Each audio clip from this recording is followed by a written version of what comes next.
What's happening, everybody? Oh, sorry I was a little bit late. Just needed to give my toast another few minutes. Let's get rid of this.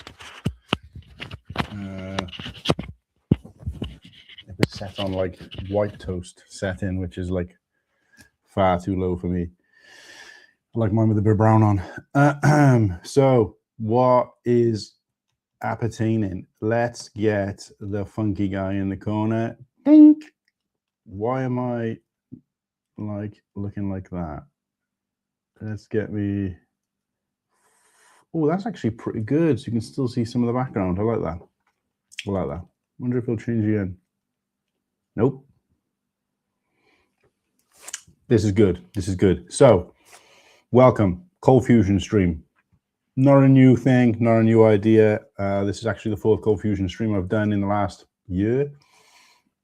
And it's a little bit different to the normal show we have on a Sunday. It's an open forum. What that means is there's no specific topics. We have some loose topics. The stream usually goes, in the past, we've done Cold Fusion streams for about 8 hours. Today's one's probably going to be a bit more like 4 or 5 hours. We have got the normal show tonight at 7 o'clock p.m. UK time. But between now and then, I just thought I'd fill the space. Obviously, most of you guys know I've been streaming every day since we did this commitment to try and get to 1K subs. So as you can see down the bottom, this is the Cold Fusion road to 1K. We're trying to get up to 1,000 subs, and so far it's been good. We've streamed. This will be the 6th day on the trot now I've streamed. Normally just been direct to YouTube streams, but today obviously I'm doing a Cold Fusion. And again, like I said, the Cold Fusion stream is an opportunity for other people to come on, share screen, whether you've been on a stream before, whether you've never been on YouTube, never shown your face, or you don't even have to show your face on these streams, but just come on, join us, come and have a laugh, have a little chat, and yeah, just get to know. I use these as an opportunity to get to know more people in the community, or get to know people I already know better. And that's really all it is. It's just a more relaxed. I mean, the show is generally relaxed anyway, but this is a more relaxed, open sort of, it's just like a kind of clubhouse. You kind of come and go as you please, come and say hello, join in the discussion, and yeah, give everybody a chance to get up and say what they want to say. So we've got Electric X30 in the chat, and also we had Tegus Edits. Both of you guys new to the channel, really would like you guys to give us a sub and tune in. We're streaming every day until I get to 1K subs. We're a third of the way there, so still a ways to go, but we can make it. And I'd appreciate a sub from you guys to help us on that road to success. And for every new sub that we get, I'm putting together one part from the 7754 Star Wars Lego Home One Mon Calamari Cruiser. So please help me to get that build done. I subscribed Electric X30. Thank you, and I appreciate the shout out for the music. That's background music that I created, but we had a bit of feedback during the show, the regular show on Sunday, to say that the background music can get a little bit annoying, so we don't really use it much anymore. But it's nice for a warm-up. Smokey's in the house. What's up, Smokey? Cool hand, what's going on? DM me. I already DM'd you a link, I think, Smokey, but happy for you to pop on. And anybody else out there, doesn't matter who you are, if you're new to the channel, never been on YouTube before, never subbed, never been on a live stream, doesn't matter who you are, or if you do it regularly but you're new to the show or to the channel, whatever. If you let me know in the chat, I can send you a DM. You can pop on and come and say hello, as long as you're obviously not, a troll. You're not going to be an idiot. Obviously, you'll get booted back out. But come on, get to know me, get to know the chat, and yeah. So you messaged me, Smokey, to say, "What's that for, Cool Hand?" Well, that's this link for this StreamYard. So if you want to pop on, use the link that I sent you on Instagram, and you can join me if you're up for it. Paddy's out there. How are we doing, Paddy? Any news on the updated name? I know we hashed it out a little bit on the stream, but it'd be nice to kind of talk about it. Maybe we can, if you can come up with 4 names, I'm happy to do it on a poll. If you want to jump on tonight after Greg goes, he's only on for the first 2 hours. If you want to pop on and, introduce yourself and get everybody, or we can do it for you. If we can come up with 4 cool names for Paddy, new YouTube profile, then we're more than happy to pop that in a poll and see what the people say. Suburban Stuntman is out there. Good day, y'all. I will be lurking whilst working. I love it, mate. Nice to see you back here, Suburban Stuntman. One of our new subs from earlier this week. And again, nice to welcome more people to the community.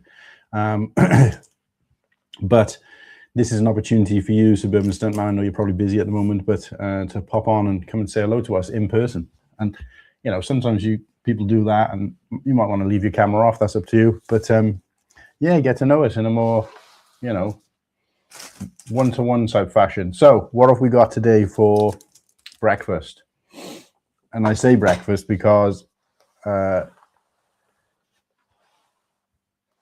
of you guys may know, I haven't been very well lately, just on cue. And as a result of that, I've been keeping very poor normal hours. So I've been kind of going to sleep at like 3, 4, 5, 6 o'clock in the morning and sleeping through because I can't shut off. And yeah, and obviously with the medication and stuff, it's kind of put me in a bit of a funk. I have to try and get back into a routine now this week because I got another week off work before I go back, and as well as rebuilding my lungs back up so I can be fit to go back to work, I do need to get back into a better sleep and eating pattern. But essentially for me, this is breakfast because I only got up about an hour or so ago. I also have lost my appetite, so I normally would get up and eat straight away. But since I've been ill, I've been getting up and then eating about 2-3 hours later, and then maybe eating another meal later in the day. And every time I eat, I feel sick. So it hasn't actually happened. Hopefully it won't. But let me know, guys. I've changed my thing a little bit. Yeah, more than happy if you want to pop on now, Sarah. Let me just send you a link. Give me a sec. As soon as we get a couple of people on here as well, I want to do a quick promo stream. Sarah bucket list. I want to do a quick promo video of what we're going to be doing during today's show, or what I'm going to be doing during today's show. I just want to check I got the right one now. I think it's that one. I've got 2 open at the moment because I've sent one obviously to the boys for tonight. I believe it's that one. Check it. If it doesn't let you sign on, then it ain't that one. Let me know what the lighting's like, guys. I've got a key light here in case I need one. Got a ring light, sorry, in case I need one. But I thought with the windows open, windows and doors open, and the big light on, I thought we might be okay. But I can see now it does look a bit dingy compared to normal. So, but yeah, and obviously I'm streaming from my living room. Which I have been doing all week just because, I don't know, just wanted to change up the scenery a little bit from the show. And it's a bit more wide open space and I can kind of move around a little bit. And if I need to pop next door and grab something, I can without having to, you know, go up and down a flight of stairs, which obviously I'm struggling with at the moment. So that's the jam. I'm pasty building. Oh yeah, the Cornish Pastafarian, yeah. But there we go. So I've made some tea. Today's tea is mint and caramel, bird and blend. No, not bird and blend, from Sostrine Green. And I've got this fancy sort of tea thing where the tea comes out the bottom. You just push it down on your mug. You see the kind of contraption underneath. You push it down on top of your mug and it kind of fills your mug up like that, which is good for when you're having like loose leaf tea like this. Yeah, so that's a little bit different. And I've also got 4 rounds of toast, plain toast. I'm not a big fan of like butter or jam and stuff really. And I also picked these up yesterday, whoopsies, in Co-op. It is Dubai style chocolate donuts. So yeah, there we go. Pasty builder. Nice, I like it. How's it going? Hello. You okay? I'm good, thank you. How are you? Well, I can see how you are. Are you any better? I am. It's weird because like I'm better in this environment and it's almost like, am I even really ill? Because when I'm sat here and just talking and I'm not really doing anything, I feel relatively fine. It's just all the other bits and pieces. It's the It's the sleep, and it's the headaches in the morning, and the, the loss of appetite, and the tiredness when I sleep on my left side. Sorry, the struggling to breathe when I sleep on my left side. But as long as I'm sat here like this, like I said, if I had an office job where I sat behind the desk all day, I'd probably be fine to work. But as soon as I start trying to do something, like I was rushing around a little bit to get myself ready for the stream, and I realized, I need to make myself something to eat, whatever. And I just found myself just in the kitchen, like, I'm out of breath. And all I've done is walk back and forth 2 rooms a couple of times, So I don't know. Old age don't come alone, does it? No, it doesn't. This build, though, it's got some interesting pieces in it that I've not seen before. Yeah, you'll have to show us. Got What the? Oh, where's the camera there? Oh, I've never seen that before. No, that's pretty cool. It looks like a little log basket. That I have seen. Yeah, they use that as a shield in Star Wars quite a lot. But okay, it is quite unusual. It's relatively new as well. What else did I like? We've got a little flower frog. If you know what one of those is. Oh. A flower frog is something you put in a vase and stick stems through. Oh, we call them oasis here. Okay, I know what you mean. What else did I think was cool? Oh, actually, they've printed the. I didn't realise it was printed. They've printed the eyes. Oh yeah. And what piece is that printed on? It's like a quarter of a circle. A quarter of a disc. Even that is quite a rare piece. Don't see that very often. And then, because I've started building it already, the book is built that it stands on. Got this. Is that all printed? No, I stuck those on and they're almost straight, so be proud of me. No, yeah. But I've not seen this before. The last thing I had that was on a stand, it was little sections and it just collapsed. So is that all one piece then? Yeah. Yeah. And it's wedged in. Oh yeah, yeah. There, but it's got like a foot. Can you see that? Oh, I see. Yeah. Well, so that's all one thing. That's all one piece. One thing. Yeah. And then it had like 2 lugs on the top to stick these on, and holes to push it through. So I'm really impressed with that for the price of the kit, 25 quid. Is that all it was? Yeah. Yeah, I think that's really. There's more thought in that than some of the more expensive kits that I bought. Yeah. Well, I don't actually know the context of that character. Is it in Harry Potter or is it in? Yeah, it's in the second film. Gilderoy Lockhart. He's the professor of dark arts. He's a fake book maker. He steals other people's skills and memories, and he releases Cornish pixies in the classroom. Right. I've only seen all the movies once, and I don't know the lore of Harry Potter at all because obviously, they came out way after my time in terms of like books and stuff. But, aging me. Yeah, well, obviously I don't, because a lot of kids read them when they were in school. Like Kirsty read them when she was in school because they were big then. But I'd kind of outgrown that. But I do remember, like when we talk to Kirsty sometimes about it, she's surprised at how much I remember considering I've only watched them once because I did think they were great movies. They're just not really my thing. But it's played by what's the British actor called who plays Borrow? Kenneth Branagh. Yeah, that's right. Yeah, that's him. That's the guy then. Yeah. Yeah, and it's a very minor character to create, but then some of the better ones that they've done are like the Mandrake. I don't know if you've seen that. That's the Mandrake is the plant. Yeah. It's such a small part of that film, but still, it's nice that they don't just minifigure it because that would be really easy just to do minifigures. But I think that's quite interesting that Harry Potter does because the lore is actually quite. And yes, Harry Potter is known similar to Star Wars for recycling the same builds quite often, and a lot of the times when they don't need doing. Like I can understand some things like Hagrid's hut is like the last version of Hagrid's hut that came out was actually probably good, whereas the earlier versions were pretty poor. did they really need to do that again? And obviously, it's a bit frustrating. But they actually, I like what Harry Potter doing, that they try to, try to break the boundaries a little bit and think outside the box and think, right, what characters and what. And people who are really into Harry Potter, same as people with Star Wars, they like every little character that you can possibly build.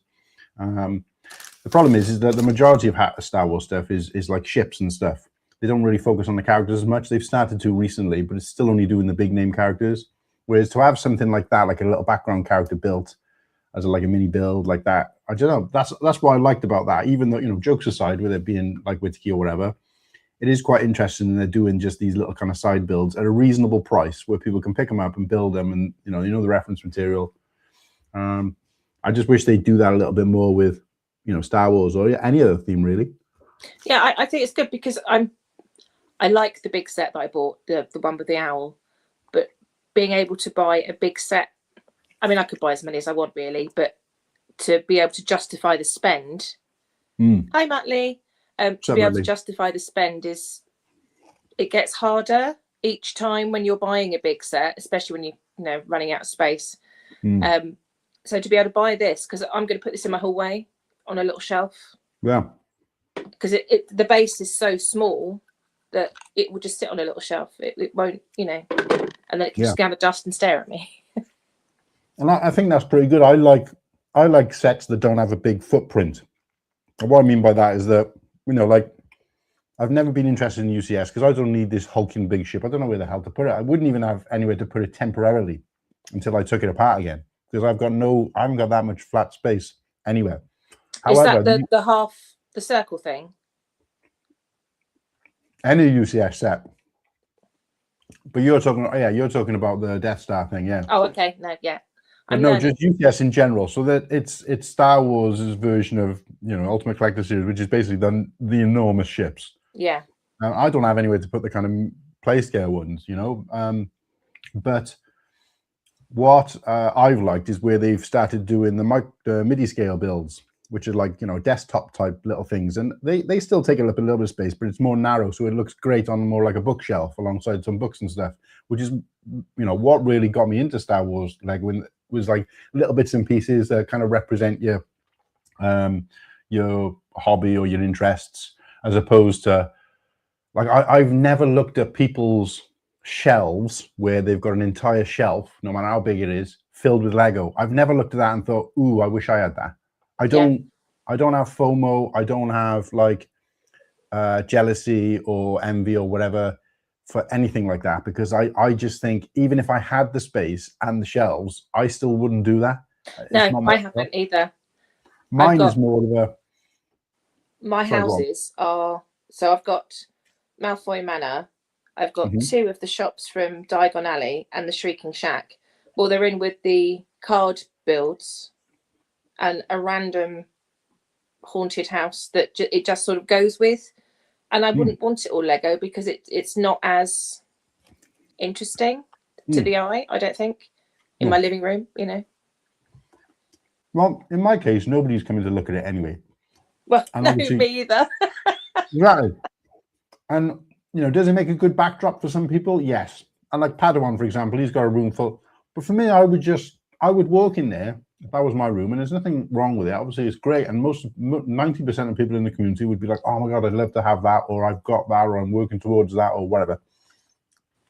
But I'm more like, it's just kind of sitting there. And that's all Lego does anyway. I'm not saying that, you know, I'm going to pull it down and play with it.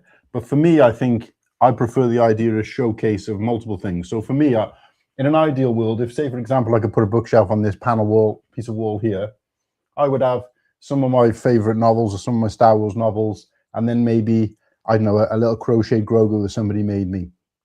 And then a couple more books, and then I'd have like a small Lego set, and then a few more books, and then like a metal statue of Star Wars that I've got. Do you know what I mean? That kind of thing. I like a mixed display of different things rather than just top to bottom Lego. I just think...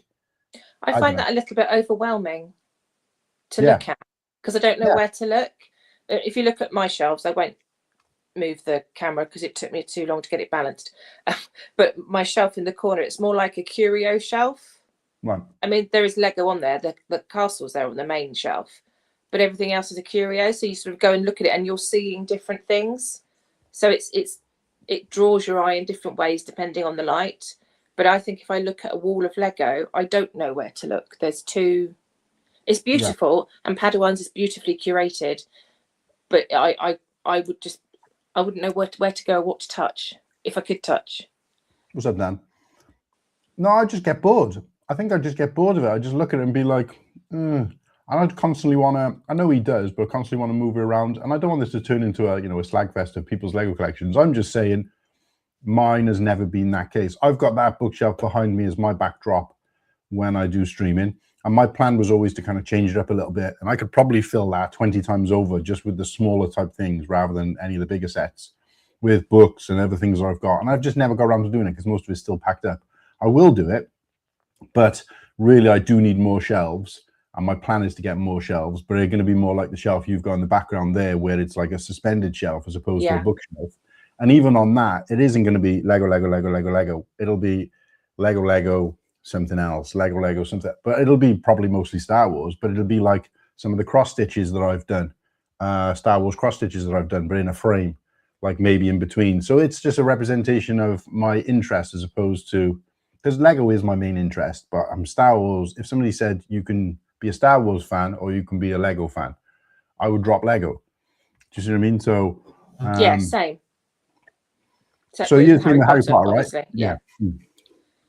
Yeah. I mean, the shelf up here, that's mostly Lego botanicals, but there's other things up there because I'm a bit of a collector hoarder. So there's a whole plastic fishbowl of like the little gacha pod things, where you put the coin in and turn it. Oh, yeah. Yeah, all different ones from those all over the place. I try and get one wherever I go. And then there's like a whole thing of shells and yeah. Well, nobody could live with me. It would drive me nuts. Well, that's the thing with us is that Kirsty has only gotten into Lego quite recently, but there's a Lego set of hers in almost every room, whereas mine gets relegated to, like, I've got the bamboo here. I was just cleaning our ensuite bathroom recently, and I just thought this could do with a bit of a dust. I like that. So I brought this down to give it a clean during the stream if I get a chance. But just sitting here, I can see like multiples of her sets, and we got like one of her Lego sets in like every bathroom, and like I said, near enough every room. But I get it because I don't feel, I'm not like cheesed off about it because the botanicals do look pretty good, and we have got plants as well in the house, but we got a tendency to not look after them very well just because, I don't know. I think it depends on what kind of plant it is. I can see there's a plant down there that looked amazing when we first had it, but it's on death's door now. But I think it's because we just don't get enough sunlight in this room. We don't tend to open the curtains in the morning, which we probably should. We just kind of get ready for work and go out. But I'm intending on moving everything of mine, apart from the one shelf down here, into my office upstairs where I normally speak to you from. I want some shelving put on there because it's starting to feel cluttered. Because it's not just Lego I have, there's a lot of stuff. Because I brought everything to the living room whilst I've been gutting the rest of the house after the kids moved out. And it's starting to close in a little bit. So yeah, I want it all to go into the office and then maybe have the odd set down here. Maybe. But I mean, the shelves will stay because I like the botanicals. Like you say, they are, whoever you are, they look quite nice, don't they? They are good sets, and I actually enjoy buying them for Kirsty as well. To be honest, I've never actually put one together myself, but I do look at them and think, "Ooh, I'm really tempted one day." And I got no excuse because I've got sets of mine that are unbuilt. But I'm looking at them and I'm thinking, "Oh, I might, while she's in work today, I might take that apart and then rebuild it just so I get the building experience." But my biggest grudge with all botanicals that have big leaves that are like this, they're always too heavy, so they always fall off if you move them. Yeah. This is so much lighter than the botanical leaves. Don't know what that is. That a shield? Would that be a windshield? Yeah, I guess so. Yeah. I don't know what else it would have been from. It's a wing of the Pixie. But... Right. Yeah, probably then. Yeah, I don't know. That's for some reason some Lego, depending on what color it is, and like I know what you mean by that. Like some pieces I've seen exactly the same color printed, the same piece printed. It's in a slightly different color or style, and it weighs like half the amount. So that's kind of weird. I don't know how that works, but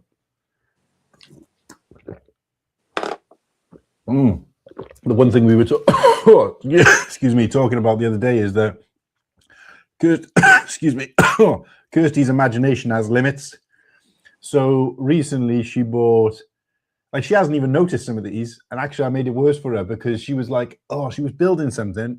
Actually, I can see it over there, and she was saying, I know you're supposed to see this and see like a succulent or whatever. She was building the tiny succulents. She said, I know you're supposed to see this. She said, but I can't help but see what it actually is. And I said, yeah, but with Lego, it's only that because Lego said it's that, and now it's saying it's something else. And I'll give you a couple of examples now. I'll go and grab them. But I said, well, actually, you're right. I said, because I always thought it was strange that the bunch of flowers set that she's got, which it didn't come with a vase, that one, so we've put it in our own vase. And I said, there's a dinosaur wing as a leaf in one of those. One of the leaves is actually a dinosaur, and you can see the little arm. It's like a pterodactyl wing with a little arm inside, you know. Oh, right, yeah. But it does look pretty good. She was like, I didn't even notice that. And then the other one is the orchid that's here. And I was like, well, those are shield pieces. She went, what? I said, well, those are shields. Those have been in Lego since the early 80s when I was building like castle sets. And is that what that is? Because I've got one up there. I had no idea. Is it the let me grab it. Oh, so it's this one. Oh. Oh no, I've got the fatter, but that's shields, is it? Oh, yeah. So cool. These, I'll pull one off just so you can see it better. I'll pull one from the bottom because the balance is better. So this is, and let me just full screen myself. So this is like a shield piece. I can see it now. Yes. And then there's that, and that hasn't changed because I've got a version of this. Obviously, it's got like, you know, gray, and it's got some printing on the front of like Falcon Knights or whatever it is. But the design of the piece hasn't changed at all. But obviously, you know, unless you're looking at it, you wouldn't know. No. Well, unless you know that fact, should I say, you wouldn't know. But other than that, the other pieces are kind of pretty normal in this set. But then I'll show you the one she was building that kind of threw her off. So it was these two. She's only built two of the smaller ones from the set so far. And so this is like the little purple flowers. I don't actually know what kind of flowers it is, but she was like, well, I just see that as a pot with a load of butterflies over the top of it. I don't see that as a plant. She said, so my imagination is limited because I'm not looking at it and thinking, oh, it's a plant. I'm looking at it and thinking, there's a bunch of butterflies swarming around the top of a pot. And I was like, oh, yeah, I guess so. But it's just an imaginative way of using the pieces. And then she started doing this one. She said, well, this one I can get behind. But when you look at it, these, hopefully I can pull this off and get it back on. These pieces are like green flat caps. Yeah. like kind of Shelby, what do you call it? Peaky Blinder type hat. Green. Yeah. And then Kirsty said, well, the first, I'm surprised you got me any more of these because the first one you ever bought me that she noticed her on was the bonsai tree. She said she loved the bonsai tree, but she can never get her head around the fact that all of the leaves were frogs. There's a frog in this one, the little tiny. Yeah. Oh, is that a chocolate frog? Yeah. Chocolate frog, yeah. Well, in this one, it's like this kind of color green, and you put them on the tree, but you can change it to like pink. And you used to get an extra bag in the bonsai tree of pink frogs. And she's like, I just see a frog. I don't see it. So I'm looking at it and I can't see a bonsai tree. I can see a tree of frogs. And I was like, well, I guess so. But so, yeah. So, I mean, like I said, it's just the imagination. Like Kirsty didn't really build Lego when she was younger so much. So for her, it's like, you know, a new thing that she's kind of seen from afar. Whereas for me, it's like, you know, I've always had to use my imagination with it. And I did find this quite interesting as well, where let me just do the full screen again. On the top of this, it's not very good light. I'm going to have to set one of these lights now. You can see that they've just clipped the piece. Can you see on the very top here? Yeah. They've just clipped the piece in. And I said to Kirsty, that would normally be classed as an illegal Lego move. Not that I necessarily believe in that stuff, but just to clip a piece in like that, it's unusual to see Lego doing that and encouraging that as a building technique. Because normally they would have a round in a round, wouldn't they? And they'd attach something else to the round. That's right, yeah.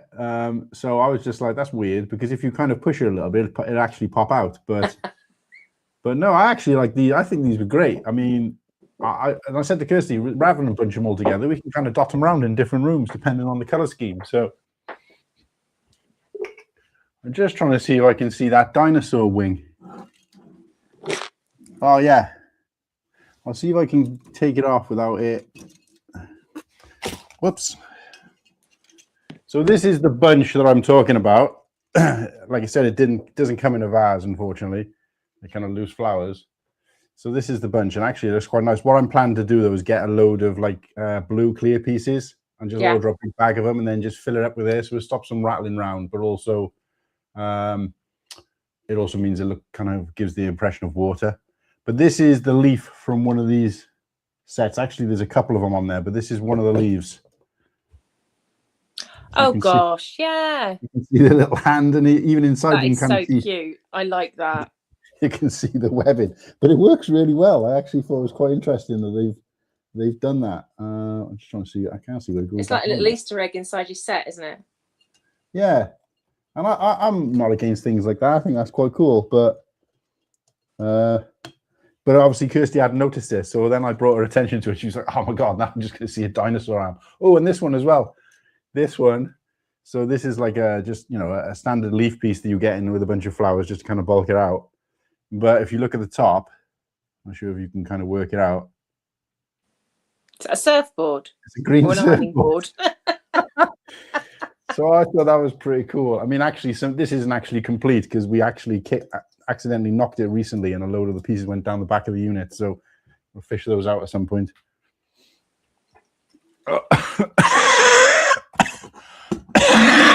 Oh, see, as soon as I get up and start walking around, I'm having a coughing fit. It's just crazy.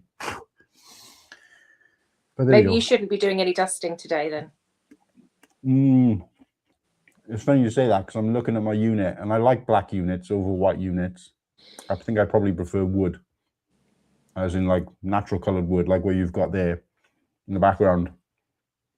But with black, although it looks nice, you can just, the dust just shows up. I dusted that like 2 days ago, and it's already, I can see there's a thin sheen of dust on my unit. Yeah, so I've got fire ash on mine.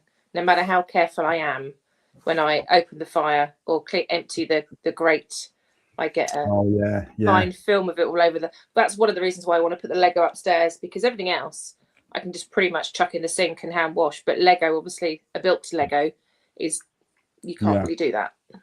Well, not necessarily like some of these people who I see. How do you clean your Lego? And it shows them like putting the set in the bath and putting the shower head over it and not taking it even. I can understand doing that if it's in pieces. Yeah. I've bought sets before. I've never done it to a set I've already built or even taken apart.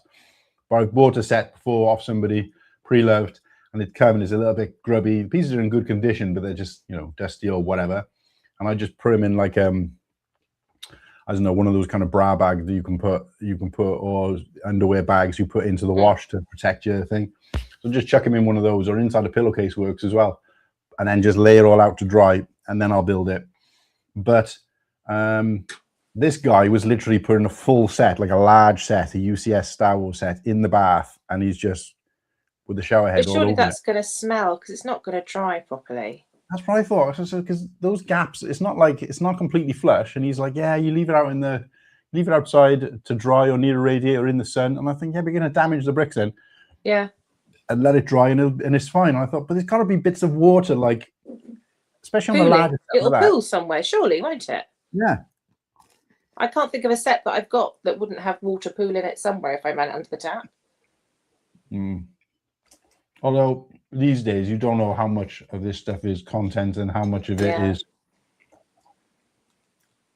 people doing it for views, which is kind of sad, really. But there you go. It is. I'm a little bit over that, if I'm honest. I don't like the performative side of streaming YouTube. Hi, Nimble. What's up, Nimble? Oh, Paddy's just having a moment. Excuse me. Hello. My neighbours have just got home. Oh, we can sense that, can you? Yeah. Come here then. No, okay. So we need to come up with like 4 names at some point. 4 potential names. It doesn't have to be 4, but maximum of 4. And then put in a poll. I think that'd be quite interesting. I did was it Madlib's suggestion last night, the SOS? I did quite like that one. The SOS? I can't remember exactly what it stood for now. Sarah's something.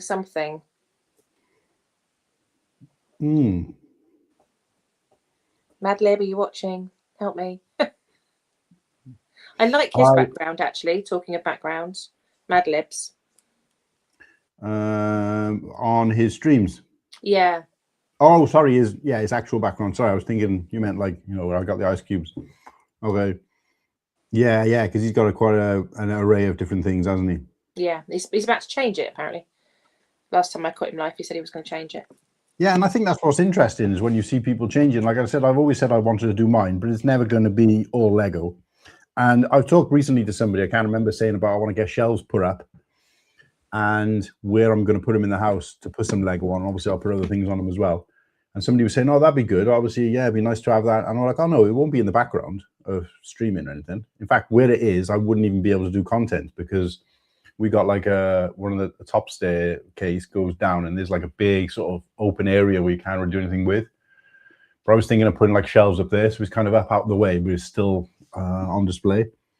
And I was like, well, no, you'd never even see it. And it was like, and I'm like, but I don't build my sets for other people.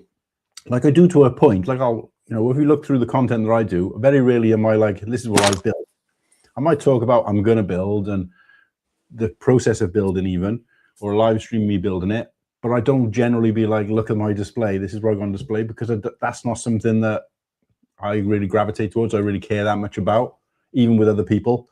So it's just not something I felt like doing, but really it's up there for me, for my benefit, rather than, I got to have my sets on so that people can see them every time I do something, you know what I mean? And that's, because you've got to bear in mind as well that I was displaying Lego sets long before most of the people in the community. And that was before I had a YouTube channel. Well, not before I had a YouTube channel, before I had an active YouTube channel, before I was, interacting with people in the community, when I was just building it for myself and didn't even communicate it with anybody. Like I wasn't even in a Facebook group or anything like that. So for me, it's always been just for me first. And then if other people want to enjoy it, great, but it's a byproduct. Whereas now I think and I don't think there's anything wrong with this. I'm just saying it's a difference, a cultural difference, I think, because nowadays everything's about, I feel like people are like, they always have that element in the back of their brain when they're doing anything on social media of what is going to look like, what's the display value, how is this going to look to other people, and rather than let it be for yourself first, and then if other people want to share it, great, because it is social media at the end of the day, and we're all on there to say, look at me. Yeah. No matter how much people defend that they're not, if you're not, then you don't need to post it. Do you see what I mean? You're posting it for other people to enjoy it. So we're all in that realm of, I would like you to, I'll get some benefit. I'll enjoy the fact that you've enjoyed what I'm enjoying, if that makes sense. But for me, it's always what's right for me, what feels right for me first, and then I may cover it a little bit. But like I said, in this day and age, I do think, especially younger people coming up in the Lego community, especially, it's like content, displayability, how it looks to everybody else first, enjoyment second. Yeah, it needs to be authentic, doesn't it? It's like the Stanley Cup hype in America. I don't know if you saw any of that. The big, so big cups that they had their water in, and people had, I mean, 50, 60 different cups, and then they were filling them with all different sorts of weird drinks, and the performative nature of it that loses the authenticity. It bores me. Everything I post is me, and I don't really post it for anybody else. I post it for my kids because they don't live with me, and we don't. Although we chat a lot, they don't necessarily see the minutiae of my day, so I share it that way. Yeah. And it feels more authentic. Yeah. To repeat the word. The other thing I think is important to me, and I think this was probably number 2, because yes, you're sharing it. You know, the reasons can vary. Excuse me. But for me, it's always been, and I think this is why Instagram was created, because Kirsty was telling me she's been on Instagram for years and it was completely different now. And when you're in a community, it's different. But she's like, for me, it was always like a digital photo album. Yeah. Now, you know, we all, you all remember photo albums. Most of, you know, people of our generation and even a few generations below us will remember sort of photo albums. And we didn't put those out on display. When I was a kid and we had photo albums, they were kind of in the attic, and now and then we'd bring them down and we'd look at them. Very rarely would they be shown to anybody else outside of the family, and they certainly would never be like out for people to pick up and look at. Yeah. So that's how Kirsty treats it, and I've always treated it like that anyway, even though I didn't really register as that, and that was not what I intentionally did. I've always thought of it as like a storybook for me, to be able to look back and see, oh, remember we did that show and we had that guest on, or remember I built that set. So that should be the primary reason for it, over who else is going to enjoy it, how many likes has this got. But I think, unfortunately, that's just the way people gravitate towards it. So it's still a case of, this is my history, this is my story, this is my interest, this is my hobby, come and have a look, everybody. But I think it's slowly moving towards, come and look, everybody. Come and look, everybody first, and then I'm going to find something for you to see. Yeah. Whereas it should, do you know what I mean? To a degree, I feel like it's, look at me, look at me, look at me. Oh, everyone's looking at me now. Right, I need to, what will everybody like? What will everybody enjoy? And then find something. Do you know what I mean? As opposed to, here's my wares, display them, and then, oh, come and have a look at this. It's already been done, you know? So that's why I think I prefer the, you know, the craft of things and the story behind things more than the actual doing. So like when a person's there, they've got a music on the background, they don't talk and they just stand there holding the set built. And it's like, and I'm like, but it's just the set built. If I wanted to see that, I could see it on a box, or I could see it on Google. I want to see like why you bought it. Where did you buy it from? How much did you pay for it? The things that vary from person to person, you know, why did you buy that? Why is that your favorite set? You know, what, even if you put it to a poll and say, hey guys, this is like, I've done that before, and I've been like, this is a set I've bought, and I've done like hit or miss. And I'm just basically asking people, do you think it's a good set or not? I mean, it's not going to change anything because I've already bought it. So it's not like I'm asking them, should I buy it? But even that I would find more interesting, is like, what should I buy? Should I buy this? Should I buy that? Or then they're building it. And I enjoy the ones where they build it slowly and they do stop motion to build it, or speed building, they're building it and they're building it fast, all that kind of stuff, the kind of creativity behind it, the interest, the passion they've got for it, rather than just, look where I've got a camera footage of just going, these are all the sets I've built. I'm like, well, why don't you film your wallpaper in your bathroom as well? It's quite two-dimensional, isn't it? Yeah, and I just, that's the bit I don't get, but each to their own. I say I'm also not knocking it, but if people want to do that, then it's up to them, but it just doesn't appeal to me. No, I've been quite cautious about what I put on Instagram, because the reason I closed the other one, the Paddy one, was because of the ex, really, and trying to get him, because there were more accounts being made no matter how much I blocked him.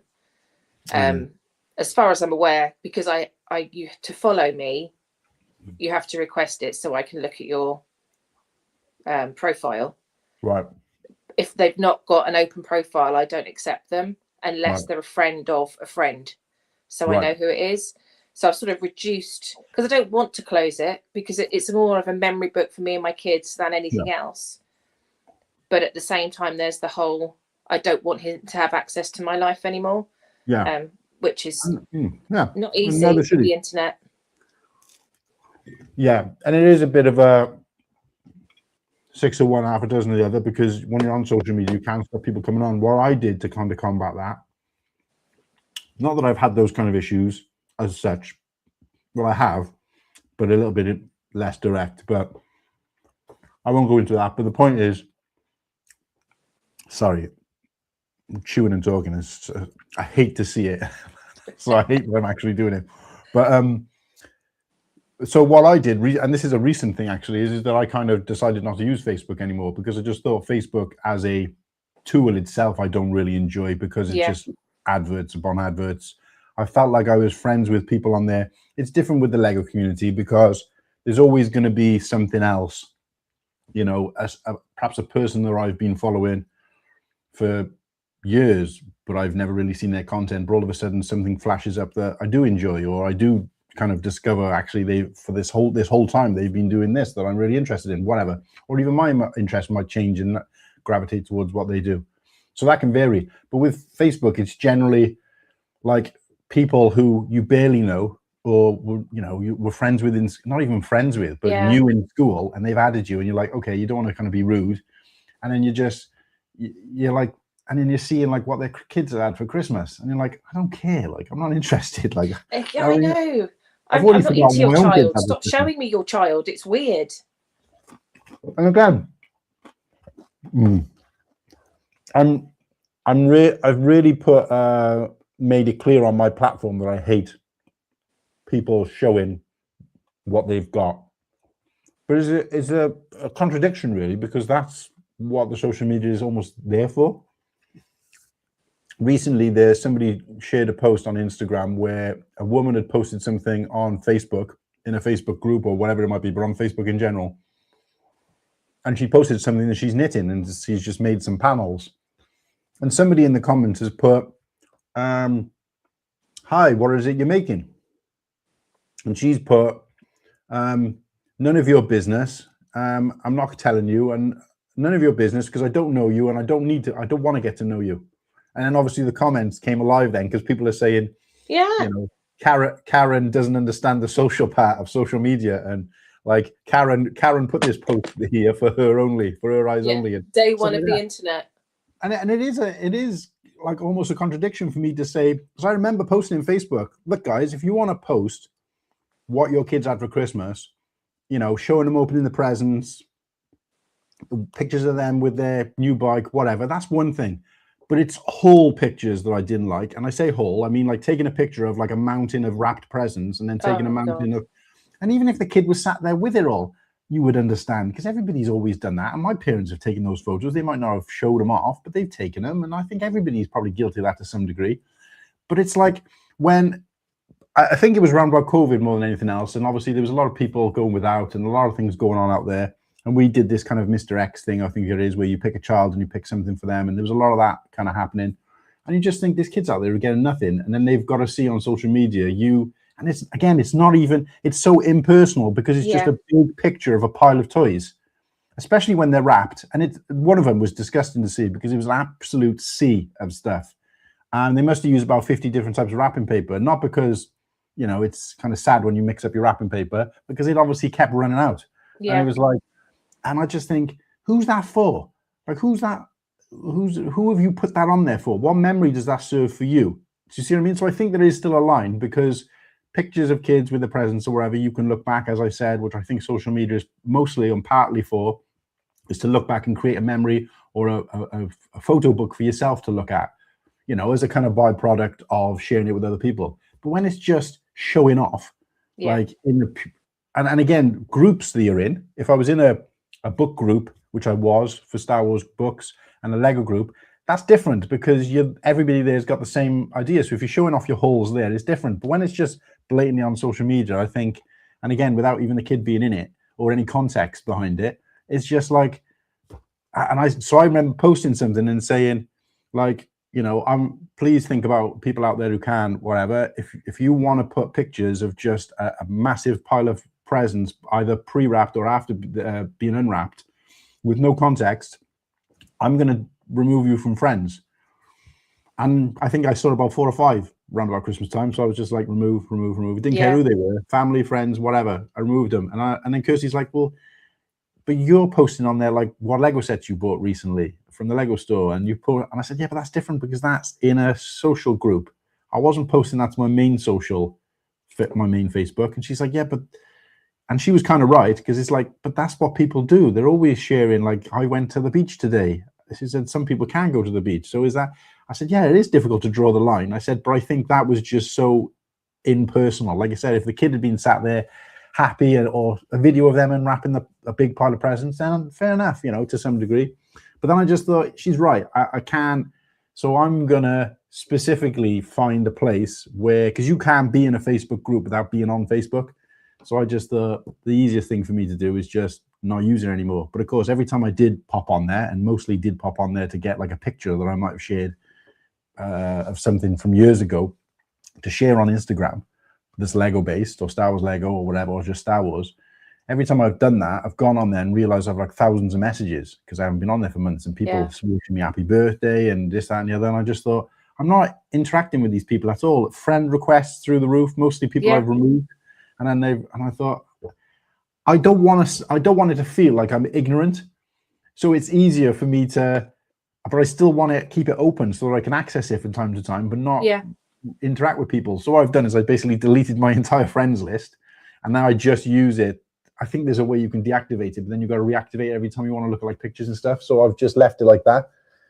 But then I don't think that's going to change anything, because now all those people, or some of those people I've removed who still use it regularly, will be like, oh, why have I been unfriended? Oh, and then I'll get comments, private messages of people saying, oh, you've removed me from my friends. What, you're from your friends? Why is that? I was just thinking, and I remember there being on Facebook this big thing of like a competition of how many friends you've got. Yeah. I remember speaking to somebody and them going, oh, are you new to Facebook? This was, you know, somebody I used to know years ago and barely know, and I probably wouldn't even have a conversation with if I bumped into him in the street. And they're like, are you new to Facebook? I was like, no, I've been on Facebook since like, I think it was 2017. And they were like, oh, you haven't even got 100 friends. And I'm like, well, how many? Yeah, but I haven't got 100 friends in real life. So that's pretty good for me. If I've got like 89 friends, I don't think if I had a party, I wouldn't invite 89 people. So I said, and they were like, oh, well, I've only been on for 5 years and I've got over 2,000 friends. I'm like, why are you making it sound as if that's like a status? It's like the more friends you've got, the better I am. Interact with. Yeah, that's what I'm saying. You'd be all day saying hello, wouldn't you? Oh, I know. And I just think, so what? So you're better than me? You're higher in life than me because you've got more friends on Facebook that are virtual friends that you probably don't even speak to. And that's another reason why when I came over to YouTube and decided to try and build a community of my own, I was like, yeah, it's great to have subs. And again, it's controversy really, and almost contradictory that I'm talking about trying to get to 1,000 subs whilst complaining that other people are talking about. But it's not about a boastful thing. It's not about saying, yay, I've got this, you haven't got that. It was more of a just, I like to hit this target and it would be nice, but I also want to try and grow the community, hence these streams. But I want it to be active and interactive people.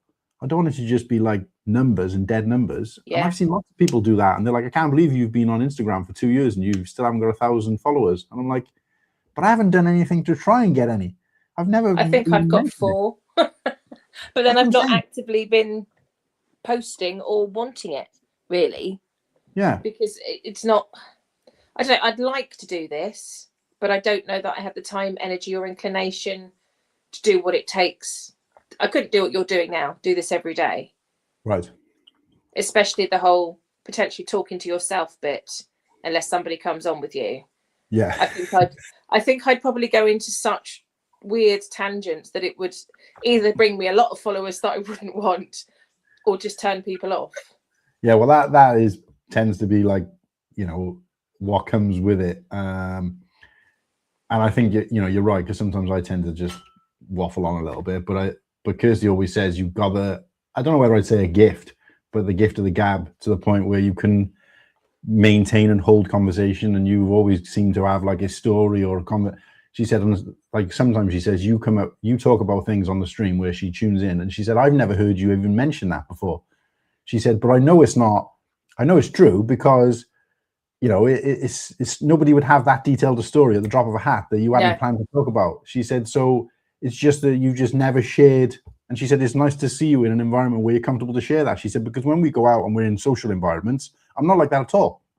I mean, in fact, I'm the complete opposite. I feel like I was probably the quietest person at Bricktastic when we weren't on stream, when we were kind of knocking about. So that's not an act. That's not I'm on stream now, so I'm going to be active. This is still me. But what I'm saying is that I find when we're talking about something that I'm passionate about, and which obviously I'm not talking about Lego and Star Wars while I'm, out with other friends or with family. Do you see what I mean? So I'll tend to just sit there and be a bit more quiet or a bit reserved.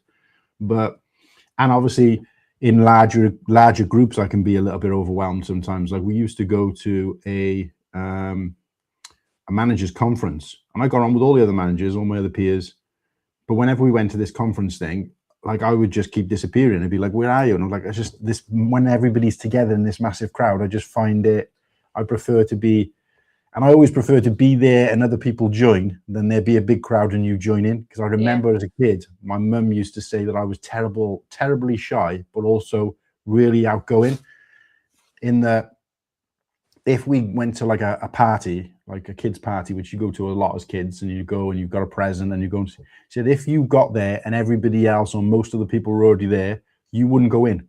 You were scared to go in and you'd take ages to go in, or you'd kind of circle around the background. She said, whereas if you got there and you were one of the first there, you'd be great. And then as more and more people came, you'd be alive and you'd be the center of attention, all the rest of it. She said it was just such a contrast to what you were like.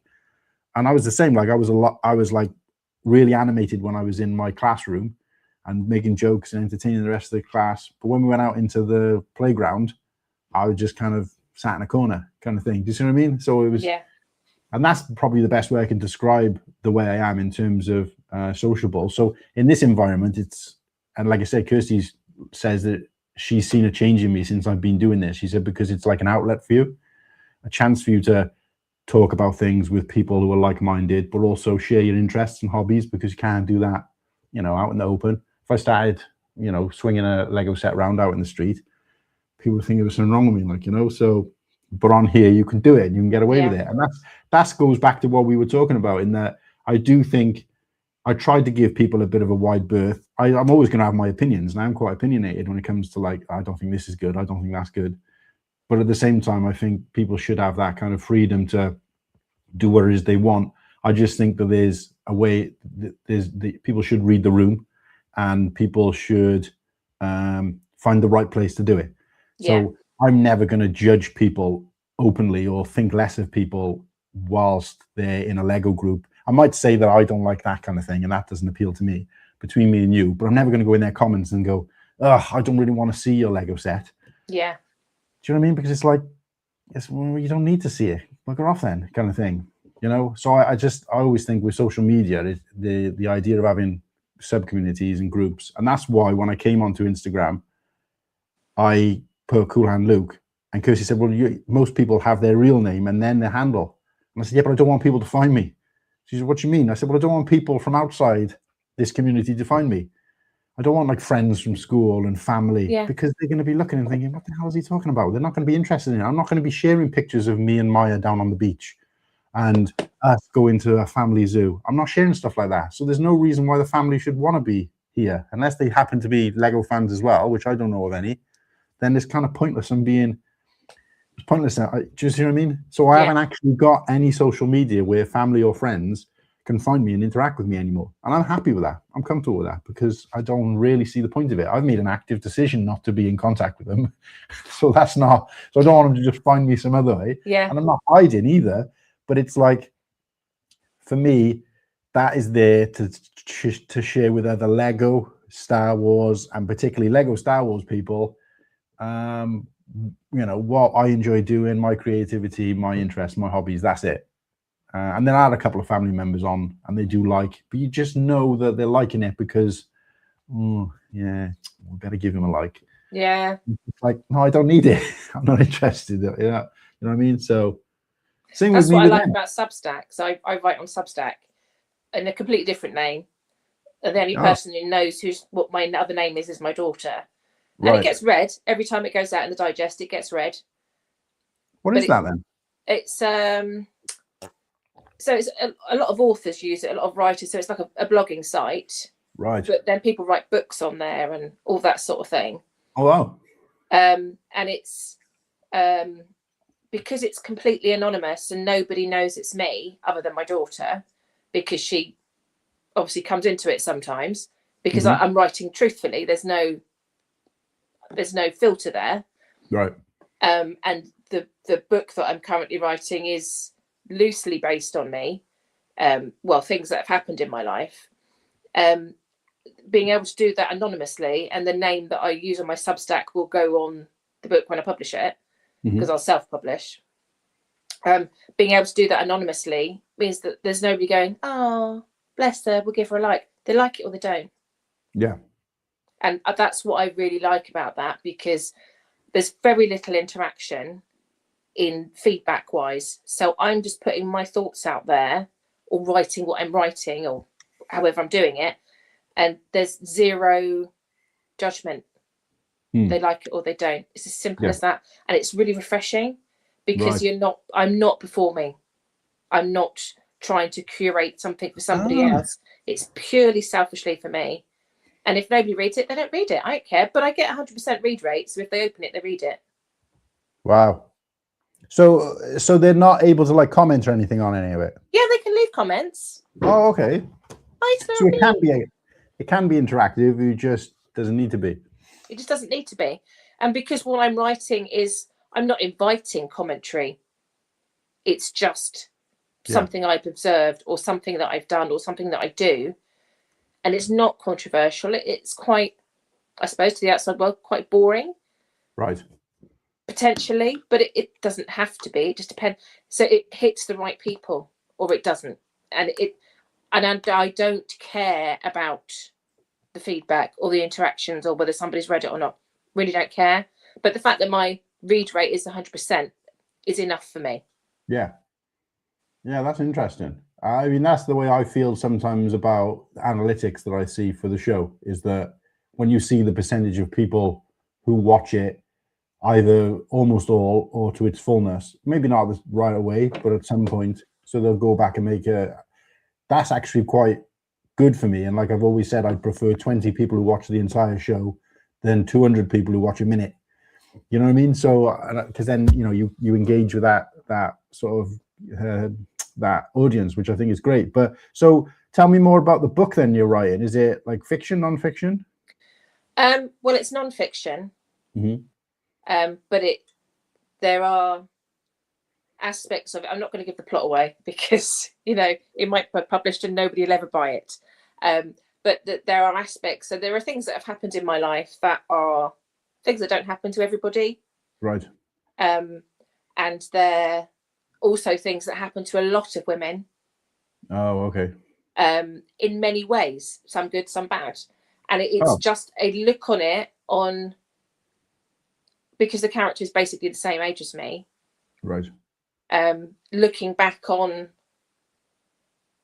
life and romance and the future and being alone or living alone, and it makes it sound quite dull, but actually it's probably going to be quite racy. Oh, okay. Because why not? Because that sells. Smut sells. Yeah, it really does. And just to make sure that I know what I'm writing, I have my Kindle is full of it. Right. So I know what I can't write, because I know what doesn't read well, and I know what gets boring. Okay. So, but we'll see. I'm only like 3 chapters in, so. See, that's really interesting. I find that kind of stuff really, because I work in a shop that sells books, and although, you know, I've never read a book myself, it is something I've been interested in. But I think I would always want to write either science fiction, but I haven't got the time, the effort, and the kind of the knowledge of wordplay in terms of the written word, spoken word maybe, but not the written word, to be able to kind of formulate a story very well. But I've always wanted to write and illustrate a children's book, because I used to be pretty good at drawing. It's not something I've kept up with, but I've got some good ideas for stories, for kids' stories, and I've been looking at like how to get published, and I think it's easier to some degree. You know, you can't make a living off it unless, you know, you're banging out a book a week or whatever. But I think it's more of a hobbyist type thing. So a lot of these people and I see like a lot of the same authors come back over and over again, even if it's not part of a series, are writing kids books, and we call them picture flats, but they're just, you know, kids storybooks, you know, maybe 20 pages, and it's more illustration and a basic story, but it's generally always got a sound moral. And I've had an idea for a story that I've had for years, and I'm like, I really want to put this into action and want to illustrate it myself as well. But I'd be more than happy to get a colorist or, you know, an illustrator to kind of take the reins for that. If it meant that my story was still mine, the story was still mine, because that's where, you know, that's where the kind of heart and the soul of the book generally is. But I've always wanted to do something like that. So I'm interested talking to people about books and writing books, because even if it's not the same kind of thing, there's a lady who comes into my store quite regularly, and her name is Sonia Colaves. She has written and had published quite a few books, and the description of those is exactly like what you just talked about, where it's quite, you know, there's quite some racy stuff in there, and it's like, and I was talking to her recently because she comes in the store all the time. She lives local, and she said, although we don't sell her books, unfortunately, because, you know, it's not, she's not with a huge publisher. She said that, you know, it would sell really well. And I'm like, look, I don't get you know, I'm the store manager. I don't manage the business. So I still don't get to say, hey, let's just start selling this book. And not only that, but the reason why the company I work for gets the books at such a good price is because we buy them in massive bulk. We buy like 50,000 copies, 500,000 copies. I said, so you'd need to be able to produce that many and then get head office to kind of sign off on it. Where she's like, oh, my books go for $11.99 each, and she sells them at like, you know, different conventions she goes to, and she takes like a stack of them, and she'll have like a box of books in the back of her car, and that's it. Like, or she might have a couple of boxes at home, but it's not, you know, the kind of volumes we'd be needing for a national company. So I just said to her, like, that would, I mean, she said, well, can you have it in your store and sell it? And I'm like, well, how? Because it would have to go through our till system. We're not just going to start taking cash for things and putting in a separate pot for you. And then there's obviously a security risk there. Where's that money going? Where's it gone? You know, you could turn up then a couple of weeks later and the money's not right. And then who's responsible? I said, no, we can't. As a national company, we can't just do that kind of thing. But, you know, fair play to her for trying. But after that conversation, it kind of, you know, she realized that, you know, she was kind of trying to flog a dead horse. We were talking a little bit about it, and she was just saying, she said, you know, the amount of women that she speaks to are kind of her kind of age, or, you know, in a lot of cases older as well, who love her stuff, and they stop her all the time and talk about it and go, oh my God, I can't believe it. But like steamy scenes and stuff like that. Yeah. You know, she's obviously onto a winner there with, and it's surprising how much, because for some people that's their, I wouldn't say their escape, but it's their chance to kind of have a little bit of where they might not have it in their real life or whatever. And it's like a getaway for some people. Do you know what I mean? Like, it's the same as me reading like science fiction or anything else. It's as realistic or as unrealistic as it might be. Sometimes it's about, you know, book writing, especially for adults, should always be about giving people the opportunity to read about something they would want to do or could never do, but want to live vicariously through a character. Like, you know what I mean? So, and especially when it comes to relationships, because I mean, I don't know about your history or anything, but I mean, I've had 3 serious relationships and a smattering of one nights to whatever's, you know, and the best men are fictional. Yeah. The best relationships are fictional. And the sort of man that I would ever entertain in my life is probably fictional. Yeah. They don't exist. Like, they don't exist. They're like and the frailty of a relationship is down to that, you know, those expectations, and that I just won't put up with the shenanigans that go along in some of the relationships, or the relationships that I've had, you know, the controlling and the you can't do this, or you should do that, or I want to do this, or what, you know, the mental load. I'm not interested in that. Yeah. So being able to write something that gives the mental load, you know, shares it all, and makes the relationship that I think I deserve. I mean, yeah, giving that to other women is, you know, that's probably what we all want, really. And the same goes for men. I expect that most men's favourite women are fictional. Yeah, wow. Yeah. But I think it's for that reason.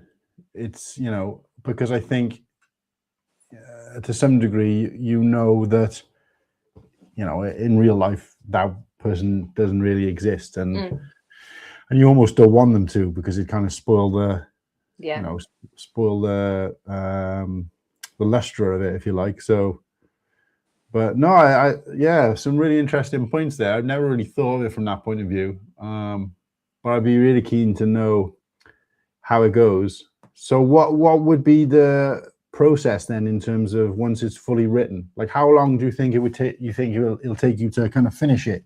Based on well, it's taken me the whole of this year to get to 3 chapters, but a lot of that was the planning. A year is in 12 months or since January? Since 2026, because I made the decision around Christmas time to start doing it. Wow. So that, but the thing about thrashing out the planning is that I know where the story's going to go. So the writing itself is quicker in that way, but then you've got to edit it. So once I've written a few pages, I go back and self-edit because I've been writing very much as I talk, which is not necessarily how you want to read. Oh. And then I would give it to, so my best friend, for example, is waiting with bated breath to read it, which is a little bit weird, but also really nice because I know she'll be honest. And I would just get other people to read it because I can't afford an editor. And there are people that would do it online, so I may look into that. But then self-publishing, I mean, Amazon's probably the easiest way to go because I would probably do Kindle or, a digital read for the first thing and try it that way and see what happened and see what because if you go onto Facebook, you get all those ads. Because I Googled the whole genre in November, December time, my Facebook is filled with smut ads. So there's obviously a way that you can do that. It just depends, really. I mean, but there are many self-publishing routes, I believe. But I mean, I would probably put it on Substack as well, and I would do a chapter at a time. Wow. So that would then be free. But this isn't necessarily, like you said, about making a lot of money. This is the start of something that I hope will become a side hustle. Yeah. And like I said, it's about exploring creativity. And, you obviously, when it comes to stuff like that, I assume most people would do that for their first few books until they can kind of hone the talent, hone the skill, work out kinks, whatever, in terms of it, not in terms of the writing as such, because they may have been doing that their whole lives, but in terms of it going to publish and feedback and all the rest of it. And you're doing it on a more intimate scale. You're not getting panned by like thousands of people. You're getting, or obviously, ideally, you're getting praised by small people. So then you become underground, as they call it. You're an underground success, and then it's easier then because then you can say, well, I've written these, go to a publisher, a bigger publisher down the line. I guess again, this is not necessarily what everybody does, but I guess in terms of becoming successful with it, it would be if that was something somebody wanted to do, say, well, look, these are the books I've published, on a more limited scale, and I'm ready to go to the next step or whatever. And I think it's quite funny actually, because it's similar to what happens with us doing this show and the YouTube channel is that really it's a passion piece more than anything else, and exactly that. It starts as just a way to display your creativity and encourage other people to enjoy your creativity and enjoy what it is you've got to say and your platform. And then as a byproduct of that, you build a community, you build a following, and then eventually there may be a few quid here, a few quid there in for it. You might, do some merchandising. You might, start, in your case, perhaps go into some of these events and doing a book signing and like that. For you from what I said about when I was speaking to this woman is she didn't know how she'd been doing it for years, and I think she was invited to go to a book convention where there was like multiple people there signing, and she was like, oh well, I can't see that, and she was just blown away by how many people were like, oh, I like so and so and this character this and this character that, and do you think that he did this because, and she was like, I can't actually remember. She said because to her it's just like if somebody came in the chat now and said, I think Force Bricks did it recently when he came on and said, oh, and he updated this so-and-so that you planning on doing. And I'm like, I had to take a second to think, what's he talking about? And I thought, oh yeah, a couple of shows back, I talked about some of the plans I had for this year, which were true. I didn't make them up or anything, but they were in front of my mind. So and I'm thinking, he's taken that piece of information and he's excited about it and he's remembered it and he's come back. And I'm like, wait, what? And then you just think, that's crazy. Like, you know, and obviously in the case of her, she was going to this, and the amount of people who were there, and she said the amount of, like, because of the type of stuff she reads, where it's quite racy and raunchy and all the rest of it, not like, you know, pornographic, but quite, you know, adult based. Yeah, and just kind of like, you know, those kind of scenes and like that kind of stuff. And she said the amount of like elderly women who were coming, and she was like, I'm so glad my husband doesn't read the books that I read. And do you know what I mean? And like, obviously she's thinking, oh Christ, you think they'd be more into Mills and Boon or whatever. But she said, no, they were really into it. And she was signing copies of a book, and she was just like surprised how much of a following there is out there, because you don't necessarily see the numbers of people. You see the numbers of people buying it, but people enjoying it is two different things. And even if you do see the people have bought it and enjoyed it, to see that face to face, yeah, and it is quite gratifying. And it comes back to like, are we doing this for the reasons I said, and to have a platform and to share, or are we doing it because we like people saying, like people enjoying it, and like people saying how good we are and how much they enjoy our show? And it's probably a little bit of both. Slowly it does develop into more one than the other, because eventually you start doing the show because you've got people who rely on you to do it, as opposed to, and the same with, you know, I suppose the same with any creative art, is that, you know, it becomes, and I don't want it to get to the point where it becomes a chore or a job, but obviously if, you know, like I said, if we develop to the point where, you know, we can make some money off it, if that was ever the case, then obviously, you know, you've got that commitment there as well, you know. So, but no, it's really interesting to hear about, and yeah, I'd love to see how that goes. So do you estimate then, you think you could get it finished like maybe by the end of the year or sooner? Yeah, I'm hoping by November time it will be done. Oh, wow. And then maybe publish it around Christmas. I don't know. But in the meantime, I'm going to be doing short story competitions. I don't know if you've seen any of those advertised anywhere, because you get feedback from those, like a critical feedback, because nobody's ever really when I write with work, because we put short shows on for like puppetry and things for kids, it's always been a collaborative thing. So my writing is more an idea that is then played at, like, almost improvisation writing. So my writing's never been critiqued, not since I was at school. Right. So, and then I was quite often told I was a little bit too out there. So we'll see. Yeah, but I'm going to do a few of those. I'm hoping to do at least one a month from April, so that I'll have April, May, June and July, you know, get feedback, but they take a few months to feedback, so we'll see.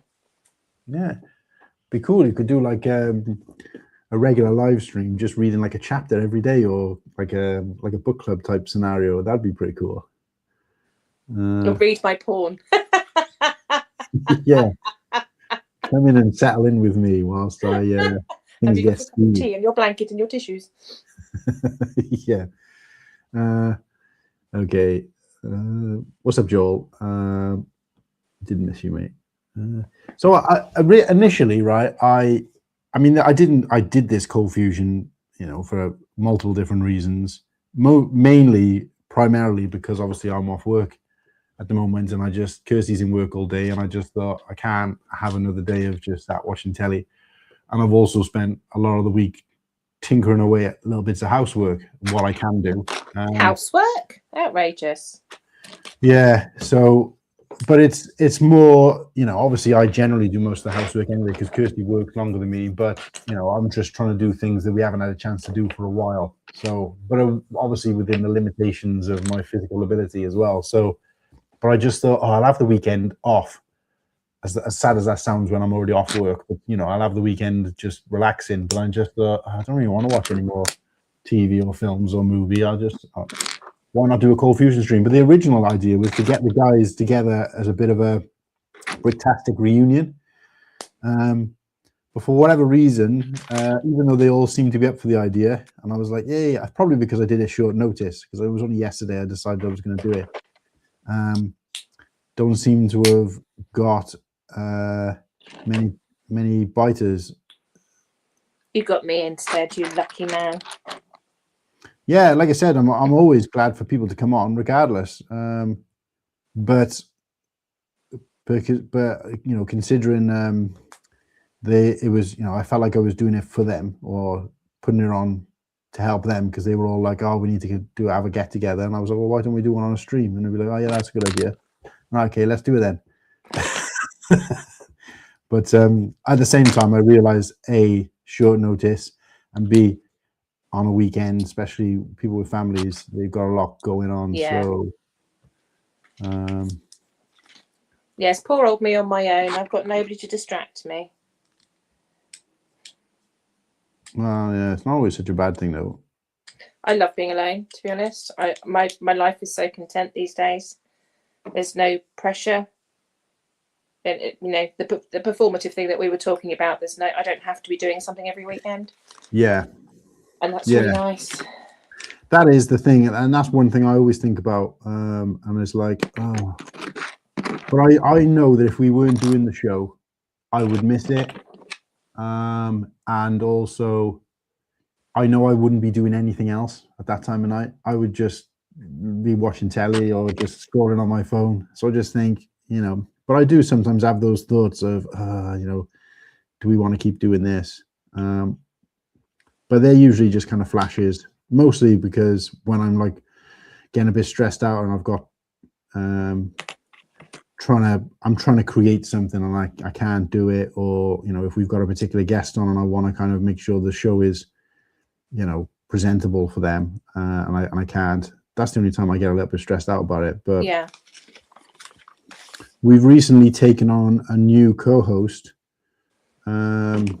Jokes aside, although obviously, you know, Ostif and Maul don't get involved anymore, so, you know, effectively we've lost two, but we've gained one. So I've asked Liam to step in as a kind of casual host, so he's going to be popping on probably a little bit more than before. But the main reason I asked him to kind of step on board was because he's got quite a good knowledge and a nose for music and music creation, and I've always wanted to do a little bit more with the music. Oh, it was the ink.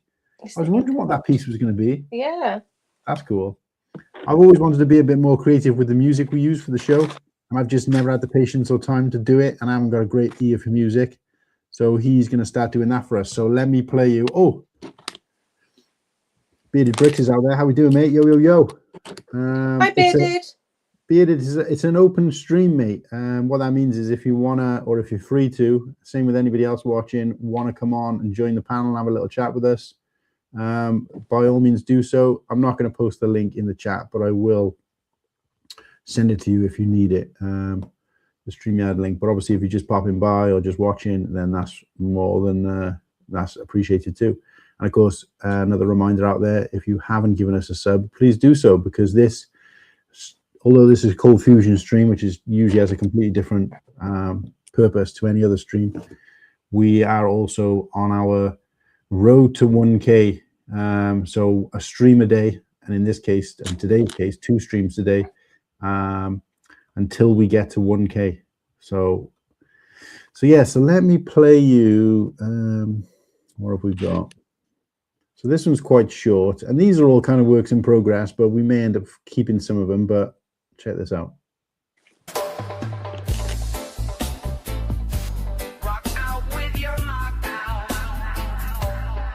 I like that. And it keeps looping, so there's that.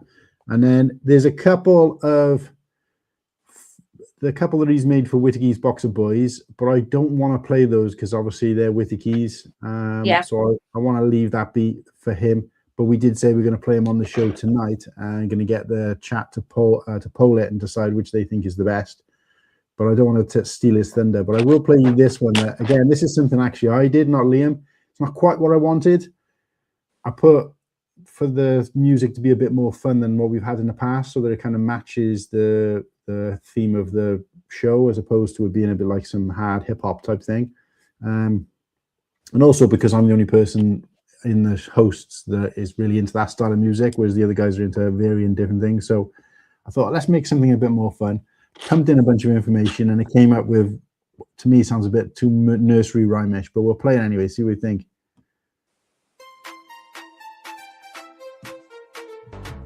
Back in the valley where the Wall Stream falls, Luke is staring at the Star Wars on his walls. He talks a big game of the brick and the plate, but his building hands are leading on the hands of fate. While the internet hums through a potato core, Slurpee's Irish wit is cutting like a sword. Frame by frame, he makes the plastic come alive, even if his router barely helps him survive. It is a frozen sanctuary for the plastic soul, with the blockhead mascot keeping us whole. From the Bristol docks to the Mexican sun, the legends of the Lego have only just begun. Yeah, we are hanging cool where the pieces fit. In a world of imagination, we will never quit. Any music he got, what is the word received? When the rhinestone cowboy finds a steady beat, rock out with the MOC out, let the talent show. Beyond the instruction booklets that we used to know. The boy Scott is standing at the front of the line, while the curly hair of O-Town begins to shine. Old man Whittaky is counting up the years with a bunch of boys to calm his Bristol fears. Sorting for the cardboard in a monthly ritual, while the age jokes become something habitual. Beside him, Nimble and the Grogu fleece tonight, with a grumpy accent shining very bright. He says Tyrant and vanishes into the air, leaving saucepan echoes everywhere. The major brings the army drill to the screen, the sharpest Padawan that we have ever seen. Ninjago dreams under a Mexican sky. As the dragon wings begin to fly high, It is a frozen sanctuary for the plastic soul. Make the rocket mascot keeping us whole. From the Bristol docks to the Mexican sun, the legends of the Lego have only just begun. Yeah, we are hanging cool where the pieces fit. In a world of imagination, we will never quit. It is a frozen sanctuary for the plastic soul. With the rocket mascot keeping us whole. From the Bristol docks to the Mexican sun, the legends of the Lego have only just begun. Yeah, we are hanging cool where the pieces fit. In a world of imagination, we will never quit. So I like that it started Wiggles and then went on a little bit to Lazy Town. I like Yeah. that. So yeah, I felt a bit too cheesy for me. Now the lyrics are pretty much the same, but this is the other. I won't play the whole thing because, like I said, the lyrics are exactly the same. But this is the other version that they spat out, which I actually prefer the style of. But again, it's still a bit too fun time for me. Wait, no, that's the same one. Nope. I can't even tell the difference between them.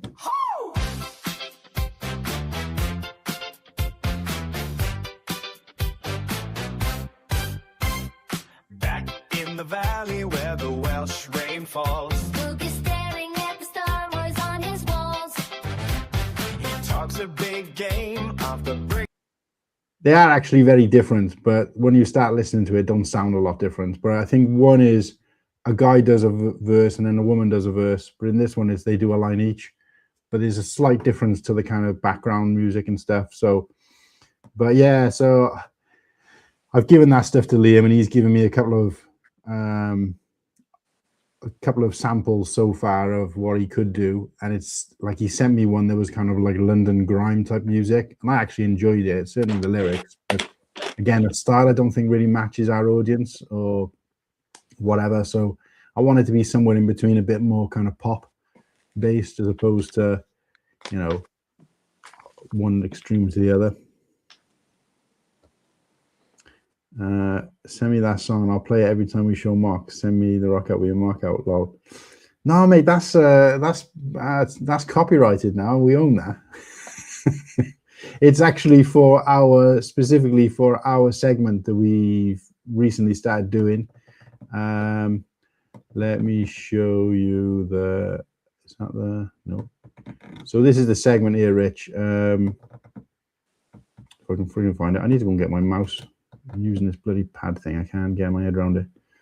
So this is Rock Out with Your Mark Out, and the point of the show, and Rock Out with Your Mark Out was actually, the title was created by our viewers and voted for by our viewers. So we had our viewers come up with different names of calling that segment, and then I think this was one of multiple different suggestions, which then ended up winning the poll. So I can't actually remember any others off the top of my head, but I did actually lose the list at one point as well. But so yes, it's very kind of, it's been created by not just us, but our viewers as well, or our audience, if you like. So so no, mate, you can't have that. It's mine. Right, it's personal for the show. Free but if you wanted to reach out to Liam Brick the Bed to get him to create one for you, mate, then by all means do so, because he's doing some stuff for us at the moment. But yeah, normally I'm quite a share, OpenSea type person, but when it comes to that, I don't think it'd really have the same impact anywhere else, apart from with our audience, because obviously they help create it and choose it. I did mean to change the color of this as well while I'm here, because I'm sick of this purple. Let's go for, that's a bit better. What else was I thinking of just then? Yeah, so Rock Out with Your Mark Out, and we've also got, they mention it in that song actually, like I still haven't been able to do this. So Kirsty has signed up for what do you call it? ChatGPT Plus, or the premium version of ChatGPT, which we're using for all the stuff for a wedding. But what I'm going to try and do is get some animated screens while she's got it to put together, because I think, this is okay, but I'd rather have something that's a bit like the moves. The original plan was to take this one and have the Ice Cube guy melt into the word mock. So it's not, it only takes a couple of seconds, but it's just a bit more friendly to the eye, rather than just seeing like, and not only that, but it's a pain in the ass keep going back and forth between these banners. And then if you've got to put this up, whoops, I almost deleted it, this up and try and play music at the same time, it's difficult to try and do two things at once, because they're all like in a long, it's hard to explain, but it's really difficult to navigate this thing on StreamYard. But yeah, so works in progress. We're working towards fine tuning the show and making it better, and putting more effort into making it more, user friendly and exciting for the viewers. But yeah, so we've come up with one. We've got one for Rock Out with Your Mark Out. We've got an intro. Hopefully gonna have a new outro and intro. We're gonna have one Slurpee's free. Hopefully at some point this year you can update the intro video and try and include some of the other guys. And we've also got Whittaky's Box of Boys segment, which I've got to do an image for, but we've got, at the very least, we've got a jingle for it. A jingle, that was the word I was looking for. Do you remember the Gary Davis one from, was it Radio 1? Ooh, Gary Davis. Ooh, Gary Davis. Yeah, surprised anybody else remembers that. What was the? There was the one for Steve Wright as well. Oh, was he the one that did the love story one? I can't remember. I can't remember, but it was like Steve Wright in the afternoon or something like that. Yeah. Yeah, I remember some of those old jingles on the radio. I would have forgotten that I even knew that until you said that. Gary Davis, Jesus. I used to love listening to Gary Davis. I don't think I really remember him as much, but I do remember that jingle. And that's kind of what we're looking for, is we're looking to create, like, memorable. And stuff that becomes synonymous with the show, which we've already started doing with, like, the Ice Cube guy where he changes, and Blockhead, and some of these titles, and just certain things, like certain topics of conversation, like Whittaky's Flaps, and You know, it's nice to kind of create this a show environment that we've cultivated, but not just that, but the viewers have cultivated with us. You know what I mean? So it feels, and that's why I think it's could be a cool idea for you to have your name suggestions. You know, and obviously it's up to you whether you actually want to take it or not. But because I just think I love that kind of stuff. You know, I've always enjoyed that. Like, you know, I remember some of my favorite teachers in school. Not to suggest that I'm, you know, teaching anybody anything, but some of my favorite teachers were the ones who would engage and find creative ways to get you to be involved in what's going on. And whereas there'd be other teachers who were, you know, I either never learned from or weren't memorable, or I just remember them being boring because they just stand up there and talk the whole time. And it's like, okay, yeah, you're listening to a show where you're listening to us talk, but at least we try to have a little bit of, you know, interaction. So yeah, I think that'd be pretty cool if we ended up, because the guys I think are fed up of it now, because in our planning group, it's like, oh, what can we turn that into a poll? And it's just like, I'm surprised none of them made a joke yet, that it's like, you know, not everything has to be a frigging poll, but the interaction's important. I agree. And it gets people engaged, because obviously people are, you know, waiting to see it. Oh, that was what I was starting to say. In case Rich is still there, I kind of lost my train of thought for some reason, but in case Rich is still there and he's interested. So what we do with Rock Out Your Mock Out is every week, the 4 hosts, and sometimes we vary it. So like, for example, I got London Bridge coming on today, Greg, on today's or this evening's show. And we've given him the opportunity to pick 4 of his own mocks. So the chat will poll his 4 and poll our 4, and then we'll have 2 winners go on, because it doesn't have to be one from every show as such. So if we have specific mock creators on, we'll get people just to pick from theirs. But at the moment, we're doing Bricktastic kind of wind down, or Bricktastic Unpacked. So we're picking like 4 mocks, or picking a mock each from Bricktastic that we saw that we loved. And then we each talk about them and showcase them. And then the chat will decide which is the winner. And each of those winning mocks will go through to a brackets battle.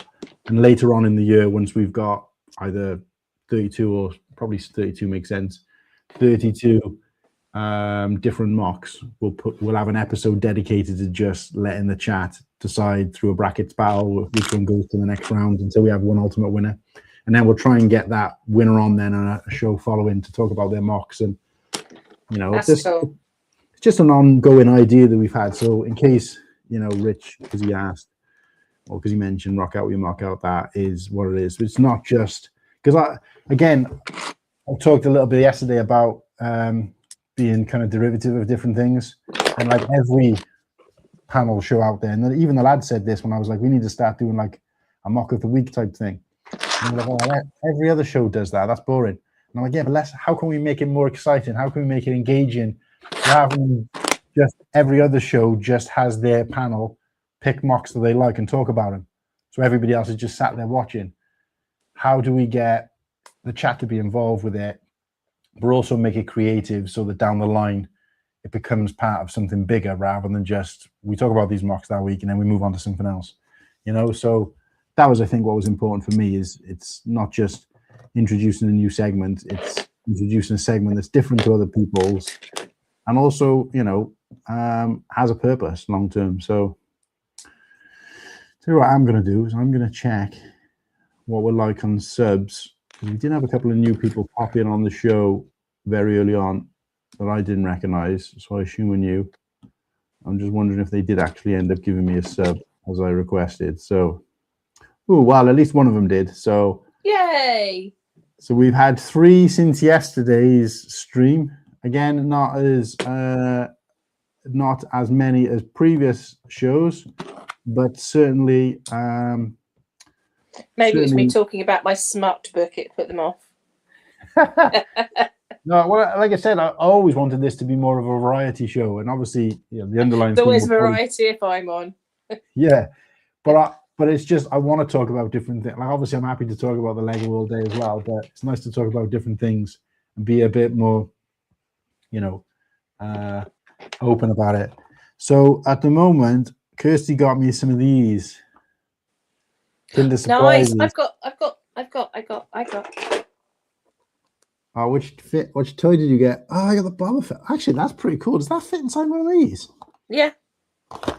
Oh yeah, I can see. I've also got Luke as well, but Luke fell off, and I'm not sure if he's under my sofa or Paddy got him. I'm sorry, but so what was this called? Boba Fett.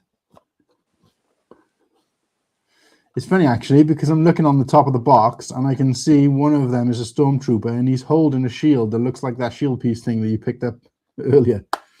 It was the stormtrooper I wanted, the white guy. Yeah. Yeah.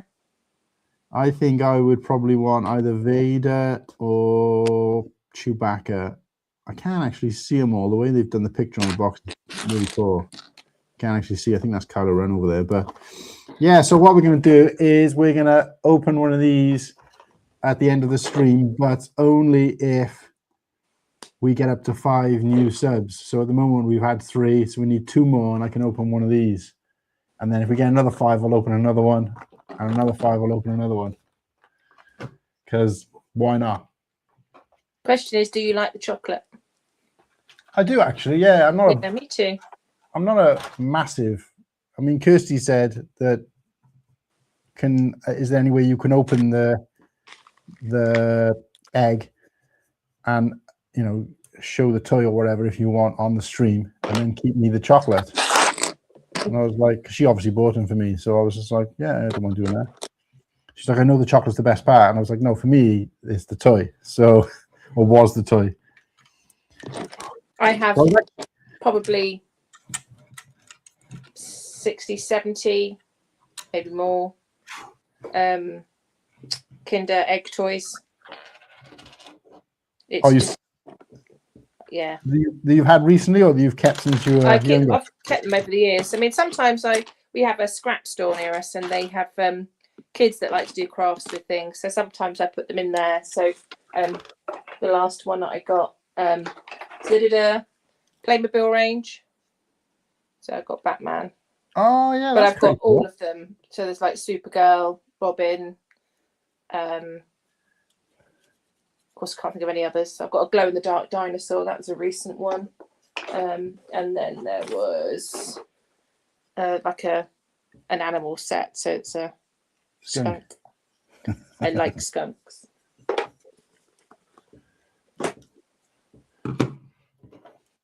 This is really interesting. I didn't mean to knock this off, but I knocked this bamboo plant off, and I noticed underneath there's this symbol. Oh yeah. There. What's that for? What's that all about? Well, it's lucky bamboo, isn't it? From China. Right. So it's probably one of the coin symbol things that they have. Oh, okay. So there's not one of them underneath all the plants then? Oh yeah, probably. Oh, okay. Because I've never built one, so I never even. Oh, I see what you mean. Underneath the other sets. No, I don't have a bamboo. So, but they did the Chinese New Year series, didn't they? So that was probably one of those. Right. I don't know if it's attached on this one. No.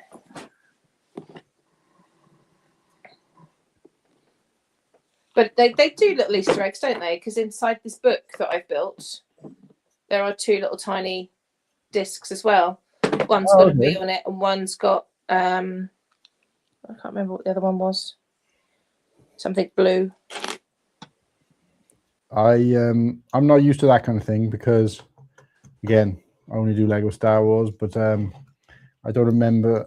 Apart from now and then you get the pink block, and then I found out recently what that meant was that they all get cake when they make a set with a pink block in the middle.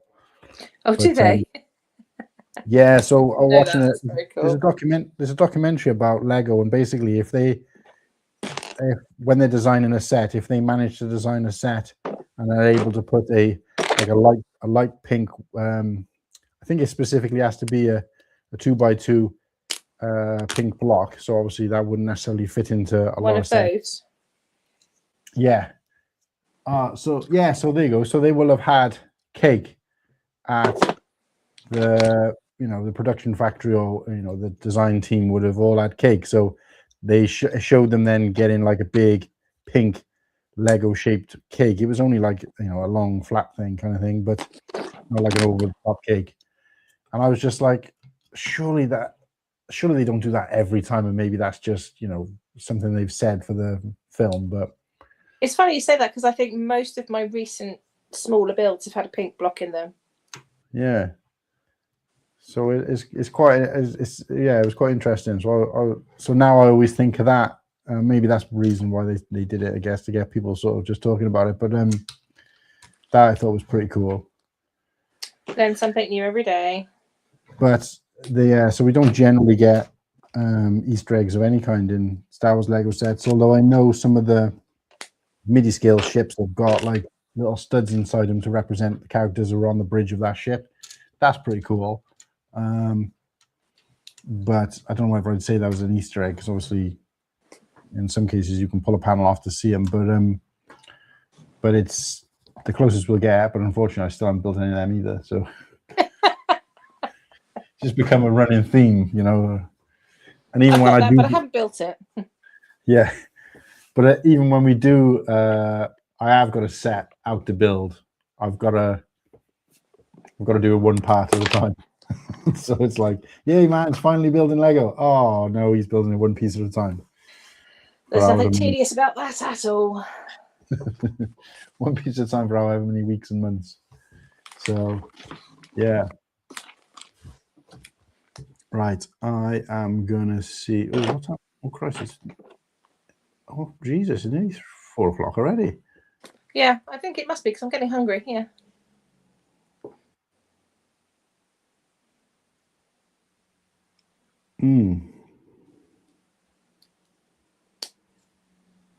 So what's happening tonight? What's on the stream tonight?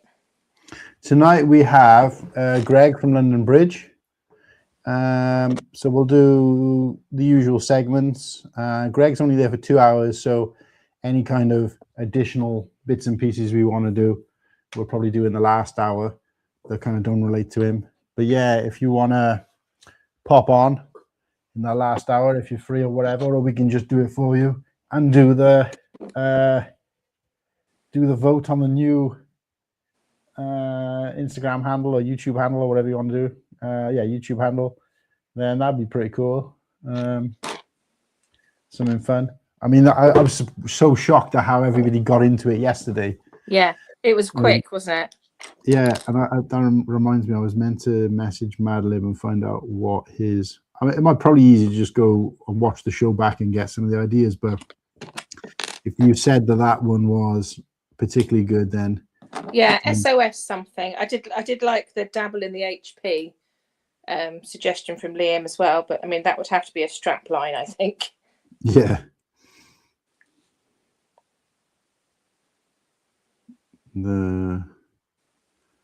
What was the name of the name? No, what was the name? You came up. Oh, I can't even write the word. Bloody came up with during the stream yesterday for attitude was. I mean, it was SOS something, but I can't remember what it. Is Sarah something? Maybe Sarah something shenanigans or. Yeah. Anyway, I've asked him, see what he says. Thank you.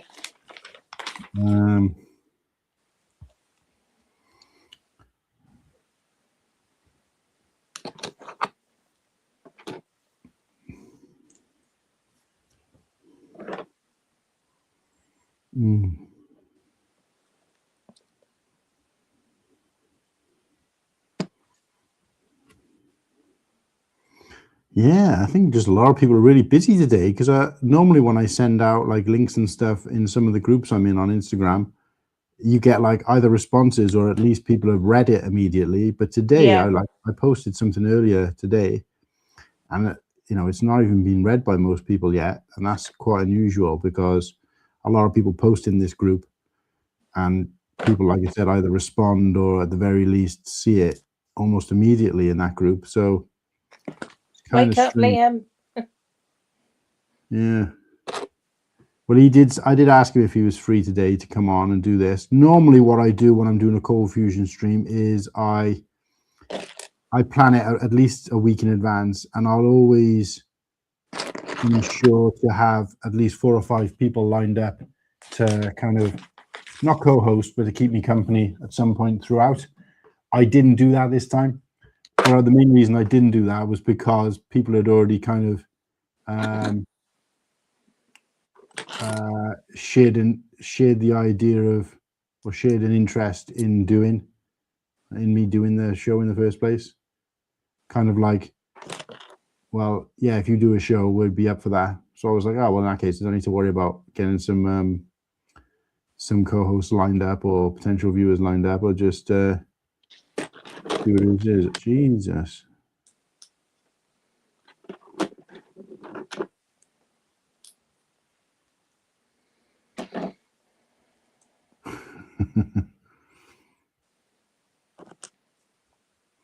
But no, Whittaky messaged earlier to say he's going to try and pop on after work.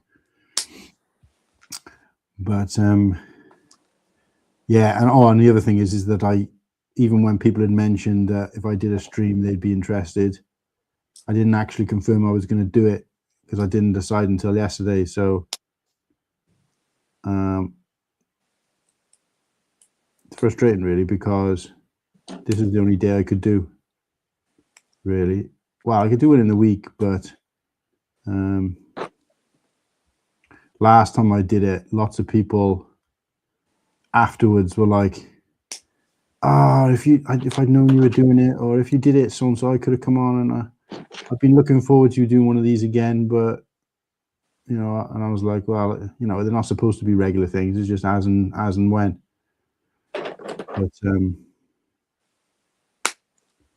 But you should have to see them when it's suitable for you. Otherwise, it makes it what you were saying earlier about it being a job or being a chore. It needs to be organic for you to some extent. And not only that, but I obviously, do my best to make sure that even though what you're saying is true, and it's always what I want to do first, I still try sometimes to make sure that I'm doing it at a time that suits other people. But I don't. Yeah. Generally, I've done them on a Saturday because I find they're the better days. When I've tried to do it in a weekday, I don't think I've ever tried to do it on a Sunday because we've normally got the show. But yeah, so it's generally a Saturday thing. But I know from my point of view, if I hadn't done this stream, I just would have been sat there doing bugger all anyway. So I've done really stream or no stream. And not only that, I would have done this, but I probably would have also eaten lots of cake because there is cake in the kitchen, and that's probably not ideal. Yeah, well, I got these 2 donuts sat here, and I haven't touched them yet, which is pretty good for me. He actually can't remember, but he said Sarah's online series, I think. Oh, yes, that was it. Let me tuck into one of these donuts.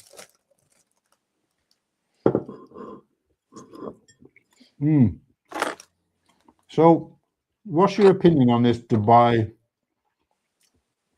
chocolate thing? Because I think it's a huge farce. Well, I refused to pay the initial bar that came out. I refused to pay the price for it because it was £10-ish or something ridiculous like that. And I like chocolate, but if I'm going to be doing that, I'll buy Montezuma's that I know I'm going to eat and like. So I've only had a cheaper version, and I have to say it was at best. It was very average. It was weirdly texturedly crunchy. Well, I think it's a bit of a fad, like a passing thing. And I think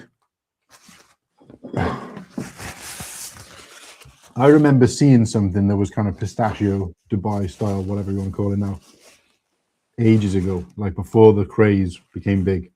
And it was just not. And I thought, I've never seen like pistachio chocolate, or in this case, it's a donut, but that pistachio cream type of stuff or whatever it might be. And I'm thinking, oh, I don't see stuff like that very often. I remember buying it, and it was just a normal price, and it was quite tasty. It was great.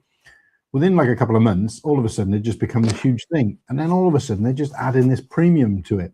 Yeah. And I think it kind of reminds me a little bit of like Lego, but I think another more recent, because Lego has at least been gradual over the years, but another recent example I can give for it is those Labubus. Yeah. Where the popularity of them became the dictation of the price, rather than, so like when they first came out, they weren't more expensive than any other kind of pop mart collectible toy or plush, but because all of a sudden there was this huge thing around them being about them being like really popular, all of a sudden that popular led to, oh, well, in that case, they must be premium, and therefore we can put the price up. And then I really hate that kind of thing, where it's like, well, if you'd bought one before before they became popular, they were, I don't know, say £5 or £6, and now all of a sudden they're like £30-40. And I think, what? The product hasn't changed at all. It's just, oh, lots of people want these, so let's make them more expensive. And I really hate that kind of thing. Yeah. I've already started noticing with the Dubai stuff now, because it's just sat on shelves, it started to come back down. And like, you know, in this case, obviously it was reduced. And I'm seeing it reduced, or, you know, in the whoopsie section or whatever, in places all the time now. So I think people have just cottoned on to being like, well, it's just another flavor of chocolate. They don't, you know, whenever they bring out, you know, Oreo recently brought out a new, I think it's a Cadbury's cream egg flavor Oreo, but it's still the same price as the others. It's just a new flavor. Yeah. So this whole idea of, oh, it's Dubai chocolate flavor, and because Dubai is known as like a kind of luxurious, expensive place, then they got to attach an expensive. And I thought, what a load of horse shit. I mean, expensive and dangerous, apparently. So. Oh, really? Oh, have you not seen that they got dragged into something they didn't really want to be dragged into? Mm. Yeah. I tend not to watch news as a rule, but I have seen bits and pieces and I kind of know what's going on. Well, the only reason I have any real, because I don't watch the news either, but I keep up with America things because of my daughter. Right. And obviously I'm planning to go out there later on in this year, which I put off from last year because of issues. Mm. And then she came home for a week, so that was different anyway. But whereabouts I try to avoid it. Whereabouts in the US is she? Seattle. Oh, okay. Oh, well. So right over the other side of Washington State. Yeah. Washington State is a progressive state, and Seattle is even more progressive. So it's a nice place. I loved it. I love it there, and I can't. I'm very excited to go back. Yeah. Yeah, I went to Castro in San Francisco, where, like, you know, the gay rights movement was kind of, I wouldn't say started, but was kind of first like socially active. Yeah. And it was great just to walk around there and just kind of see, you know, the way the people live there, and their kind of freedom, and the social acceptance they've had. And even that, you know, you're talking, when did I go? 2009.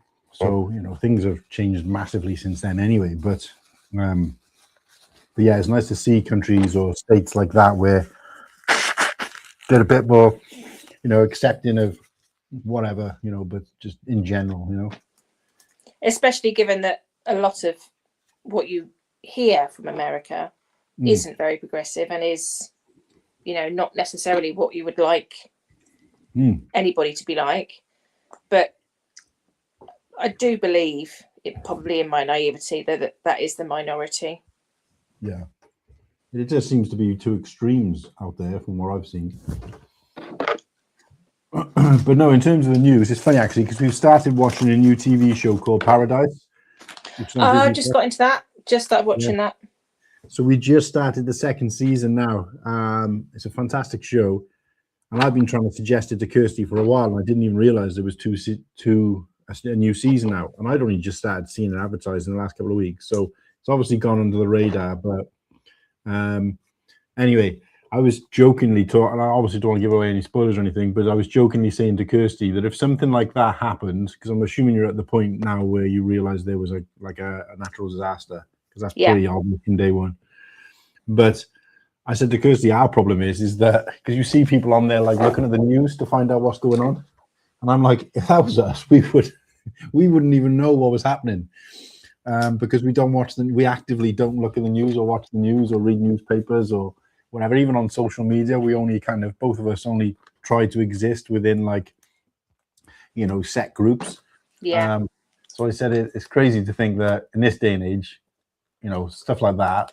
I mean, I've gone into work in the past and people have made comments to me, and I'm like, don't really know what they mean by that, but okay. And they moved on. And then later on, someone else has said something, and I'm like, what is everybody talking about? And they're like, oh my God, did you not know? Have you not seen this? Have you not seen that? And I'm like, no, I don't know what you're on about. COVID was a big one for me, where I was back and forth work. And I think it must have been like 2 days where my deputy manager and even other members of staff were being like, oh, well, you never know. We could all be, I think they used, I'd never even heard the word furlough before. Because obviously it's not a word you would use very often. But I think somebody might have used that word, and I was like, what the hell does that mean? But okay. And then someone else had said, oh, well, you never know. We could all be sat at home next week. And I'm like, what are you on about? And I just thought, and then it's just this, after 5 or 6 comments over the course of 2 days, I eventually was like, what are you talking about? What are you guys talking about? And they were like, oh, well, we could all be getting furloughed because of this COVID. What COVID? Oh, the coronavirus.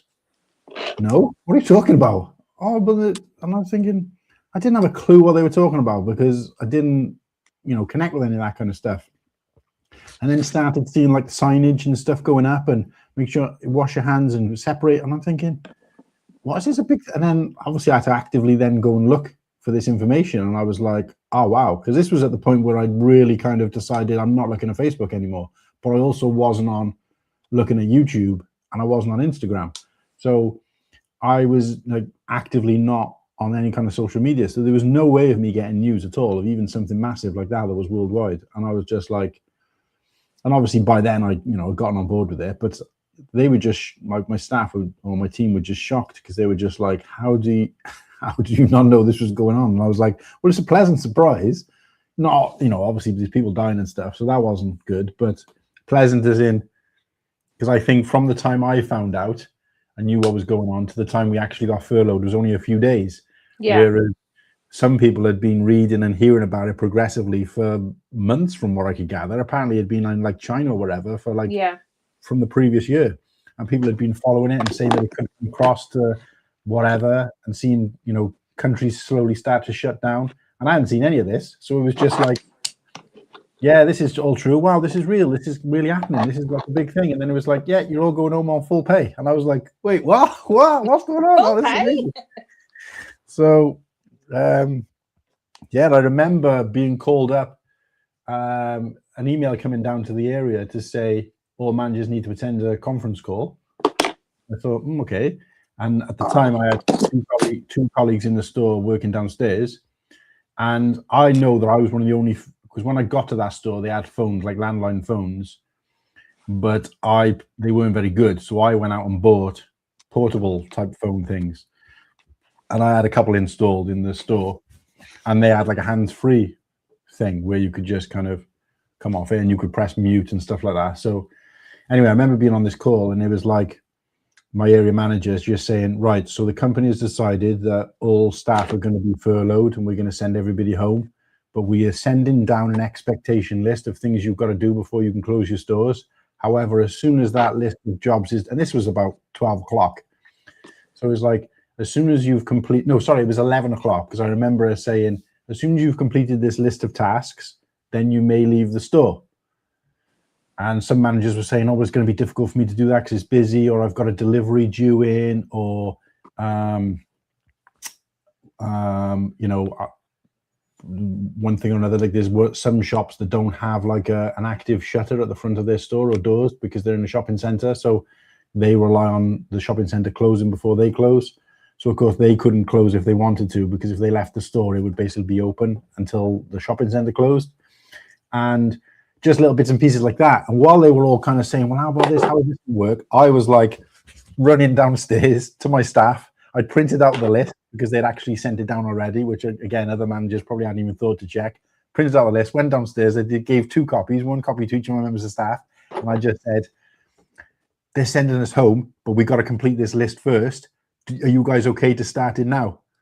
You know, I'm obviously still on the call, so I can't help you, but are you able to do it? And they were like, say no more, we'll get it sorted. You can go home as soon as it's done. So I went back upstairs and we were on the call for about an hour in total. Oh, wow. He's coming along quite well. I might actually start building as well. I'm kind of feeling a bit left out here without any Lego. Sorry. But he's, yeah, so we were on this call for about an hour, and I remember it finished around about 12 o'clock, and I remember running downstairs, and the guys, the 2 staff there, and of course I was lucky enough to be in a very quiet store. We didn't have any deliveries due. There was no reason why we had to stay open. So I remember running downstairs, and it was like 12 o'clock, and they'd already done it all. And they were like, can we lock? And I was like, yeah, lock the doors, lock the store. We were out of there by about 12:05. I was home by... Nice. I was home, sat with my feet up by 1 o'clock. And I'm in a group. We had like a WhatsApp group for the area, and there was still managers going, oh, I can't get... Some of them were still there till the end of the day, and obviously they had to keep the store open and whatever. And I was just like, yes, got almost an extra full day out of it. But yeah, that was my main memory. I was the opposite of you. That at that time I had even the app on my phone, so I'd get a news alert anytime anything happened.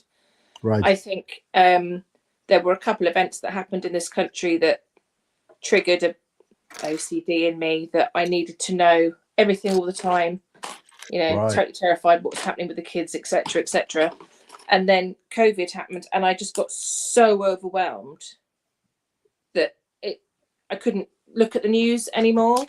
Yeah. And about probably 2 years ago, maybe even 3 years ago, that was the last time I actually acted. No, the last news bulletin series I actually watched was the day the Queen died.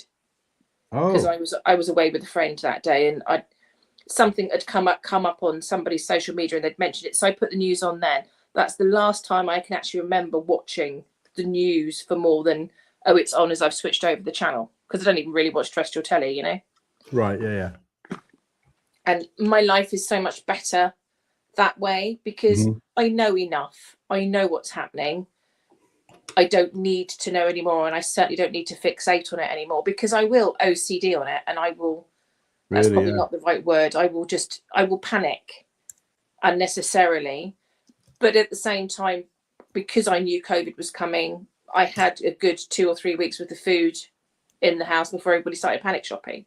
Right. So there are pluses and minuses to it, but I don't have the mental capacity for it anymore. And like you, I frequently miss things that happen. Yeah. And it's in the moment I can feel a little bit guilty, especially when it's something terrible, like the Bondi beach attack. That completely passed me by for about 48 hours. Right. And then I just checked it out, and because I used to watch the Lifeguard series. Oh, I know. Yeah. Yeah. So I recognised some of them, and I just sort of looked at it a little bit. But that a little bit of guilt didn't make me want to just start watching the news again. And I don't think I ever will, because there's so much that's false narrative and so much that's worded in a way that makes me question stuff that there's enough. This can't hold it all in, and it's better off without it. No, that's 100%. I think for me, the breaking point, even though we were kind of definitely out of the loop generally before that, and I think for me it was just, because we tend to watch, TV shows and films, and that's it, not like just everyday thing. So it was streaming services that have kind of helped me to be in a situation like that, but also not having social media that I kind of interact with or needed to interact with beyond like, just Lego or whatever. But I think the breaking point for me in terms of when it got to the point where I was like, oh my God, this is just doing my head in, was the whole Trump thing. Yeah. When he was kind of elected, and then, within like, days of him being elected or whatever it was, there was just all sorts of just nonsense on the news all the time. And I'm just thinking, I've never heard, even when I was actively watching, like into watching news and stuff like that. Not that I was ever actively, but you know what I mean? Even when I wasn't making a point of ignoring it, I don't ever remember seeing this much like nonsense and news and kind of, insane levels of kind of bizarre new like information coming out from the US at all. And now all of a sudden it just seems to be like I'm inundated with it. And I just thought, I can't listen to this anymore. And it was just, and most of it was like, the whole fake news thing became a big thing where it's like, people were like, oh, I've read this on the news and therefore it must have happened. And, and, I think we all probably fell for that at some point where it's like, oh, well, I saw on the news this happened. It's like, well, actually, no, it didn't. And you're thinking, what? Well, why would people put, and then of course you just realize then that you were all being manipulated, like, so I was like, I can't be dealing with this anymore. I have to get out of it. So that was the kind of the straw that broke the camel's back for me. So, it's just, I don't know. It's sad really, because it kind of killed news for a lot of people because, they're just not interested in seeing that kind of negativity all the time. Because, I think early on in my life, I'd realized when watching news that it's slowly become an outlet for just negativity in terms of like news was always negative. There was never any kind of good thing. Whereas I remember watching, not necessarily watching, but seeing news things before, and it'd be like, and City celebrates his 100th birthday today, and they're doing a new show, tour in the UK to celebrate, City being 100 years old or whatever, that kind of stuff. And like, I used to find that stuff quite fun, but then that kind of all disappeared. Where it was like, unless there's an attack or a virus or something going on around the world, there wasn't any news to talk about. So and I just thought. It's all the bad stuff and not the good news, because there used to be the and finally slot, didn't there? Yeah. Where you would get a little bit of happy news to taper the bad off. But even things like, I used to watch the breakfast show, BBC Breakfast TV, just so I knew what the time was when I was getting the kids ready for school, because it was constant then. Yeah. And they would have a difficult topic, a lighthearted topic, a difficult topic, a lighthearted topic. So it didn't ever feel horrible. And then there was I can't remember which prime minister it was, somebody in Europe, I think, and they showed live him getting hit on the head with like a statue thing, like a model thing, and his head exploded. It was all blood all over it, and my daughter was watching it. Wow. And I'm like, okay, we're not doing this anymore. So I turned the sort of streamingness of the news off, because it was just horrible. I'm surprised they even show something like that. Well, I don't think that they thought it through at the time, because I did actually complain. Yeah. I'm not really a complainer, but my daughter was quite affected, and I was quite affected by it, because you just don't expect to see that. And they just came back and said, oh, yeah, we're sorry about that. We have redacted it from the bulletin now. Nobody's going to see that. But it didn't really change anything. We'd seen it. Too late, and I knew that they couldn't change anything, but there was no, it was like, yeah, sorry, whatever. And I just thought, yeah, okay. No, that's not good. But I tell you what I did find out recently, which I don't really know whether it was something to celebrate, but I feel like there's probably people out there who will be. It's about that, and this is like, back when I used to watch or see or be exposed to the news all the time. It's about Ian Huntley. Oh yeah. And obviously, I don't really want to give name any airplay here, because it's obviously not relevant to what we're talking about, or not to the channel or whatever. But the things like that, it's kind of sad, really, because I feel like stuff like that has gotten forgotten about for all the crap that's going on. That makes sense. Not that we should be kind of still necessarily talking about it or whatever, but I just feel like that if there wasn't so much crap going on in the world, that would have been, you know, quite an important thing, or even just that that incident happening in the first place. I feel like would be washed over now and forgotten about, as opposed to like the whole. Like I remember the whole Jamie Bolger thing. That was always like massive news story and whatever. But I feel like nowadays a lot of that stuff, from what I can kind of gather from an outside point of view, kind of gets missed and not given the showcase and the airplay that it needs, because people are too focused on, you know, basically what ends up being crap anyway, or nonsense. So that I sort of get a lot of that with because I'm safeguarding lead. So I've read a lot of safeguarding special case reviews, and the Huntley one was a big safeguarding issue, and the case review for that was, I mean, it'll stay with you if you read it. I wouldn't suggest that you do, but the learning from that, and I think that's what people miss on it, the learning from these things that happen to prevent them happening again is massive. It's nationwide, and we do it. We do those things now to stop that happening again. Yeah. But there's never any recognition of the work that people like I do to maintain that in the everyday, and the difference that that is making to kids and to vulnerable people. We're all vulnerable, but you know, to vulnerable adults and children. Right. I think you're right. There is a missed opportunity to look back on those things, and you know, this happened, but this is what we're doing now. We do this now. This is what makes it better. So yes, it's tragic, it's horrible, it's awful, but we've learned, because I think we forget that so many other awful things happen, and people say, oh, we never learn. In some cases we do, and that should be acknowledged, but it never is. No, you're right. And I wasn't even like aware of that kind of stuff, but it's quite interesting you say that, because recently I was watching a movie called Nuremberg, which is about have you seen it? I haven't. It's on my to watch list. I was going to go and see, because it was out recently, wasn't it, last year? I was going to go and see it at the cinema, but I typically was sick, so I didn't get to go.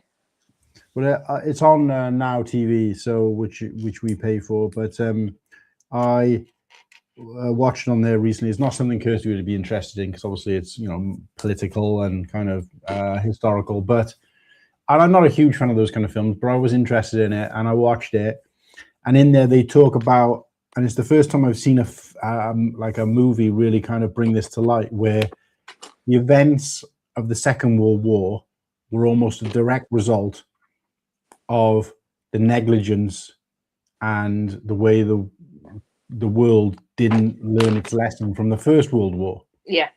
Essentially being that they broke and beat Germany down and so badly afterwards, and left them kind of in ruin and exposed, and just kind of, you know, it's people sad and depressed, and a broken country, you know, left in poverty and ruin and, you know, embarrassment across the entire, you know, world after the First World War, and nothing was done to kind of support the people. And the innocent people, and even you know, the people who had fought for that side, nothing was done to kind of, you know, show them mercy and reparations and give them an opportunity to put things right. It was just kind of like left in the gutter kind of thing. Yeah. And of course, that desperation for them to get back their, you know, the country's integrity and gain back the country's respect meant that there was people out there, again, not going to say the names, but there was people out there who were passionate about their country being, you know, has he got 4 of those wing things? I wonder if they look like they might be quite expensive pieces. I wonder if they come in any other set. I haven't seen them before. They're Not similar to, the leaves. They're similar to the leaves on the orchid that I have, but they're much smaller. Yeah. They're similar. Yeah. But I've not seen them before on anything, not exactly like that. Well, you had, so political activists then became where they were kind of doing speeches and sayings in pubs and bars and restaurants to try and say we got to get our country back. We've got to get out from underneath these people who left us like this and led us into war, and we've got to.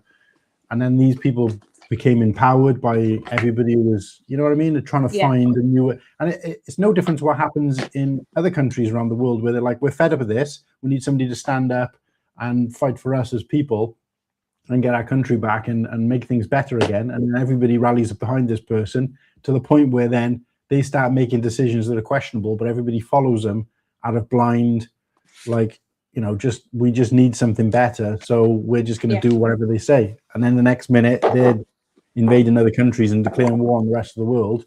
And the next thing you know the people are thinking, wait a sec, this is not what we signed on for. We just wanted our country back, and then it becomes, and that, a Nuremberg, the film Nuremberg, to kind of bring it to a close, because I don't want this stream to turn into like a war political thing. But I think it is really, and it's relevant because to what we were talking about, because I think there's not enough of that in modern society as well, where after World War II, they made sure that they spent time in the countries that were beaten and not like, right, I said the war's over now.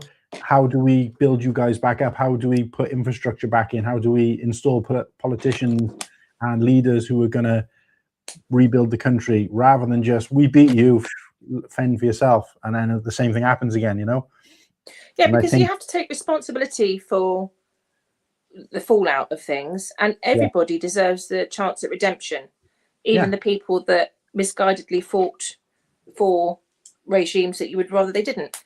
Doesn't make everybody inherently bad or not deserve restorative justice options, Absolutely. And I think that's what's missing from society now.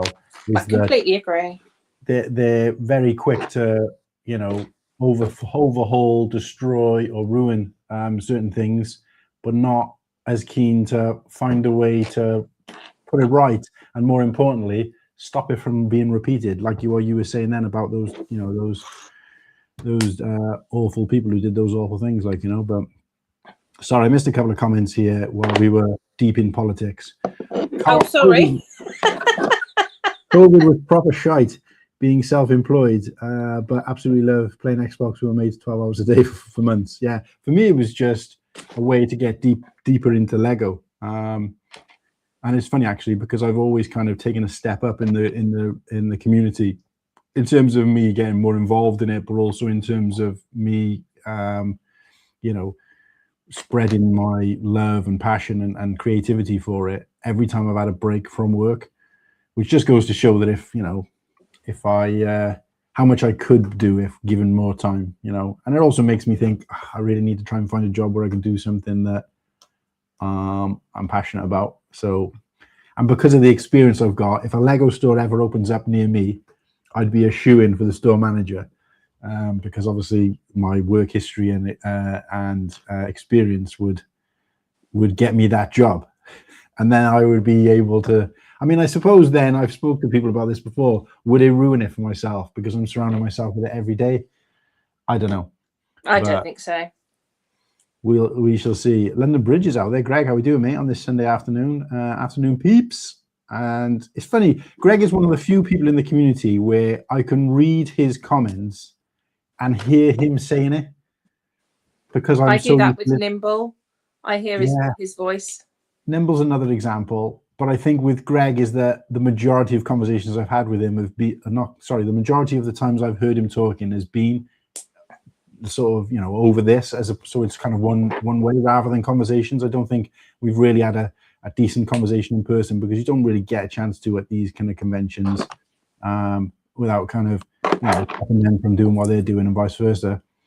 But I think London Bridge, Greg from London Bridge, he's got that kind of, I don't know. If he told me he was a disc jockey and he works, on a radio station, then I would say I wouldn't be surprised at all, because he's got that kind of voice, like, you know, that it kind of just reminds me of, you know, we were talking about it earlier, like Gary Davis and Steve Wright and stuff like that. That kind of generation of radio host. He reminds me of that kind of person. We've really yeah, done the topics, haven't we? What else? we've gone through it. We've gone through it.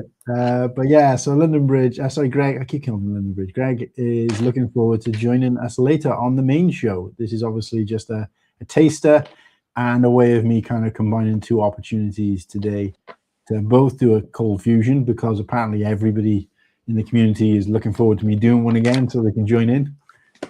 What happened? But also we're doing one stream a day every day. This is day 6 until we reach 1,000 subscribers, for no other reason other than I think it's about time that I put some work in to try and actually gain some subscribers, not because for any other kind of benefit or gain, to be honest with you. And for every new subscriber we get, I'm also building one part to a very important set to me, and quite a rare 7754 Lego Star Wars Home One Mon Calamari Cruiser. So far, this is in 6 days. This is what we've managed to build from the, I don't know, 20 or so new subs we've got. So it is paying off, because if I'd gotten this far down and we'd had like 2 or 3, I would have been like, right, I need to reassess. But we are slowly getting them. Of course, I'm enjoying the time off and the ability to do these streams and interact with more new people. And that has worked as well. And I think that was the primary cause. Me building a Lego set is just a byproduct. But throughout this week of doing these streams every day, we've managed to, yes, we've got new subscribers, but in most of those cases, I've got to know new people in the community, albeit, you know, just, you know, behind their profile or whatever, and just some spoken word. But I definitely think I've spoken to a couple of these guys who are interested in the content, and a lot of them have popped back on then the next day or a day later and engaged in the chat, which is exactly what we want. I'm not in this to try and get 700 extra subscribers who are never going to come back again. I would like to get 700 people who are going to then, you know, engage in the chat and engage in this sub community, or anything in between. Those two would be great. So that is the current goal. So I'm so glad this is done. My hands are at the end of their clicking. Yeah, I've just had a little break in mind, because this set, I realize, is one of the very few Star Wars sets that the box and the actual build itself isn't very representative of their pieces, because it's all small pieces. So you can fit the pieces into like a tiny little bag like this. So they build a set that's like 5 times bigger. Oh yeah. Let's see him. Is that him done? He's done. Yeah, just got to shove this up his backside now, and we're done. You got to mount him. So Superhawks is out there. How are we doing, Superhawks? I say Superhawks, and I always think but I just assume it's the two of you there. So hopefully that's the case. But if not, hi to whichever one of you it is. You wouldn't be allowed to stream and talk Lego, I don't think, if you work for them. I don't know. Why not? We'd have to be a bit more positive about it, but I still don't think they can kind of change what you do in your personal life, as long as it's not a direct contradiction to what you're working for. But yeah, that's a good point, Nimble. I didn't think of that. Don't apologize, sir. You're both for keeping me entertained while I sort all the washing out. And hopefully, maybe you get a chance to pop on at some point, because we are going to be streaming for a little bit longer. So yeah, man, loads of time chatting later. Yeah, and I really am going to find out if Greg has ever been a radio presenter, hopefully, because I feel like maybe he was in another life, and I'm not sharing it, because I feel like when I first heard him talking, I already recognized his voice from somewhere. So I don't know, maybe he's just got the voice for radio, whereas I got the face for radio. You and me both. Is that Whittaky the Cornish Pixie? Yeah, I need to stop saying that, because I don't think he likes that very much. But not because I don't actually think he looks like the character, but just because the whole Cornish thing. And he's not even. That's very really bizarre. Cornish. There's no attachment thing to.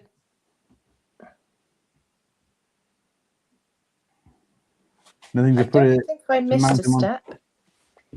Let's have a look. What's the entry piece? Is it a Technic rod? Yeah. So there should be something like that on there, shouldn't there? Right. But there's no. Let's have a look at the back of him. Oh, yeah. I mean, I could probably go in one of those. Like, kind of go, but it's not going to attach. I must have missed a step. I don't see how I could have missed a step, but I must have done. No, it happens to us all. Don't worry. The amount of times, Kirsty's one of the worst for it. She'll get to the end of a build and she'll be like, "Right, can you check these are my spares?" And I'm like, "What do you mean?" Well, because these are the spares I'm supposed to have, and I'm like, "No, where have you got that piece from?" And it bothered me earlier more than it should, because I was watching a piece of Instagram content and somebody was made like one of these joking things saying, "I've spent all my money, so now I have to eat my spares for my lunch." And it showed them like putting a bunch of spare parts in a frying pan and pretending to cook it, which I thought, great. A lot of people I've seen doing that. It's quite funny. Yeah, great. That's creative. But I also noticed that in that pan, it was all spare type pieces, like all generally 1x1 pieces. And then all of a sudden I saw like I think it was a 4x4. It might have even been a 3x3 plate. You don't see them very often. Just one random 3x3 plate in there. And I thought, do I message and say, have they just randomly grabbed some pieces? Or do I message and say, "Oh, sorry, but you've got a piece missing there, mate." Yeah, that's not a spare. And then they'll be like, no, I just grabbed some pieces. So, speaking of the Cornish pastafarian, there he is. Hello. How you doing, mate? All right. Yeah, not too bad. I need to get this closer because I can't see. There you go. You look really well, mate, I gotta say. Oh, thank you. That's the good thing about seeing somebody, like, I wouldn't say looking, but being at their worst in terms of health, is that when that improves, you can kind of see. Because I showed Kirsty a picture the other day of you for something we're doing for the wedding. I won't give away too much. And she was like, "Oh, he looks really good in that picture. He looks really, really good." And I was like, "Well, you're saying he doesn't in others?" She went, "No, but you can see he looks happier and healthier or whatever, So yeah. Honestly, I look back at last year's Brick World pictures and I'm like, Jesus, it's like half the man what I am now. Yeah. But how was work anyway, mate? I don't know. I've had 3 days off because I needed. I thought you said you were working today. No, I had rehearsals.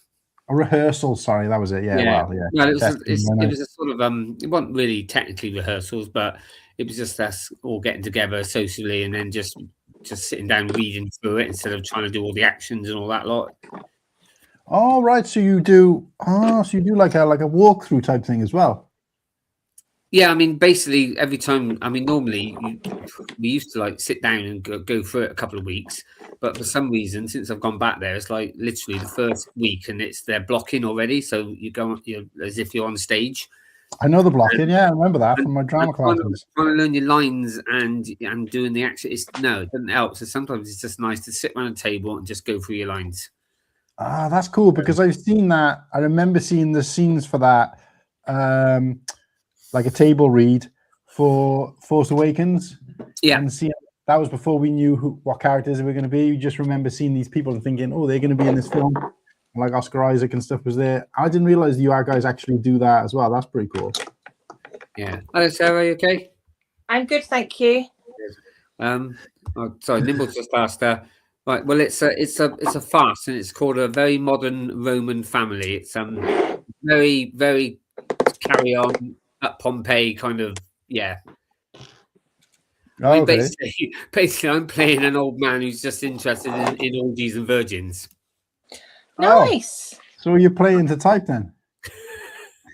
I'm the father-in-law, so yeah.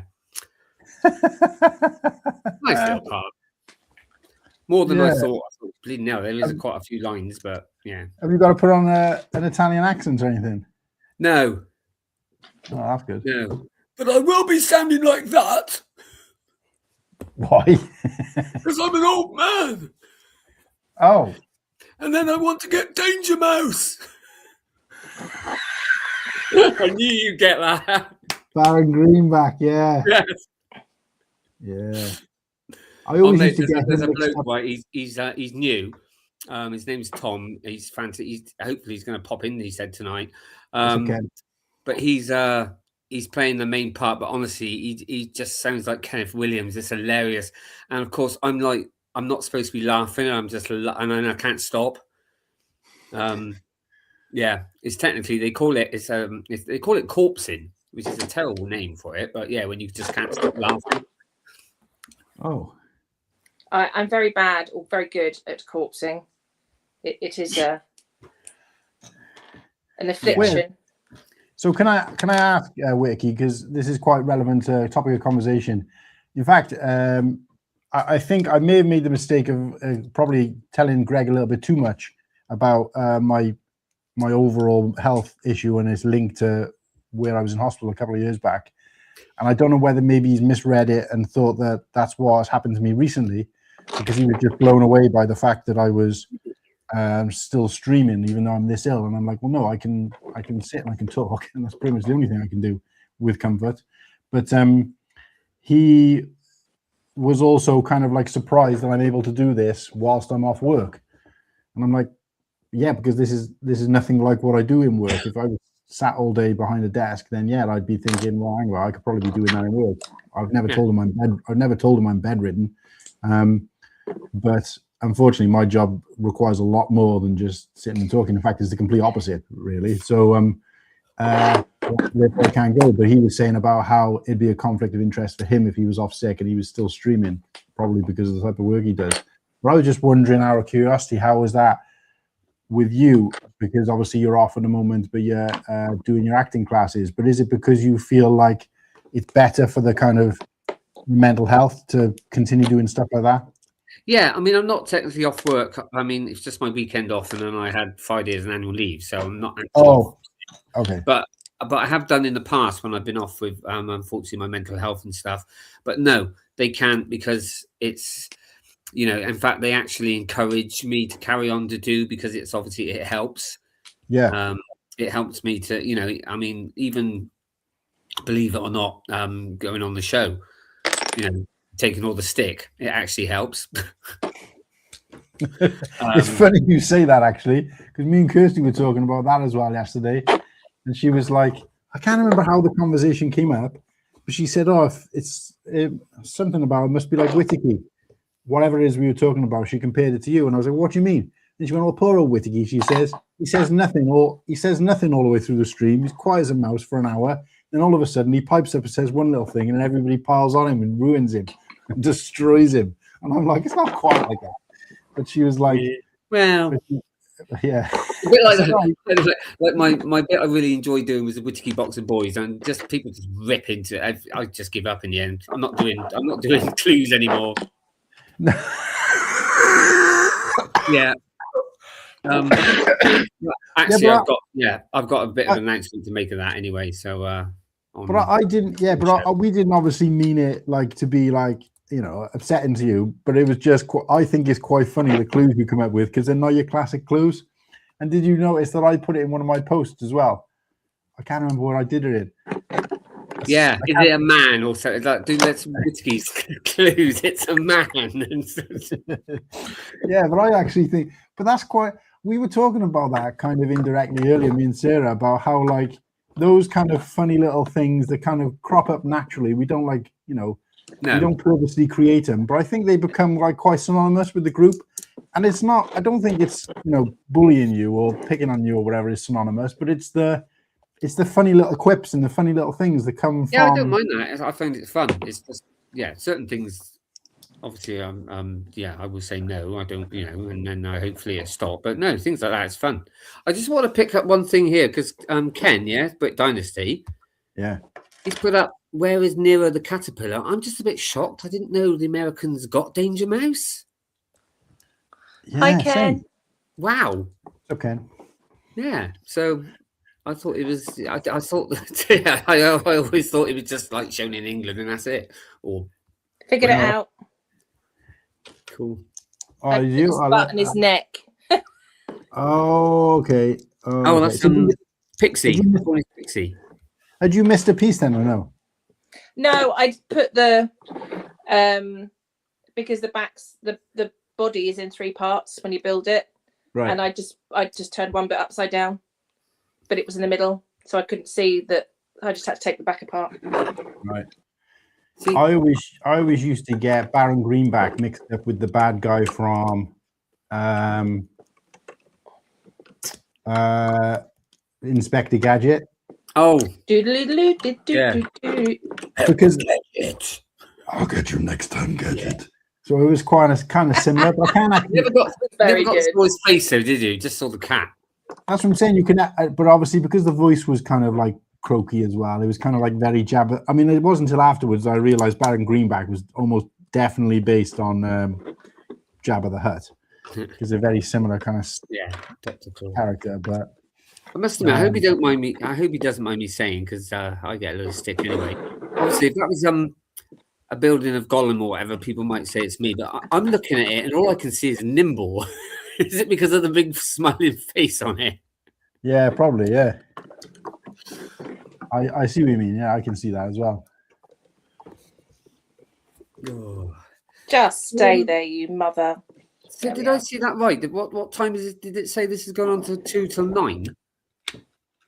No. Oh Christ, no! I haven't put that, have I? That's what I thought you might have. I might be Really? wrong. Where did you see that? I don't know where I saw it. No, 2 till 5. Ah, that's right. I And thought that's running into our no, not 2 till 5. Sorry, 2 till 6, and then obviously the other show. yeah.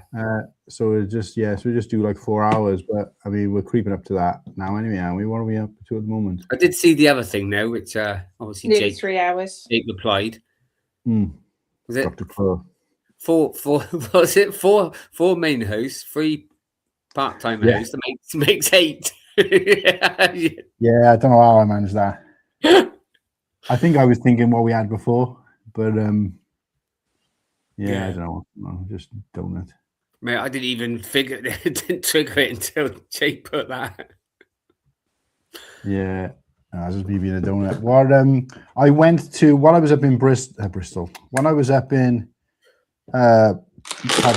Manchester, there was a permanent installation, like art installation in the local. I mean, didn't know how close it was because I saw that advertised on Instagram and I sent it to Kirsty's auntie, who we stayed with in Manchester for a couple of days before Bricktastic. And she said, actually, that's just round the corner. That's like a short walk away from the house. So it's in Sale near Manchester. There's like a library there, and it's quite a modern library, but they've got a permanent installation there now of, I don't know how you would, is it Film Nation? I can't remember what it's called. There's a name for the studio that created all of these different things. And obviously when I looked at, I thought I saw Danger Mouse and there was a few others, but actually when I started looking, there was actually quite a lot. And most of them were kind of, what's that? He-Man, I think, Film Nation. I could be wrong. No, I think, no, I don't know where I've got Film Nation from. I'm just trying to think. I've taken some photos, so I'll see if I can find them now. Give me a sec. Okay. Why are you doing that? You see my special guest today? See if I can just. Come on, then. Hello. Yeah. It's I'm babysitting or dog sitting. Aww. He's a. He's a corgi. Whose dog is it? His name's Otis. Sorry. Whose dog is it? That's my daughter's. Oh, I thought so. Yeah. Oh, that's cool. So how does he get on with the cats? Well, one cat is right behind him, just sat there. He takes no notice of him. In fact, when he comes in, the cat goes up to him, and the dog kind of like, woo. Yeah. The other one's under my bed. He won't. Nah. He hides anyway, does he? Or? Yeah. Obviously, this one here, he doesn't care. Yeah, he rules the roost anyway. Like, I mean, he's old. He's done. Yeah. So yeah, it was up to Otis. Otis is like looks at me as if like, ooh, what am I supposed to do? So it was called Cosgrove Hall, is the name of the production company, but the animation started in early 70s and went up to 80s, and it includes things like Super Ted, Captain Noah and the Floating Zoo. Yeah. I'm just Rhubarb trying and to think. custard as well. Then did they do rhubarb custard? No. The one that was my favorite as a kid is Jamie and the Magic Torch. Yeah. Do Jamie. you remember that? Where he had the Jamie. dog, where he had Jamie and the Magic Torch. what was it? The Old English sheepdog that used to talk when he went underground. Wordsworth. And then this character. Do you remember this character? Oh yeah. my gosh. Dragon. Yeah. But this is actually like these are actual the models they used for the animation. So I took a few photos. You got Jamie Magic Torch was stop motion, but it was like South Park style because this is actually like a couple of layers of cardboard or paper. That one I was a massive fan of. You had like a massive Danger Mouse mask. So it was this as well. I don't know if you guys might not remember this. So, I was just about to say Count Duckula. And then they had a massive voiced by the same person. Wind in the Willows, Badger. They had all. So these are the original like outfits and stuff. So they're in glass cabinets, but you can see like the models and stuff. Like this isn't the model they used. This is just what they would put the outfit on when he was, So I was probably a bit too old for Charlton and the Wheelies, but I still loved it. Hello, little lady. Ted Glenn there. That's from Postman Pat. There's Jess. Portland Bill. Remember Portland Bill? Yeah, bit like Postman Pat, but it was about a guy who used to bit after my time. Yeah, row out. And Sam and that. So this is the updated version of Andy Pandy. This isn't the one from like 60s and 70s, but they did update it in like in the 90s. And then these guys, I don't remember this one, but I know what it is. This is from Noddy, right? Were they behind the Herbs as well? Or was that way before? You would probably not remember the Herbs, Martin. No, I don't remember. Pass the Lion and Dill the Dog and oh yes, I do remember them. Yeah, them. And then there was actually loads. Kirsty took more photos than me because Kirsty doesn't remember any of this stuff. But obviously, it was a lot of it was my generation. No. They're not the same company as well. No, I don't think so. I was going to say behind the Clangers, Bagpuss, Ivor the Engine. I think that was a slightly different company. No, I didn't see any of those. It was those, and there was probably more. I had a photo with a huge, like almost life-size model of Igor from Count Duckula. Yeah. I was going to show that one off now while Ken was here because I was wearing my Brick Dynasty hoodie whilst I had a photo with it. But I took, Kirsty took loads more photos of like Toad from Toad Hall and all that stuff, and I just didn't realize till afterwards how many of those characters David Jason voiced because he did loads. He did Toad, didn't he, from Toad Hall? Yeah. Did he do Count Duckula as well? He did Count Duckula. He did Danger Mouse. He did one of the Weasels as well. Yeah, he done so many. And that's the thing with those programs. It was the voices behind it. That's what made it. I mean, the voices in Count Duckula are just awesome. Especially the nurse, isn't it? Ooh, hello, Ducky. What else? Super Ted was a massive thing of mine. They didn't have anything Super Ted there, though. I was gutted because obviously Super Ted was kind of, Welsh, from Welsh heritage as well. So, but they didn't have any of that stuff. But it was just good. It was like an installation. They had their models and stuff there. They had stuff like interactive stuff that you could, like with these things in the cases, I think you could press different things and lights and stuff would come on. Cool. So it was just nice. What's that? Where was that? So in a little town called Sale, a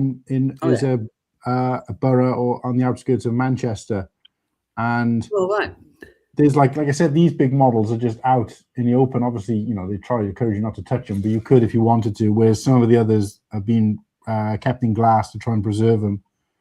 Because they're the original models that we use. And you can see in a lot of cases that they're heavily damaged, where, like the fingers and stuff have come off where they've tried to move them so many times. Like you can see there, this guy, can you see like the fingers on this hand where you can just kind of see the metal, the exposed metal underneath and stuff like that where they're, no longer in good shape. But there was loads of stuff like that. Name. It's gone blank. I'm trying to think of a name. I don't remember it either because I remember that character also looked like a character from Noddy. He looked a lot like this character. You see the character in the background, the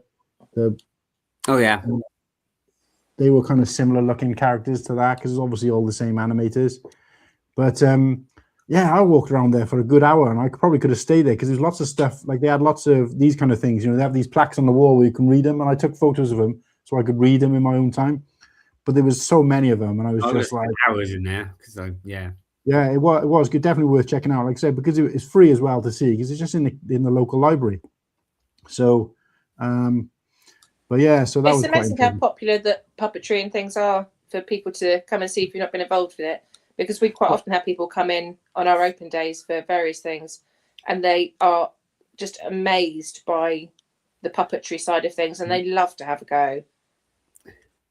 Yeah, I was quite with it as well, because I was sending a lot of it to Slurpee, because obviously he does the stop motion, and that's what that studio was, well known for, is stop motion. And as a kid, you didn't even really kind of appreciate it, because I wouldn't have really known that's what it was. If somebody had shown me then, it wasn't until we started seeing things like Wallace and Gromit, which was like, a lot later, that we started realizing, and they started, demonstrating or whatever, or showing us what work went into it, and how much time it actually took to animate all this stuff. And we worked with Aardman. We do teaching through their software. That's what I'm saying. It was that, but what I'm saying is that we didn't, as kids, we weren't like, this is taking them 27 hours to make him move one arm. Do you know what I mean? And I probably would have been interested in as a kid, but obviously, they just didn't talk about that stuff then. It was just, this is how it's made. Yeah. So I remember seeing all the Wallace and Gromit stuff, thinking, and it wasn't until quite years later that I realised, because obviously when I was younger, I used to watch a thing called Take Heart, and you had Morph, and it was done by the same company. I was like, wow, Heart Attack, yeah. Makes sense. Yeah, it makes sense. But yeah, that was really early days, wasn't it? That's when he sort of was beginning, I suppose. Yeah, because you probably remember the show he did before. Is that the one you were talking about then? Yeah, I think originally I think he was on Vision On, which was before, and Tony Hart was like a. I think he was, yeah. Yeah. Yeah, I only remember him from. And then obviously he had his own program then, so. I remember they did Heartbeat, and obviously that was where Morph and the other guy, was it Chaz, used to be on, and he would a program about in the 60s about a policeman. Is that, what did I say? Heartbeat. Yeah. I think it was Take Heart, wasn't it? Something like that. No, I thought it was Heartbeat.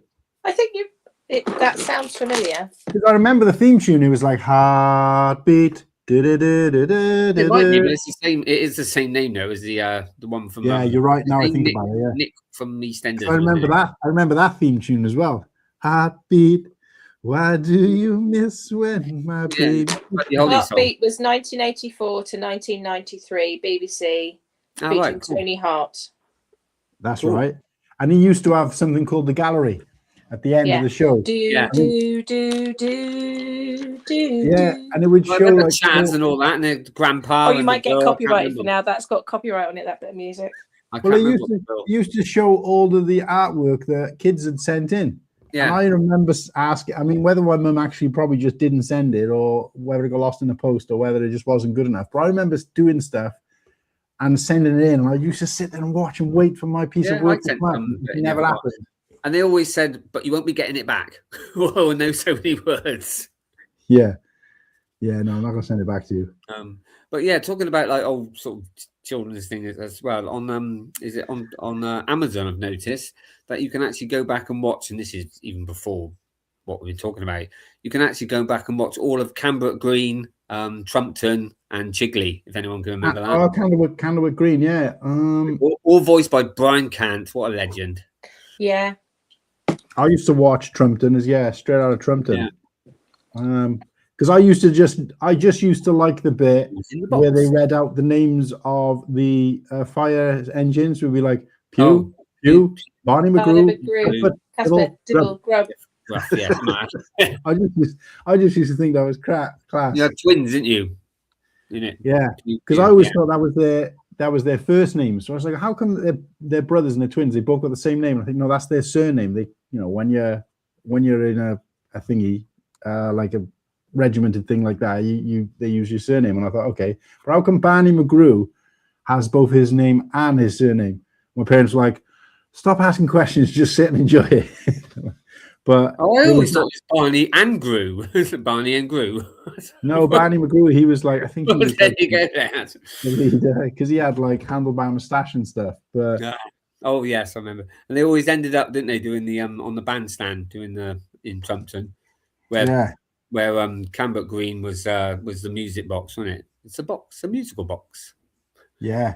Well, we used to watch my parents. Parents had like Watch with Mother when they were kids, but we had the VHSs of them, so we used to watch them as well. So it'd be like Andy Pandy, the Wooden Tops, Yeah. you know, Bill and Ben, the original, like the older versions of Bill and Ben. We used to sit and watch them I as used well. to love Bill and Ben. Ragtag and Bobtail and things like that, like, you know. But what was Hartley Hair in? Oh, Pipkin. Pipkin, because I had a Hartley Hair.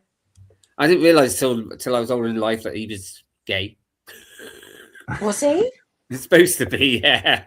Okay, that went over my head. What other one did I used to love? The other ones that I used to enjoy were Bagpuss was one of my favourites. Cockleshell Bay. Ooh. These might have been after you guys' time a little bit, but I say that I don't actually know how old Sarah is, but based on some of the stuff you've told me so far, I think you're probably like roughly my age. But Cockleshell Bay, and what was the one with the pigeons? Is it Pigeon Street or something like that? Street. I do remember that. Yeah. And Alistair Tips. What the Crystal Tips and Alistair? Yeah. That's probably before Martin's time, but it was done by it was like almost the same kind of animation, wasn't it? Similar. Yeah. That's what I remember about that stop motion with the pigeons, like and what else did I watch? Oh, what was the frigging thing with Button Moon? Moon, yeah. Button Moon I used to like. Obviously City and Sweep. My mum said that she used to love watching me watch City and Sweep. She said because in the opening sequence where there'd be a scene where Sweep, because my favorite was Sweep, but Sweep was riding down the street, an actual street, not like a pretend street, an actual street. And so they'd filmed him down the street riding a bone. So he just had a bone on wheels. Oh, God. And she said you used to be laughing so hard that you couldn't watch the rest of the show. And obviously you couldn't pause things then. She said you'd end up missing the show because you were still laughing.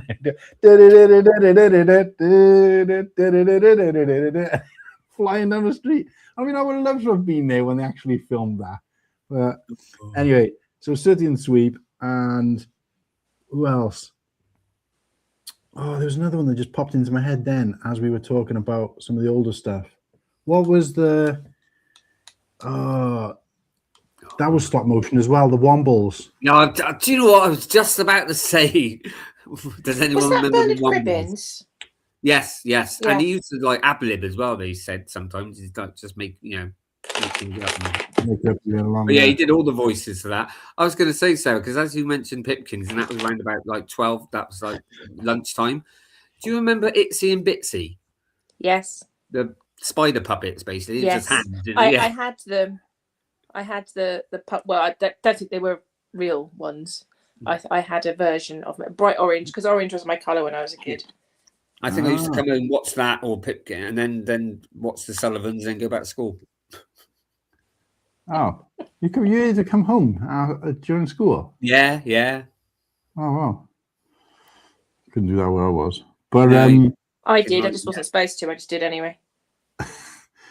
It wasn't so strict back in my day.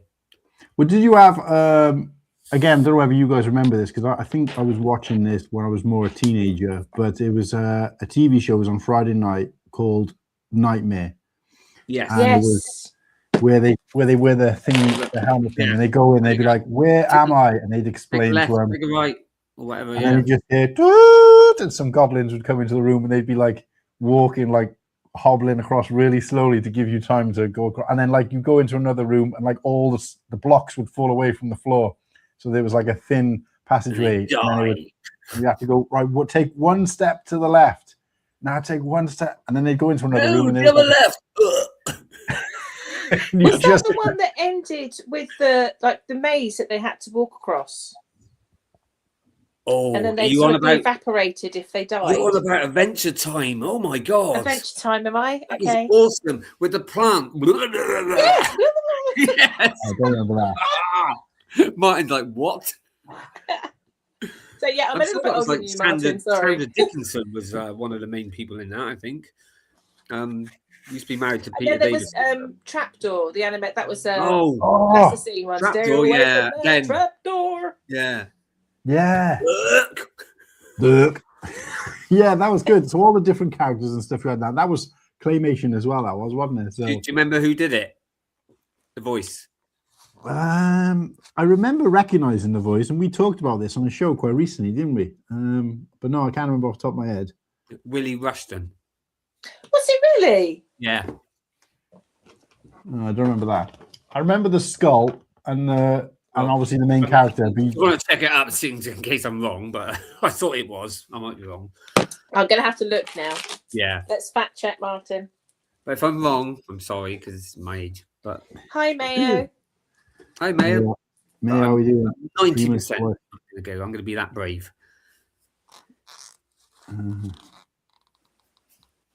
But yeah, anyway, so I built this while we were chatting. Raised speeder. It's a little bit.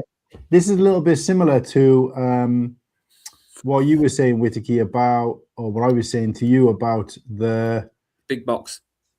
Yeah, so this came in quite a big box, and you know the set itself is actually quite bulky, but you never think that you would make something this big based on the bag of pieces, because it's nearly all small pieces. So it's so fiddly and tiny that you're like, wow, how have you built this out of what felt like a handful of tiny little pieces? But yeah, it's a pretty cool set, actually. You were correct, Martin. You were, in fact, truthful. Hey, it does. Mayo's actually put that Willie Rushton did audio dubs on the Thomas the Tank Engine books. I can't remember him doing. I mean, I remember. I think Ringo Starr did. Yeah. And Michael Palin. I don't know the original, but then that might be for Australia because. Yeah, they did different voices of some programs in different parts of the world, didn't they? Oh God, the other cat's just come out from behind the couch and he's going really slow because of the dog. Can you see him? Wait a sec. I want to see what he does. Let me get rid of this comment. He's just frozen. He's a loaf. He's got no legs. Where's his legs? Oh, he's a fat boy, isn't he? No, it just in a minute. What he'd do is they go a bit like slow, and then he'd go rum. Yeah.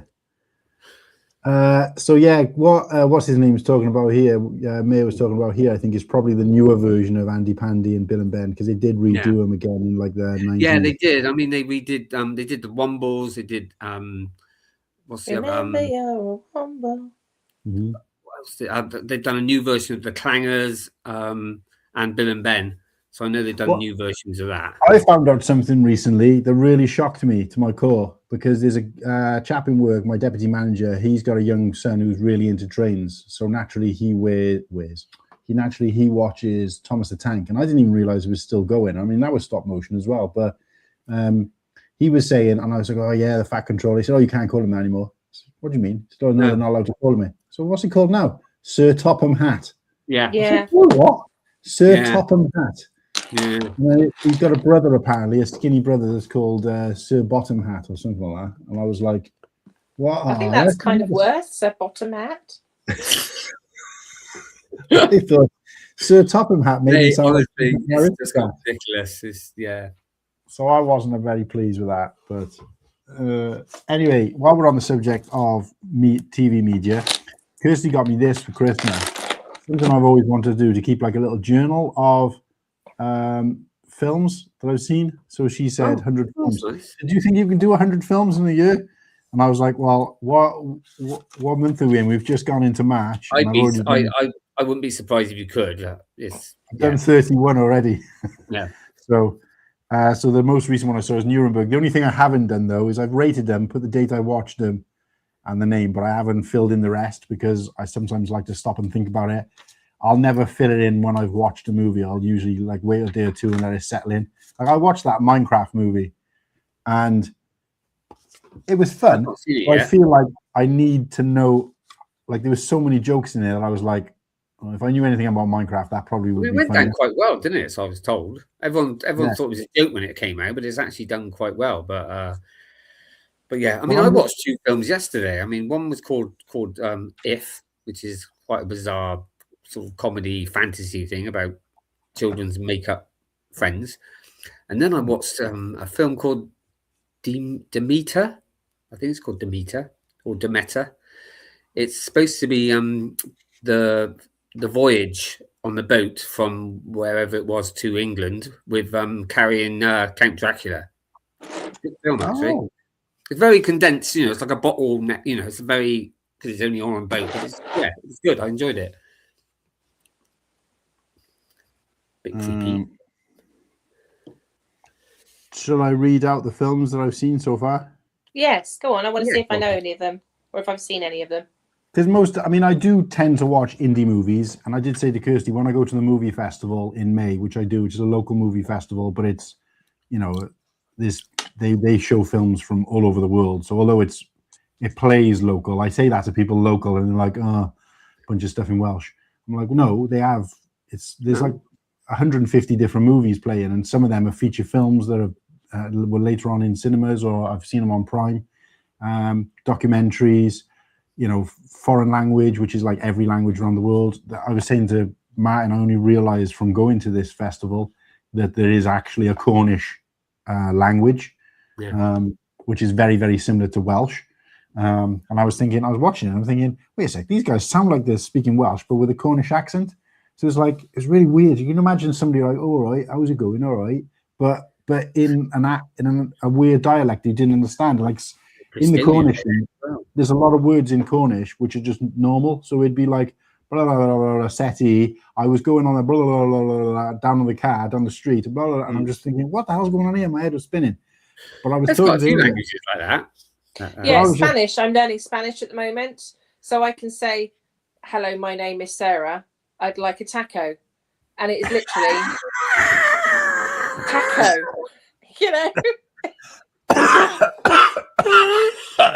That means something different to me, mine. But I can't even laugh without losing breath. But I was going to say, Martin. I mean, I love my indie films. I mean, Raiders, Temple of Doom, Last Crusade. But no, the point of me asking that was, do I include those?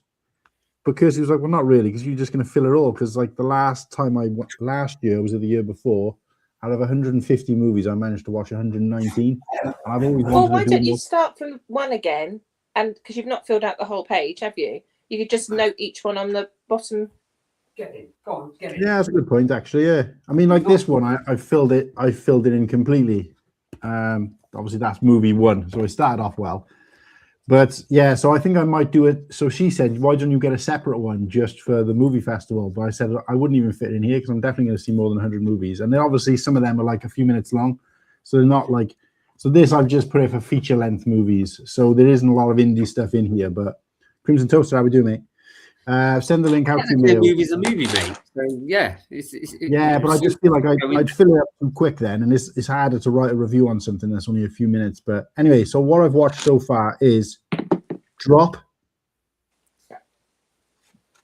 So that's actually quite interesting. Kirsty's suggestion that was about a woman who's in an abusive relationship and comes up with an elaborate plan to commit murder. Yeah, so that was pretty good. I watched Karate Kid Legends, which was absolute garbage. I scored that I actually scored it a 4, but I probably should have been less. I watched, here he comes, Mayonnaise. Hey. Oh, afternoon. Yeah, carry on, man. Sorry. I'm just going through my list of movies I've seen so far this year, or feature-length movies. I watched Edge of Tomorrow, so that's part of the giving my daughter a science fiction education because she's gotten really into science fiction movies. So she's asked me to put together a list of movies, science fiction movies that she thinks I should see. So we started last year actually, but Edge of Tomorrow was one of those. Tornado, it's a Japanese samurai movie, which is really good. The Phoenician Scheme, which was I can never remember his name, the guy who did like the Grand Budapest Hotel, and he did Andrew. Oh no, not Andrew. Oh God, Connor's got me into them recently. I've been watching quite a lot of them. Yeah, he did the Royal Tenenbaums and those kind of movies. So the Phoenician Scheme probably wasn't one of his best, but interesting. His name popped in and out of my head then within a split second.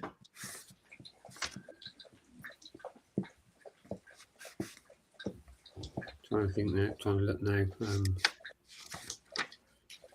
now. Mission Impossible: Final Reckoning.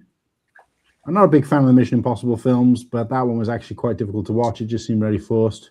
But it's supposed to be the last one. I'm quite glad to see the back of it, to be honest.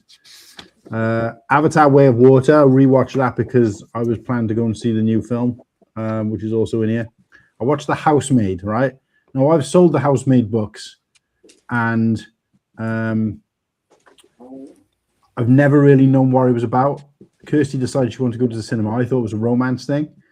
Went to the cinema, watched it, and I was absolutely blown away because I just did not expect that plot line at all. Obviously, people who read the book know exactly what to expect, but if you get a chance to see The Housemaid, probably not in cinemas now because it's left, but if you get a chance to go and see The Housemaid, even if you're not a fan of that kind of thing, go and see it because it was a fantastic movie. Sorry, Mike, can you mention all those films again? Because it's gone out of my head. So, Royal Tenenbaums, the Grand Budapest Hotel. I can't think of any others. His name keeps popping in and out of my head. Yeah. He did. There was one with Tom Hanks where they're in the desert doing the. Wes Anderson. Wes Anderson, yeah. Yeah. Wes Anderson movie. It wasn't one of his best. Got me into, and I've been watching quite a few of them, and some of them, but most of them are quite good. They're unusual, aren't they? It's just a new they way. do have the pretty similar actors. You know, a lot of them pop in a lot of his films. It's just an unusual way of filmmaking. It's just a little bit different, and I actually enjoy that. Paddy. I'm trying to think of, what's that blonde actor? One with the funny. He's got a funny nose. He's got a brother as well. He was in a lot of they pop in quite a bit. Yeah, I know. Adrian Brody pops in quite a bit. Yeah. Lord of the Rings, Fellowship of the Ring, Lord of the Rings, Two Towers, Lord of the Rings, Return of the King, all extended editions. They were replaying them all in the cinema, so I went to watch them all. The Ballerina from the John Wick series. Their pants. Oh, they played the extended ones in the cinema. That's cool because back to back, one a day for 3 days running. So luckily I was off that week. Mortal Kombat I rewatched, knowing that there's a new film coming out. The Rip with Ben Affleck and Matt Damon. Netflix film they made. Really, really good. If you like your films where there's a thriller films where there's a twist you're not expecting, watch that one because it's really good. And they've started this new thing now. Matt Damon and Ben Affleck are working together on trying to make a series of films with their own production company where the percentage of payments for the film in terms of income or whatever is higher for people who work on the film, rather than them getting like next to nothing and the actors getting overly paid. So they've been sort of trying to work towards it for ages, and this was one of the first films that they've made where there's an equal distribute, like not an equal distribution, but a better distribution, a better percentage for people who work. And I thought that was quite interesting. I did been quite a few films together. I mean, I absolutely love Dogma. That was Yeah, I need to put that on the list. What I should really have is a list of films I want to see this year, but I'm sure people know about it, but this is actually, if you remember that film, it does say at the start something about if you're sensitive to it or whatever, God has a sense of humor. Look at the platypus, and I thought, yeah, this is going to be my type of film. And the fact that it's Christ, isn't it? Suggesting like as well that God is actually a female as well. I thought was actually pretty cool. Alanis Morissette. Yeah, a great way of looking at things differently. So science fiction, education for my, we watched a film called Ark. Wouldn't recommend. Inception, one of my all-time favorite films. There's not much that Christopher Nolan does that I don't like. Inception's probably up there. Maya was absolutely blown away by it, and she was like, "Can we watch it again?"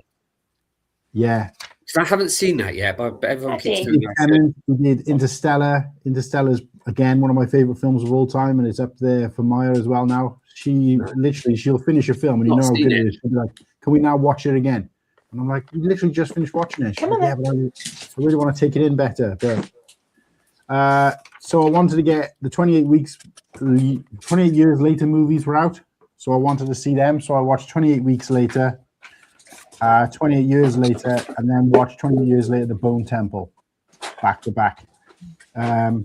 My son reckons that's one of the best films he's seen this year, or for a The long time. Bone Temple, yeah, it was pretty good.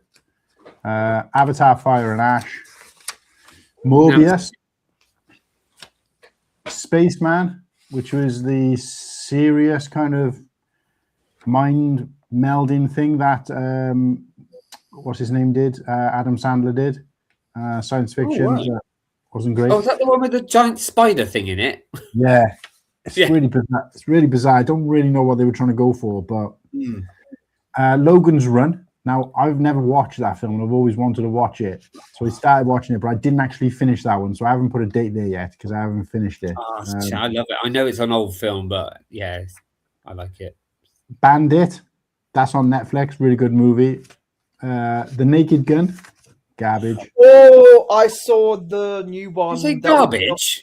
That was the only movie I saw in the theaters last year. That I'm talking about the newer one with Liam Neeson. Oh, Yeah. Because I don't. I still like It's just called The Naked Gun, and I thought they would change the name a little bit so people knew the difference between that and the original. But Yeah, I thought it would have been Naked Gun 3.5 or something.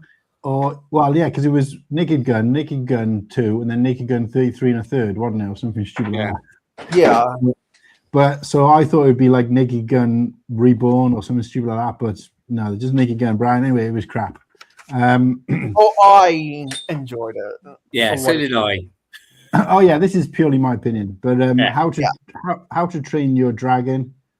Okay, not as good as the animation, but pretty close. Yeah, I agree with you there. It was a good film, but there's something slightly, it was missing something. Yeah.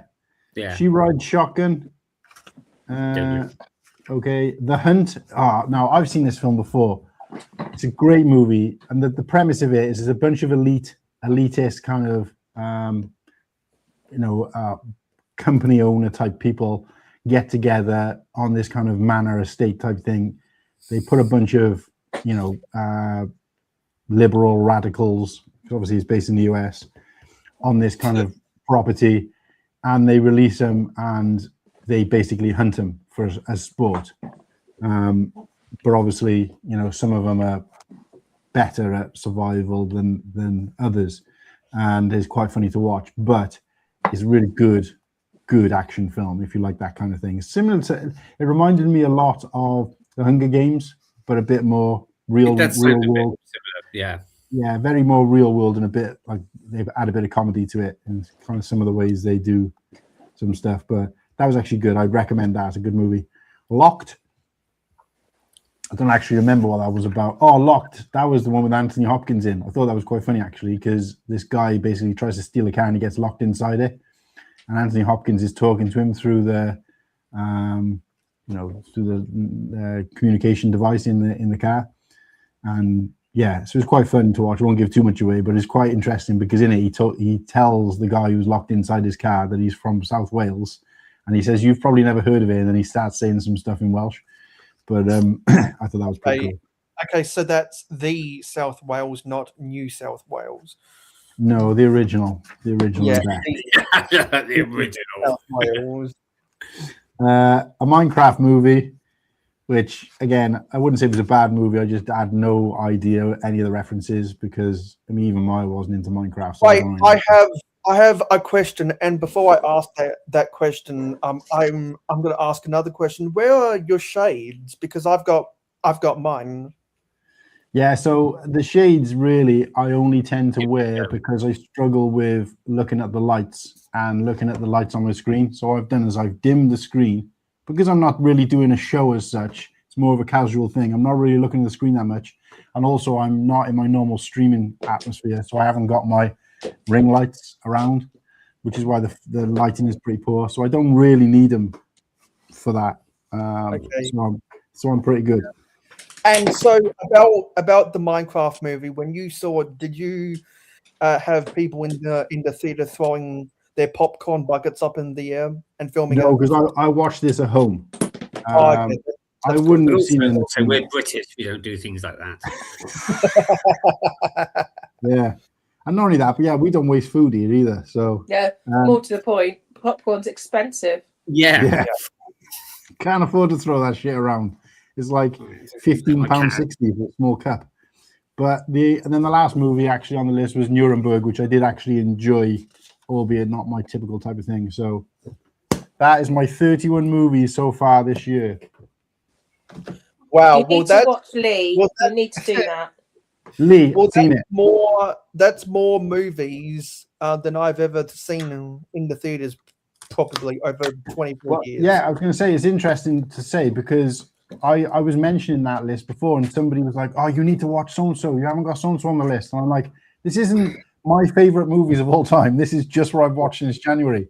I could probably fill that book 1,000 times over because I'm a huge movie fan." But no, Lee was a fantastic movie. I really enjoyed that. And also, I can't remember what the other movie is. There's another movie about like photography in like a post-war environment where they make reference to Lee. I can't remember her full name, but they make reference to her. Yeah. Is it the World War something? Yeah, I've seen it. Yeah, it's apocalyptic. World War Z. No. No, but interestingly, you pick that up is that World War Z, when they're escaping on the plane, the airport that they're trying to land in, because it's the only airport that they can get to, is actually Cardiff Airport in South Wales as well. So they actually make reference. So it's like you hear like Brad Pitt saying South Wales, and you're like, yeah. Do you know what, Martin? There's a bit of useless information about that film. Before it came out, so Peter Capaldi was in it. Yeah, was he? He was in. Yeah. He was in the Who Institution. And this was before he became. So he was in the film and he was in the Who Institution, and then a couple of months later he became Doctor Who. So wow, yeah, that is interesting. I'd forgotten he was in there. I don't actually remember a lot about the film, apart from the fact that I was watching in a cinema and they were like, "We got to touch down in South Wales Cardiff Airport." And I'm like, "Yeah, that's new." But yeah, what about War of the Worlds? War of the Worlds. They still haven't made a very good movie version of that, unfortunately. I'm just trying to think. I haven't heard. If anything, the original's still the best. I didn't like the Spielberg version. No. Yeah, that was crap. That Tom Cruise thing. It was not even anything like the books. I've watched the newest series, which is doing nothing. Yeah, I'm just trying to remember. The better Wales is not south. Oh, thanks. South America is like America, but south. I was just trying to think what the name of that friggin' film is. Now, if anyone knows which movie that's from, then I'll give you a cookie.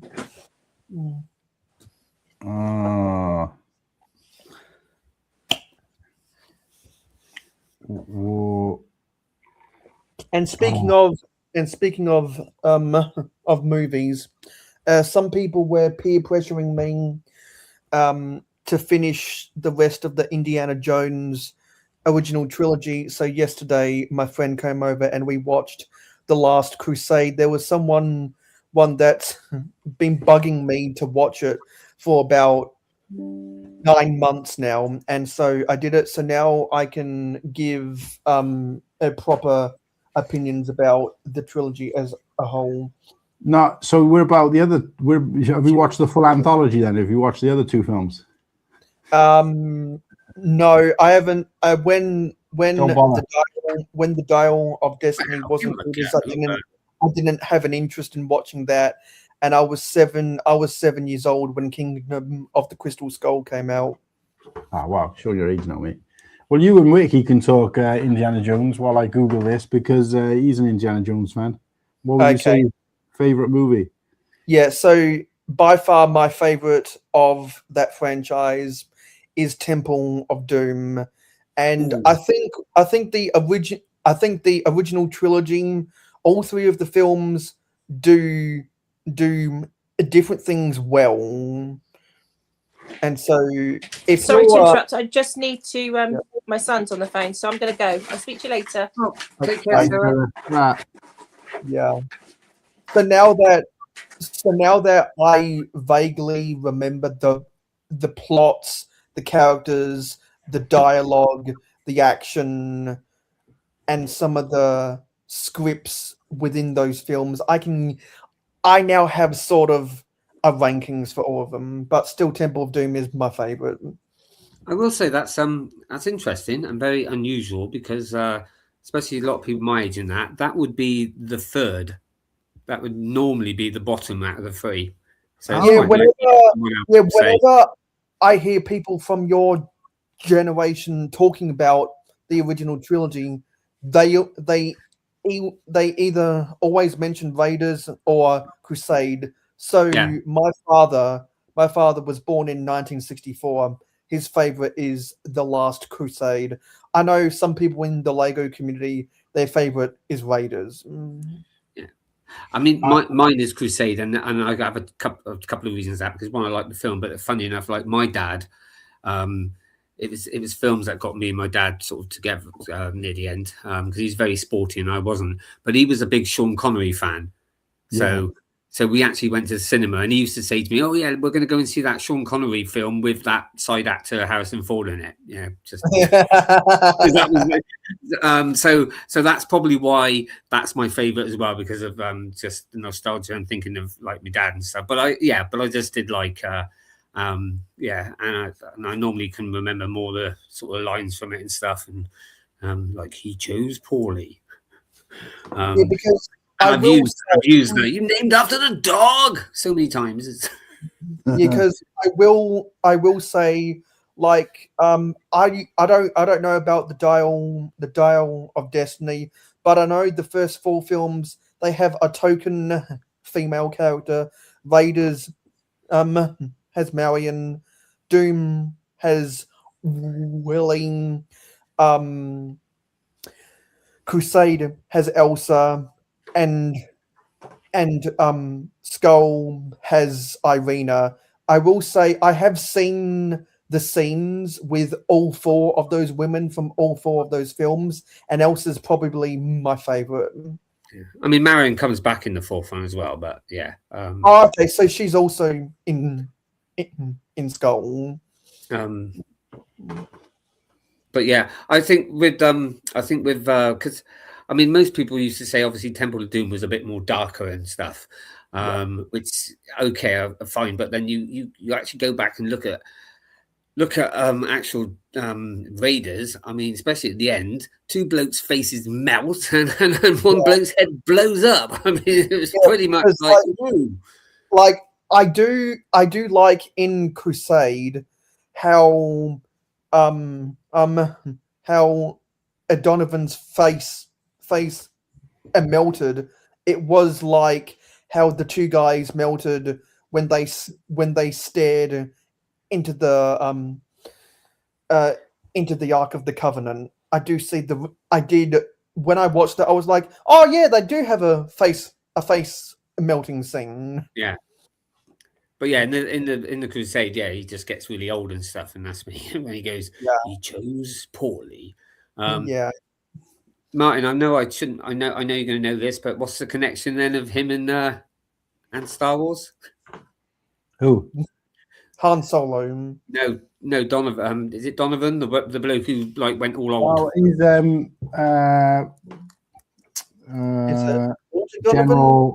General Veers. Yeah. Yeah. No, I It obviously Han Solo, but I mean that was I didn't mean him, but yeah. Well, my favorite, but yeah, he was. And also in the credits of Crusade, I didn't know that Kathleen Kennedy was with Lucasfilm going back then. Mm-hmm. Yeah. Oh yeah, that's when she was good. She did quite well with the Indiana Jones films. I'll give her that. then it all Because goes- I didn't know she was a part of that franchise. Yeah. People always Um, forget that when they say, "Oh, everything since Kathleen Kennedy was taken on by Lucasfilm, everything's gone downhill." And it's like, well, what about what about all of No, it's the? ever since she took over with Disney, I would say. But before that, No, she but I actually think did. a lot of people don't know that they've been. No. Because like a lot of people were No, like, she's been around for years. George Lucas. It's all this fake news, isn't it? So George Lucas hated Kathleen Kennedy, and the last thing he wanted was her taking over his vision. And I was like, what? They were friends and working together. No, they were in the 60s. It was his choice, wasn't it? I think, but it's just who did she marry in the end? It was one of the other directors, wasn't it, or one of the not directors? Is it Joe Johnson? No, not Joe Johnson. Was it? Or I'm not sure. It frustrates me when people just don't do their research before they put fake news. No, I knew that. Martin, I'm actually going to get off because we got because it's like only an hour and 20 minutes to our show, and I need to. I don't have anyone to cook my tea. I've got to get my tea and everything, and feed the dog. I have. Well, I don't know. You might have. No, because you usually have someone coming in with food for you. Junie does that so she can show off her creative talent. But yeah, we're back on anyway, aren't we? In an hour and 20 minutes. So just give me a chance to go and feed the cats. Well, I think I'm going to have to take him for a little walk. This is why I wouldn't have a dog myself. Which one do you think I got? Yeah, what's that? Is that a new thing? A Kinder Surprise. Yeah, but the Star Wars, is that new? Because if it is, I'm going out to buy some. Yeah.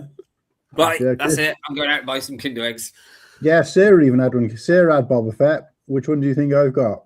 The original trilogy and prequel and sequel. I'm gonna predict Yoda. I'm gonna go for Darth. Are you guaranteed one in there when you get a box of 3? Yeah, it's all there is. Oh, it's Leia. Have you noticed since they've done that as well? They've got them on little hinges. You can't like shoot them. You used to be able to press it and shoot them off. All right, that's pretty. Doing like a flying kung fu move. All right. She's been watching the Karate Kid. But yeah. So I'll see you later, then, mate. Because I do need to have a break in between the two streams as well because I got a few things I got to get done. I think everything is pretty much set up for the other stream, but I'm not too sure. I'll have to double check.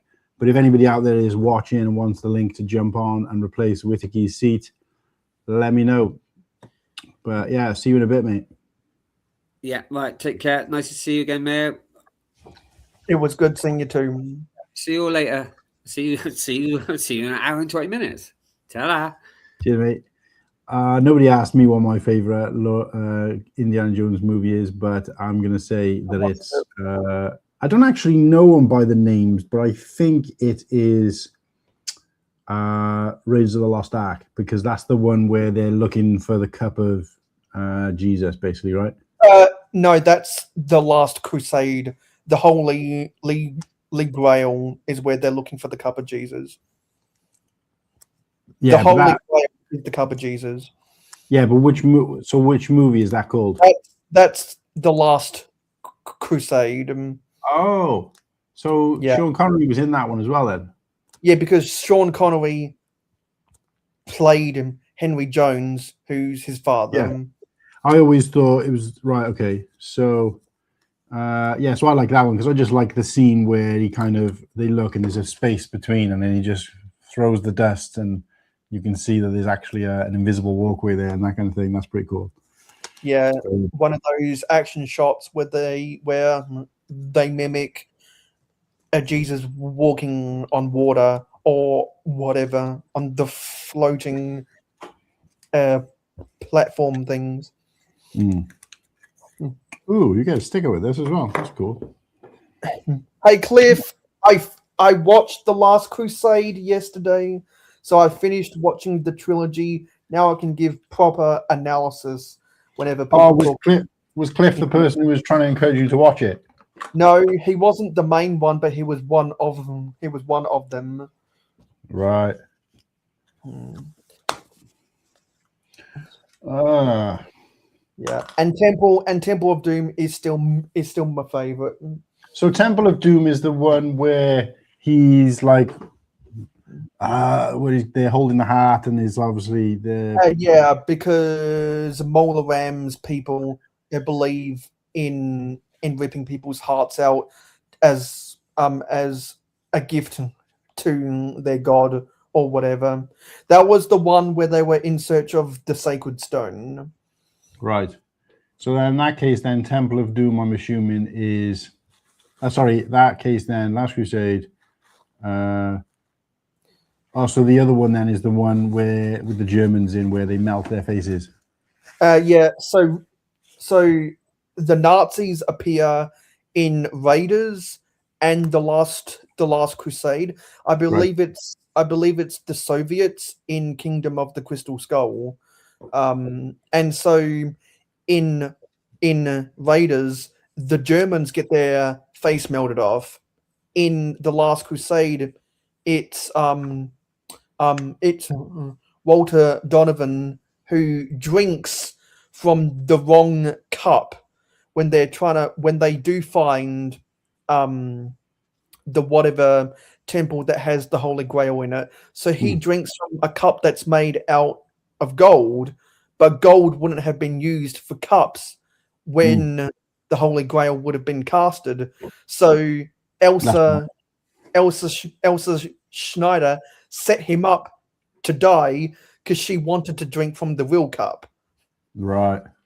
And so instead of his face melting off, it sped up his old age so that then his skin kind of peeled off, which was funny. Gross. Yeah, I don't think Kirsty's ever seen any of them, so I need to probably watch them as an education to her. But so I see Cliff and Cliff was saying that you were trying to review the movies without watching them.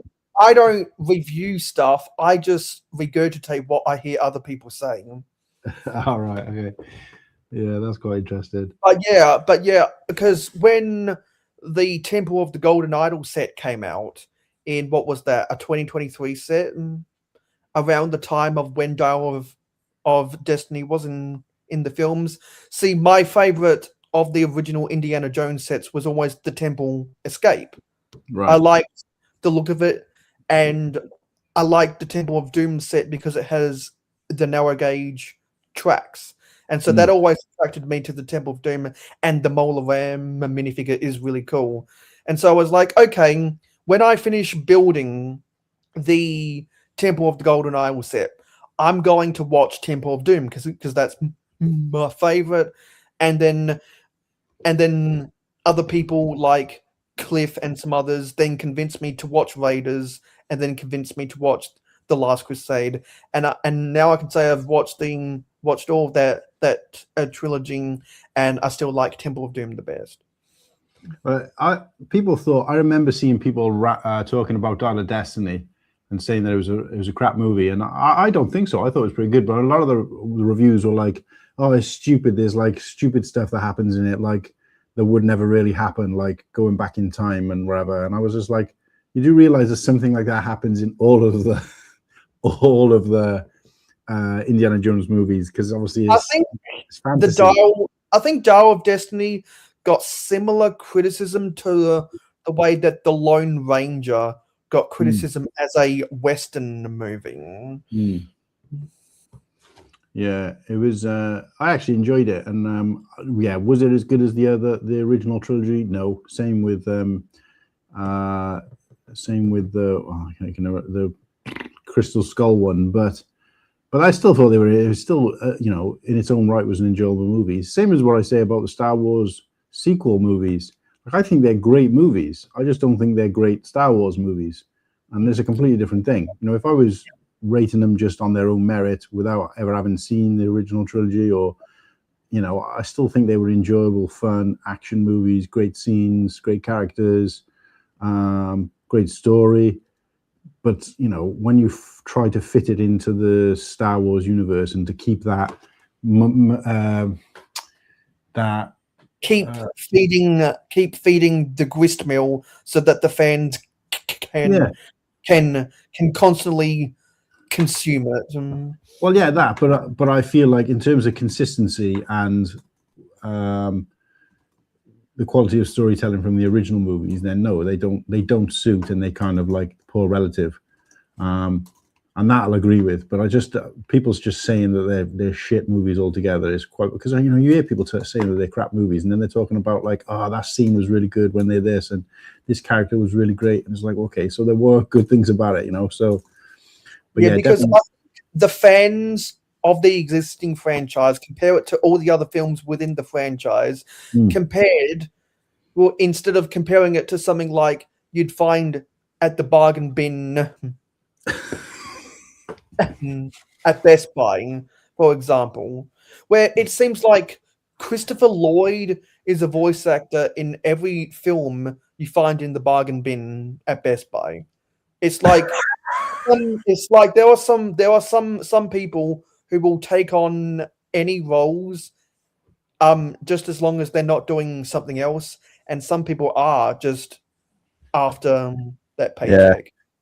Just want to keep themselves busy and keep some kind of money coming in. Yeah, because there's that actor out there that said, "I will do any role, no matter what, for the challenge of it and for the artistry of acting, just as long as they're not doing any other role." And there are some actors who will only do a certain type of role, like how Dwayne Johnson only accepts scripts where his character doesn't die. Oh, I didn't know that. Yeah, I don't know who reported it or who got him to say it, but he said that he doesn't accept movie scripts where his character dies.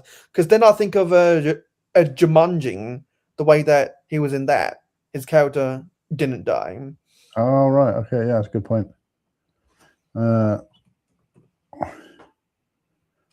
Okay, so we're coming up to close time on this stream, and I gotta add my pieces to my 1 part 1 sub commitment that I've made, and to do that, how many subscribers are you up to?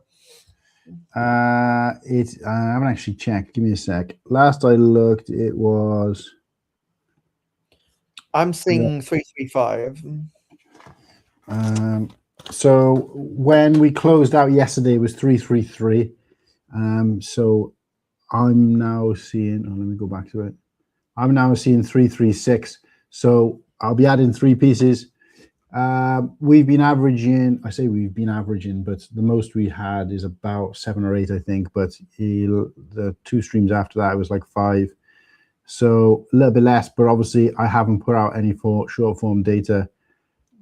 Short form content, yesterday and today, because I took the weekend off to focus on doing these larger streams and obviously planning for the show instead.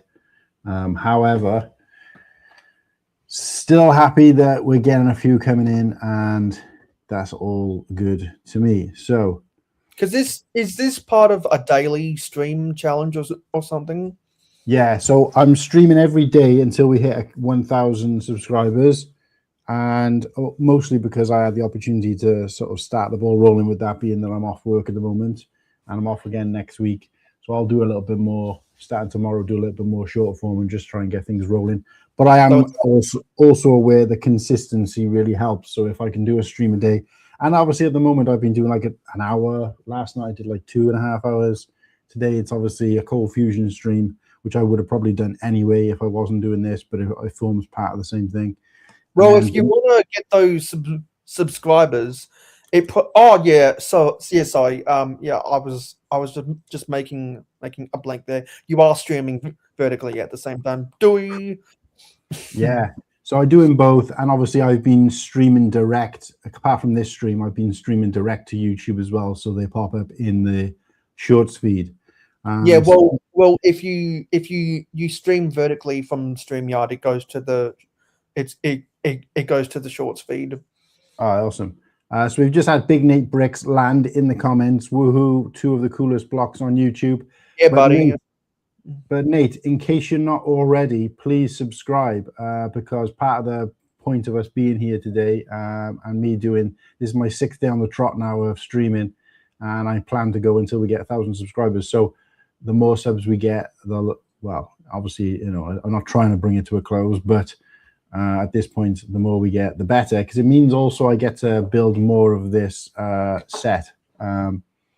So yeah, so were you already subbed though, or have you? Yeah, it was all already subbed.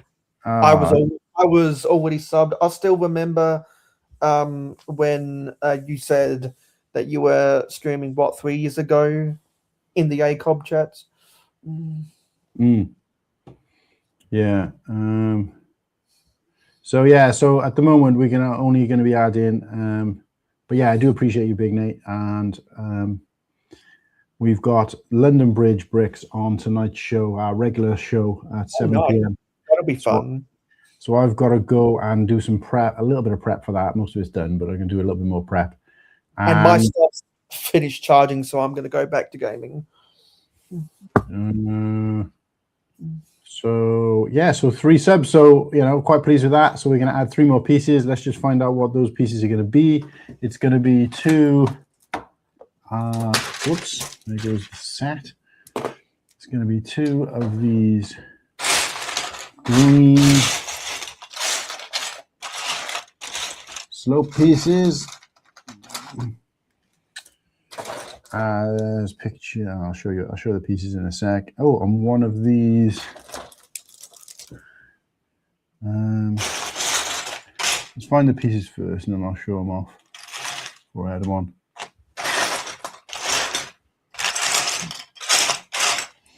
Yeah, so the plan is for anybody watching just to add a piece per day, at least a piece a day. I'll be happy with. Until we get it built, and it's a 700 and I keep going to, it's like 793, but if you look at Bricklink and you look at Lego website, they both got different numbers in terms of how many pieces. Well, that's because I think Bricklink counts the individual pieces for the minifigure, while we thought I thought some of the pieces for the minifigure. I thought that, but it was a difference of 60 pieces, and there's only 6 minifigures. So I was like, well, that might seem like an inventory error with Bricklink. I'm more inclined to believe Bricklink because obviously that's where I've used to part it out, and obviously all the pieces are there. So either way, we're going to call it around about 800 pieces. So that should put me well above the amount that I need by the time we finish doing this. So these are the 3 pieces I'm going to add. It's going to be 2 of these in the dark green slopes, and those are going to be going on there to fill out this engine block. It is kind of weird that this, I've never really noticed this before, but this A-wing is like not symmetrical. So this side has got 2 slope pieces, whereas this side has got a flat piece and like a Technic rod holder piece, or whatever you want to call it, which I'm not really sure what I can't really see looking at the instruction manual why it would be different, because there's no like moving pieces on this. So that's kind of odd. And maybe that's just where the crane thing connects to move it. I don't know.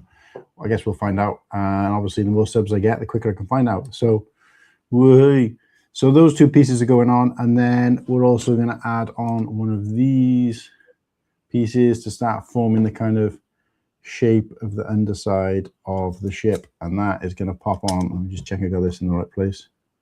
Multi-axes, inverted, curved slopes. Yeah, what you said. I remember getting those in a jet set from the old creator designer sets. So this is what we have now. And yeah, we're going to keep it going, and I'm going to make a note. So if we get any subs after I've written this down for whatever reason, then they can go on to tomorrow's. And that seems to be what happens. I close the show, and within like 5 minutes of closing the show, we get a couple land. So yeah, probably because YouTube updates things while it's recognizing the end of the stream. I do like how they give you now when you do. I mean, it won't do it for this one, but when I was doing the shorts direct to YouTube, it would give the opportunity to create like a highlight short or it does it automatically, and then obviously you can just bang that out as well. Yeah, because StreamYard is trying to incorporate more AI things for short form content. But yeah, so that's where we're at. We're coming up to 4 hours. Yeah, so we'll just find out what Mer's been up to. So you said you're going back to doing some gaming. So I'm guessing what game you've been playing? Well, I've been wanting to get back into gaming since I went back to grad school, because in summer I was hardcore trying to get a bunch of Lego sorted and trying to go through my backlog. Obviously, that's going to slow down because I'm only doing 4 days a week streaming instead of 5 days, because I have classes on Monday, Tuesday, and Thursday. So I can't spend as much time on social media. So I've had to sacrifice watching some of my friends go live. But if people make on-demand content, that's really helpful. Well, all the YouTube is on demand, right? Well, like made for on demand, if you know what I mean. Because I'm not gonna be that guy who goes back and watch a live stream on the replay unless there's a funny moment or something that someone told me about. Yeah, I mean, I gotta be honest. In terms of rewatch value, my streams have been pretty boring, but they've been pretty fun while I've been in them, because it's been a chance to engage with new people, and we have had some new people who have then kind of tuned in on the show since, and a few that are potentially locked in for our first show since I started doing that. I'm looking forward to it. If I've done a good job of selling it, but just interacting with some new people and just very much kind of unrehearsed conversation with the chat at the time. And the chat's been quite busy considering like some of the times I've been going. I haven't even been sticking to a set time, but the chat's been really busy. And I always thought the Friday and the Saturday would be busier in terms of new people, but in fact it was the opposite. And I had lots of new people and new faces on the kind of Tuesday, Wednesday, Thursday stream. But come the Friday and the Saturday, both of which were later in the evening, it was just all regular viewers, people who tune into the show, and less new people. So that was quite surprising. But yeah, but I definitely think if I'm going to do a Cold Fusion stream again, I won't be doing it on a Sunday, because despite the fact that there was quite a few people out there like asking me to do one, and I did this one mainly as an opportunity to get all the guys from Bricktastic back together as a little bit of a reunion. Not many people really turned up, both in the chat and in person. So I'm really thankful for the people who did show up in the chat, and obviously even more thankful to the people who did show up and help me on the stream. And I guess if we were going to go 8 hours like the previous Cold Fusion streams, might have had a few more people on. But I usually do it on a Saturday. So Sunday probably is a family day for a lot of people. So I appreciate that. And also the fact that I didn't decide to do it until yesterday. And even then I didn't actually promote it on Instagram until like early hours of this morning. So most people, even the ones who did want me to do it, probably don't even know yet. So yeah, so I kind of shot myself in the foot there, but came to do what we came to do. We got some subs, we had some fun, we got to know some people in the community, and that's all that really matters at the end of the day. So thankful regardless. So yeah, any closing thoughts, Mayo, before oh yeah, so you start talking about gaming, but you didn't say, is there a specific game that you're actually getting into? Well, I want to get back into Minecraft if I can organize something with someone, and I've created a new railway in Open TTD, but I play Forge of Empires almost every day, and I've played that every day for almost 7 years now. Is that like one of these kind of role play type things where you like move your army around the board type thing?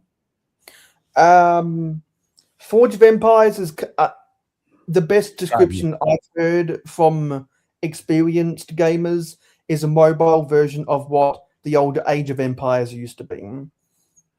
Oh, so like, is it like a strategy type game? Well, it combines world building with army building, right? and PvP. Right. Okay. So you can play that against other people like you don't know as well as people you do know. Yeah, well, there's this thing called there's a concept called a guild where you play together with up to 80 people, and so you compete as a guild in tournaments within the game, but Right. also there's a world ranking, and different people do things to increase their ranking as a solo player. So it's one of those games that combines solo elements with group elements. Right. Okay. Yeah. I've seen quite a lot of those games being played. I've always been quite interested in them because I was kind of on the fringe of being involved with things like Warhammer and Yeah, Warhammer is really popular tabletop RPG. but I also remember a game we used to have called Stratego. And that was kind of similar where you've got to kind of move your pieces like strategically across the board. I always thought that was quite interesting, but Did it compare somewhat? Did it compare somewhat to Settlers of Catan? Never heard of that. You never heard of that? Well, No. that's probably the most classic strategy game I can think of. Right, okay. Somebody had a mock. The reason it came to mind is because somebody did a mock of the board game. Not Stratego, sorry. Stratego was similar, but I'm thinking of Risk. I know the game Risk. I've just never seen the gameplay. Yeah, so I've played it. I've got a couple of versions of it actually, but it is like one of those long kind of, not like Monopoly where it's constant. It's like, it is one person versus one person, or I guess one team versus one team, and you're just slowly moving your pieces around the board. It's kind of to sort of like, win a war. So it's like very sort of slow moving, but like there's no kind of space in between. So you're not kind of waiting for the person to take their move as much as planning the next move. And I always like that kind of thing, but it's just so time consuming. And like, it's similar. The only similarity in terms of on a base level to something that, to bring it back to Lego is the Battle of Hoth, the Lego strategy board game, which is obviously using pieces and stuff. And that's similar where you've got to kind of move your pieces across the board in a way and kind of preempt moves from the other person because, it's a bit like noughts and crosses where essentially you're kind of having to sacrifice yourself in hope that they will go for that. And a bit like chess as well.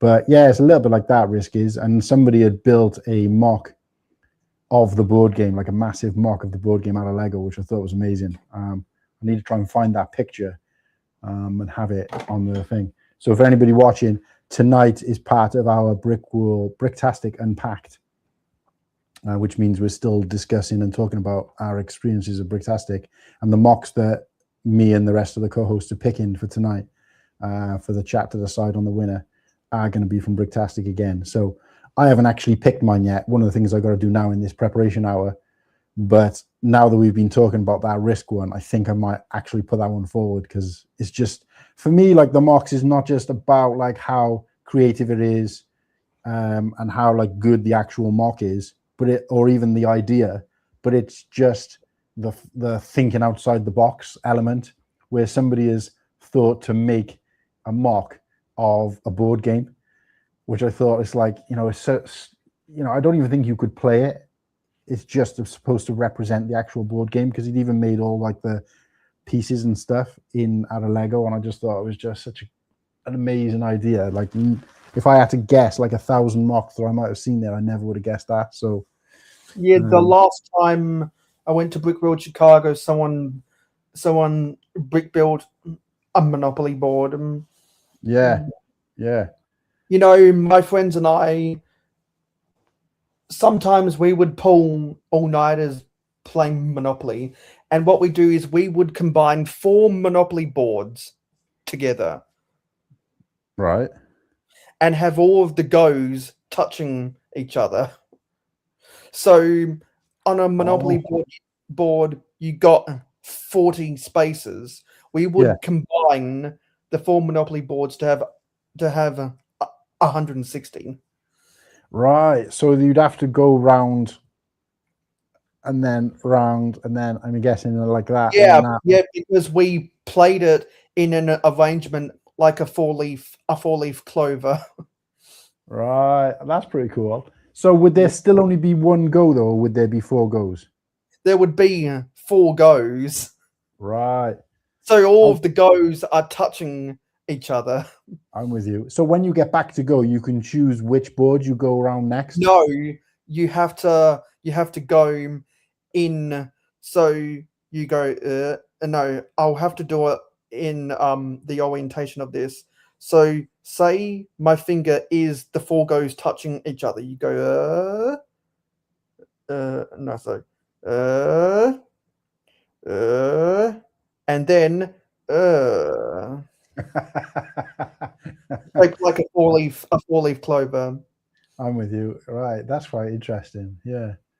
Kind of any of the Americans out there, if you've ever driven on the interstate and how interstates when they cross over each other, the intersection is shaped like a clover, and therefore people call those intersections of the interstates the clovers. That shape of the on ramps and the off ramps is how we would use the 4 boards of Monopoly. Right, I'm with you. Because this goes to a point actually, which, and you're not going to be able to necessarily answer this now, but I've been thinking about a way that I can live stream playing a board game. Ideally, a Star Wars one for our audience, or even, I mean, it doesn't have to be, but ideally that at least to start with. But incorporating it in a way where the chat can make up one of the players, and we poll the decisions they make in terms of, obviously I can roll the dice from and stuff like that. But when it comes to like if there's a decision to make, or even if, like, for example, we were playing Star Wars Trivial Pursuit and there's 4 possible answers to a question, multiple choice, then I could put those answers in the chat, and then obviously the higher answer would be the collective. So there'd be me playing, and then maybe, say for example, we had 3 hosts on, so me, you, and let's just say Whittaky, for example. So we'd be physically playing this board game. I would have the physical game, so I'd have a camera on the game. I'd be like rolling the dice or doing the things that you couldn't do remotely.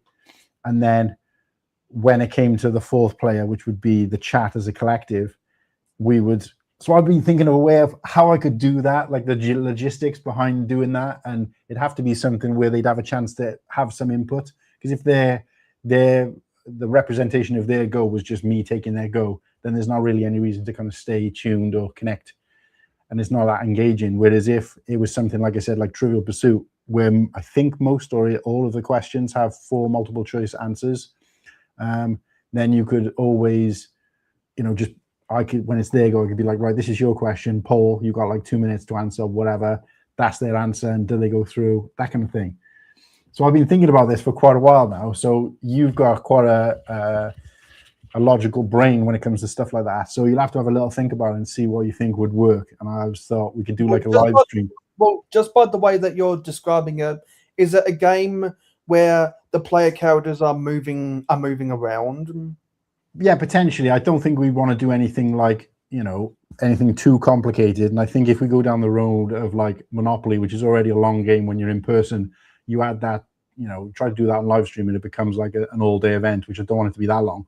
Yeah. But within a normal show kind of environment, we could do something. But I'm just trying to think, if you, know of any games, like I said, it doesn't have to be. Like, I was thinking about how I could do Battle of Hoth. This is one of my favorite games, but nobody likes playing it with me because they're not that interested in it.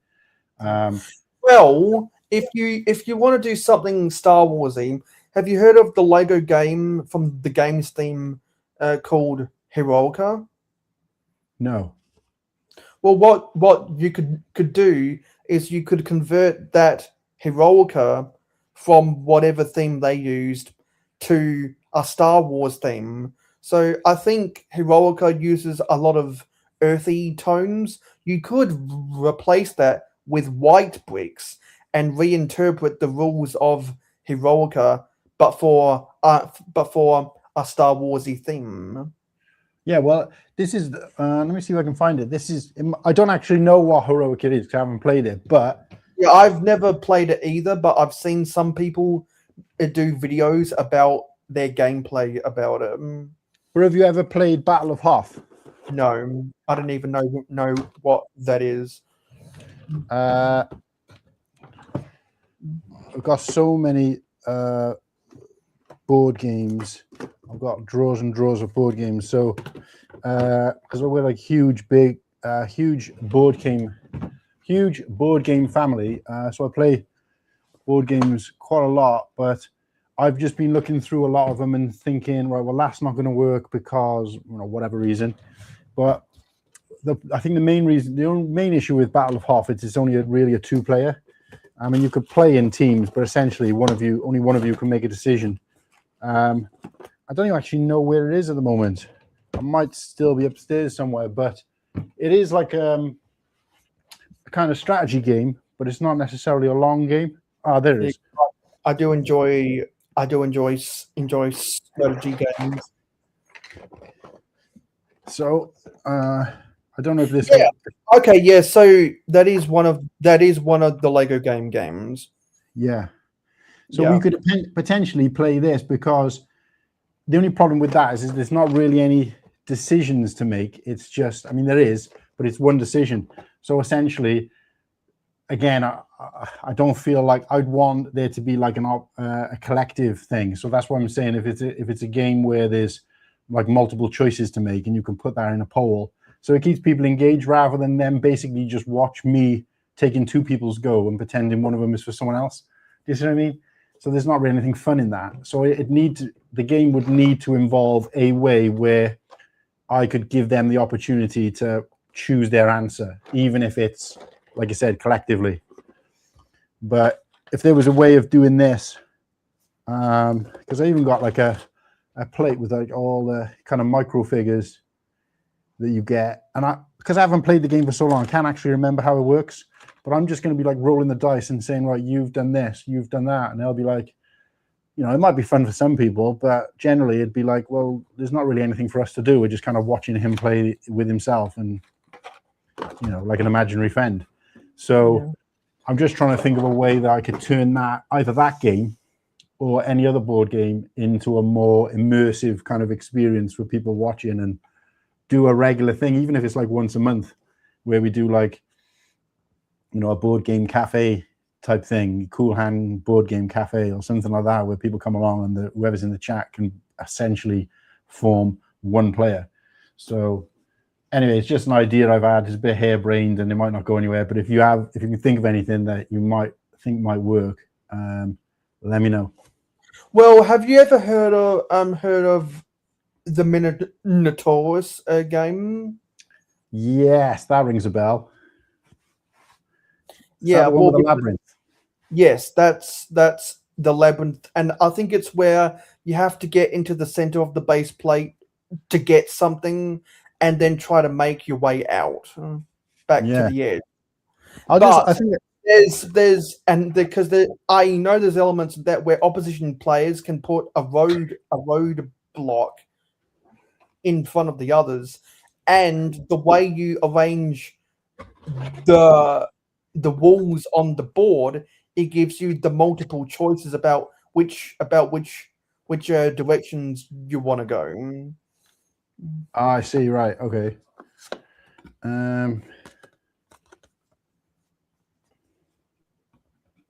So I think it would have to be a game like you want with the multiple choices, and maybe also a game where you can choose different options to try and sabotage your opponent at the same time.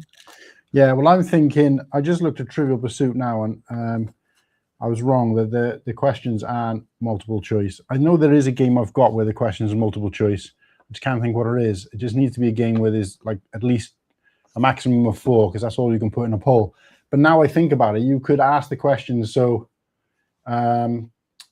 here the question is, what's the first line spoken in the movie trilogy of Star Wars, of course? And the answer is actually, did you hear that? But I could put the answer in with maybe 2 or 3 other options, and then their answer. Do you see what I mean? So that the only issue is, would that be fair then? Because the rest of the people playing wouldn't have multiple choice; they would just need to know the answer. So they're kind of almost got a benefit. Because everyone would need to have an even playing field. That's what I'm saying. So these are the things that I've been kind of hashing out, because then I thought to myself, well, the difference is that if, say, you're playing and Nimble's playing, or you and Whitkey are playing, you're not relying on anybody else to give you input. So therefore, it is a benefit that they've got 4 answers to choose from, whereas you haven't got any to choose from. But at the same time, you haven't got anybody potentially who might balls up the answer for you. So if everybody in the chat knows that this is the answer, but some other people put this, and then that ends up meaning, do you see what I mean? So there's also there's an upshot and a downside to giving it to them. So would that level out to be an even playing field? I don't know. Maybe I just think it's because it would have to be a type of game where everyone involved has a multiple choice. Yeah. Because either with a dice roll or a collective decision. So what if I just Google what board games have 4 multiple choice answers? Or you might just have to modify something existing to add the multiple choice elements with elements of dice rolling. No, it's just giving me like trivia questions, and I think we could do trivia quite easily, but I just don't think it's as engaging as being able to see your piece going around the board. I'll have to go back to the drawing board with it anyway and work it out. But it's something I really want to do this year because I love board games. It's one of my passions, and if I can incorporate Lego or Star Wars with that, great. But it doesn't have to be. But just to do that on a lot in a because I'm also trying to think of doing different things on a live stream that other people haven't done or aren't being done a lot. Just to try and change things up a little bit, because everybody can come along and watch somebody building or talking about Lego, and it's kind of, it's been done. So anyway, I need to shoot off. I've just realized I've eaten into 20 minutes of my prep time. So thanks everybody for watching. If you're still out there and you're watching right now, this has been day 6 of streaming every day until we hit 1,000 subscribers. We're building the Home One Mount Calamari Cruiser, 1 piece for every sub. And if you tune back in about an hour and 20 minutes, an hour and 40 minutes, 40 minutes, we will have our regularly scheduled show. Jesus, that's a mouthful. At 7 p.m. UK time. And that will include our guest of the week, who is Greg from London Bridge Bricks. And we're talking about Bricktastic that happened a couple of weeks ago. And we were all there for it, and obviously still a little bit excited about it, talking about it, winding down from it. But other than that, tune in every day next week when I will be streaming at a random time of the day. And come and give me a sub if you haven't already. And if you are new to the channel watching this, please tune in and obviously give us a sub at the same time. And that's it from me. So take care, everybody. See you soon. Ooh. I get to play my usual outro. Wait a sec. Where is it? Don't get to play this on the stream very much because we got the normal one. Where is it? Feel like playing the Jeopardy theme. Didn't.